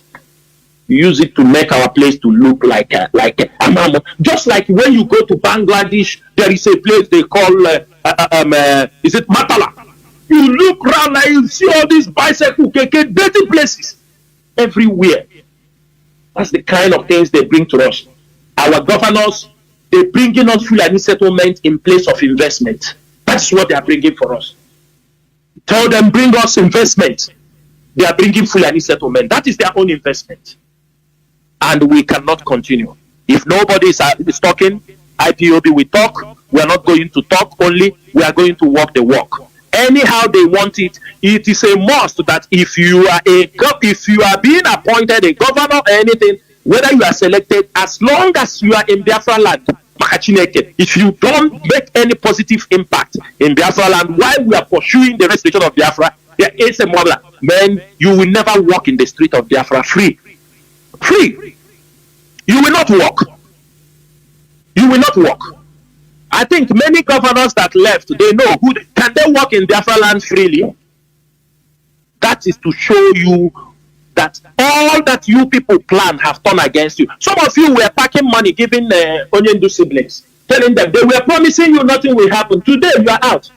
You have seen how you people are seeing how it is. How many of you can walk in Biafra land as a former governor?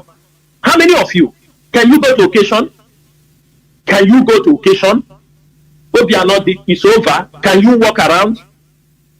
EFCC is dragging you now. Okay, say one side. If they drag you, you people thought when you stole the money When they start talking about what you get trouble, go know when them matter. Nah, don't talk about me. When you stole millions, you start giving people 2 million. Nah, don't talk. Don't have. Nah, and not blackmail if I'm rubbish. You think we have that time? You think IPOB have that time? They want to hear them mayor for your people. That is the only thing you owe us. You are a governor. You know what is right. You have to do it. And let me repeat this. EDDC must be kicked out from Biafra land.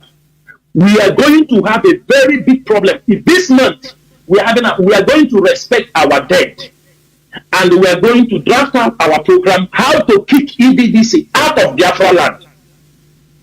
We cannot be dealing with people who continue to keep Biafra land in darkness. Some people save electricity 2 hours in a day. Bills are coming to them. People, they don't have light after bills are coming to them. After our 30th May, any governor that did not improve the life of our people with electricity, my EDDC, I got to clear. It is we and in the EDDC. This rubbish must stop. EDDC are collecting from communities. They're collecting community tariff. Where have you seen that? They go to a village, they don't want to give you meter. They say, no, villages, you gather money and pay them. If you gather 400,000 or 500,000, you give them. Where does those things kind of, where does those kind of primitive attitude, where have you seen that? They go to a village, they don't want to give you meter. They say, no, villages, you gather money and pay them. If you gather 400,000 or 500,000, you give them. Where does those things kind of, where does those kind of primitive attitude, where have you seen that? They go to a village, they don't want to give you meter. They say, no, villages, you gather money and pay them. If you gather 400,000 or 500,000, you give them. Where does those things kind of, where does those kind of primitive attitude, where have you seen that? They go to a village, they don't want to give you meter. They say, no, villages, you gather money and pay them. If you gather 400,000 or 500,000, you give them. Where does those things kind of, where does those kind of primitive attitude, where have you seen that? They go to a village, they don't want to give you meter. They say, no, villages, you gather money and pay them. If you gather 400,000 or 500,000, you give them. Where does those things kind of, where does those kind of primitive attitude, where have you seen that? They go to a village, they don't want to give you meter. They say, no, villages, you gather money and pay them. If you gather 400,000 or 500,000, you give them. Where does those things kind of, where does those kind of primitive attitude, where have you seen that? They go to a village, they don't want to give you meter. They say, no, villages, you gather money and pay them. If you gather 400,000 or 500,000, you give them. Where does those things kind of, where does those kind of primitive attitude, where have you seen that? They go to a village, they don't want to give you meter. They say, no, villages, you gather money and pay them. If you gather 400,000 or 500,000, you give them. Where does those things kind of, where does those kind of primitive attitude, where have you seen that? They go to a village, they don't want to give you meter. They say, no, villages, you gather money and pay them. If you gather 400,000 or 500,000, you give them. Where does those things kind of, where does those kind of primitive attitude, where have you seen that? They go to a village, they don't want to give you meter. They say, no, villages, you gather money and pay them. If you gather 400,000 or 500,000, you give them. Where does those things kind of, where does those kind of primitive attitude, where have you seen that? They go to a village, they don't want to give you meter. They say, no, villages, you gather money and pay them. If you gather 400,000 or 500,000, you give them. Where does those things kind of, where does those kind of primitive attitude, where have you seen that? They go to a village, they don't want to give you meter. They say, no, villages, you gather money and pay them. If you gather 400,000 or 500,000, you give them. Where does those things kind of, where does those kind of primitive attitude, where have you seen that? They go to a village, they don't want to give you meter. They say, no, villages, you gather money and pay them. If you gather 400,000 or 500,000, you give them. Where does those things kind of, where does those kind of primitive attitude, where have you seen that? They go to a village, they don't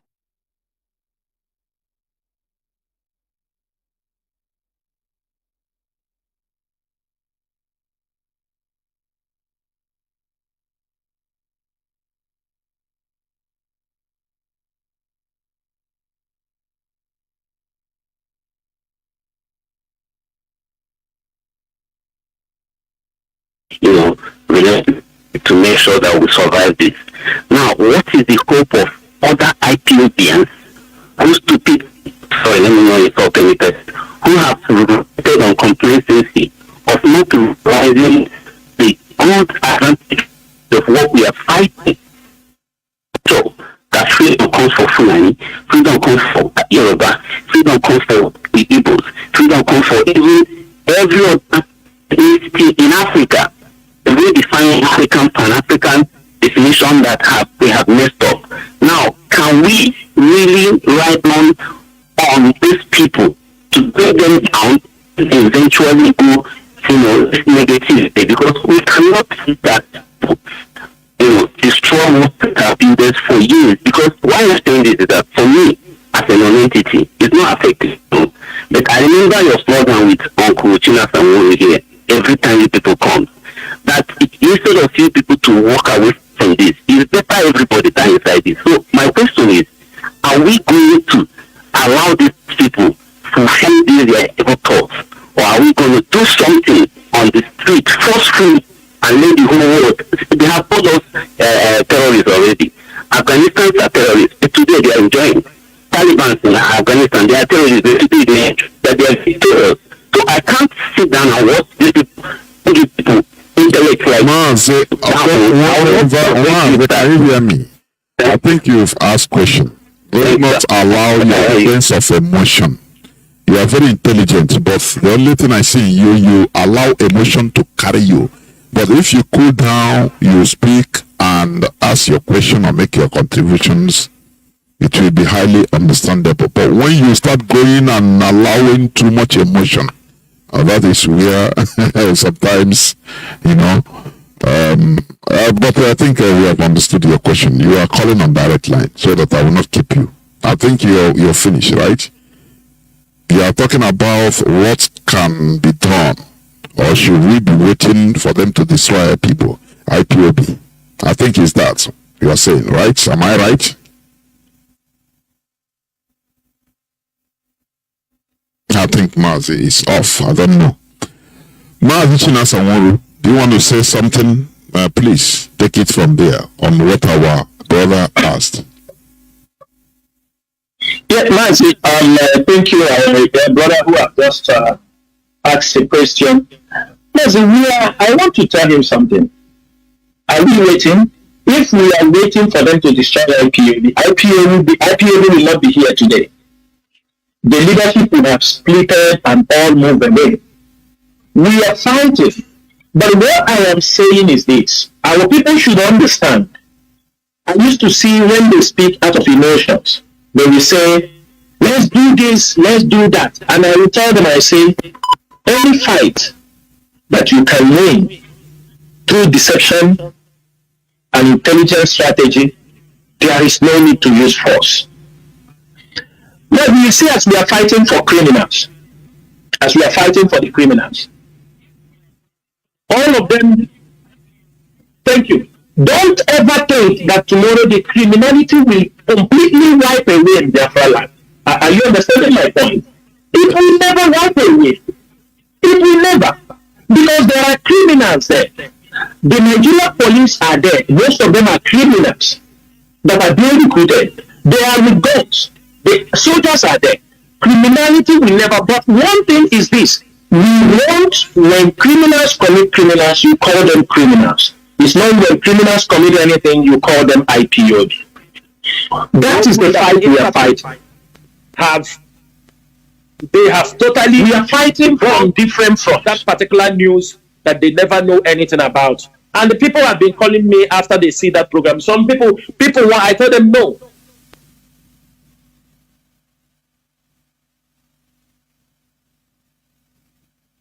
Leap for joy.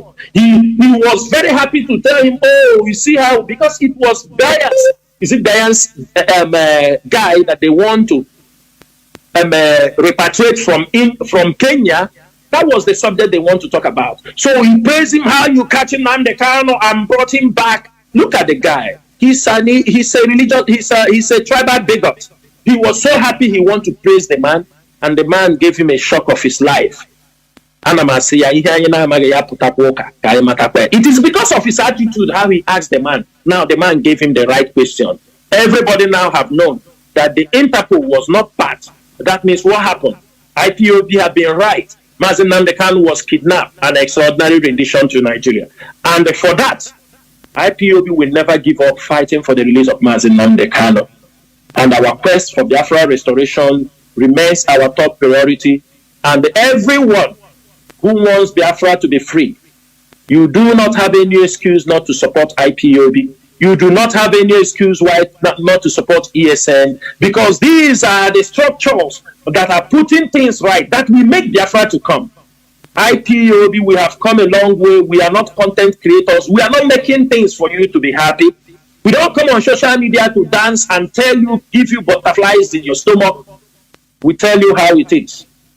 Say manaso, gaso nikwe. Mega gaso, me magaso, gesubira pata. Biafrans and all the lovers of freedom, we have come to the end of this program. Once again, my name is Mazi Chinasa Nworu. Mazi Chinasa Nworu served the indigenous people of Biafra as a member of the Directorate of State. I am from Obingwa, and Obingwa is in Aba province. Umu Chineke, Ndewono.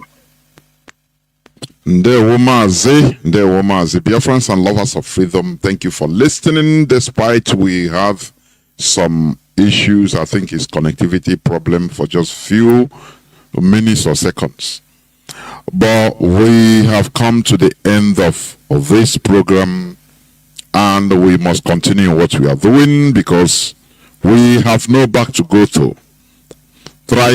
I say, even dreaming of going back is death sentence. Therefore, you have had it all from the horse's mouth. Thank you for listening. Biafra remains our religion, our ideology, our tradition, everything we have. Biafra is the primary. Every other thing comes secondary. We are called and chosen, born to do this, what we are doing. Thank you for listening. From me, Mazi Chinedu, together with our GOC, Mazi Chinasa Nworu, it is simply good evening. Food self-sufficiency, or the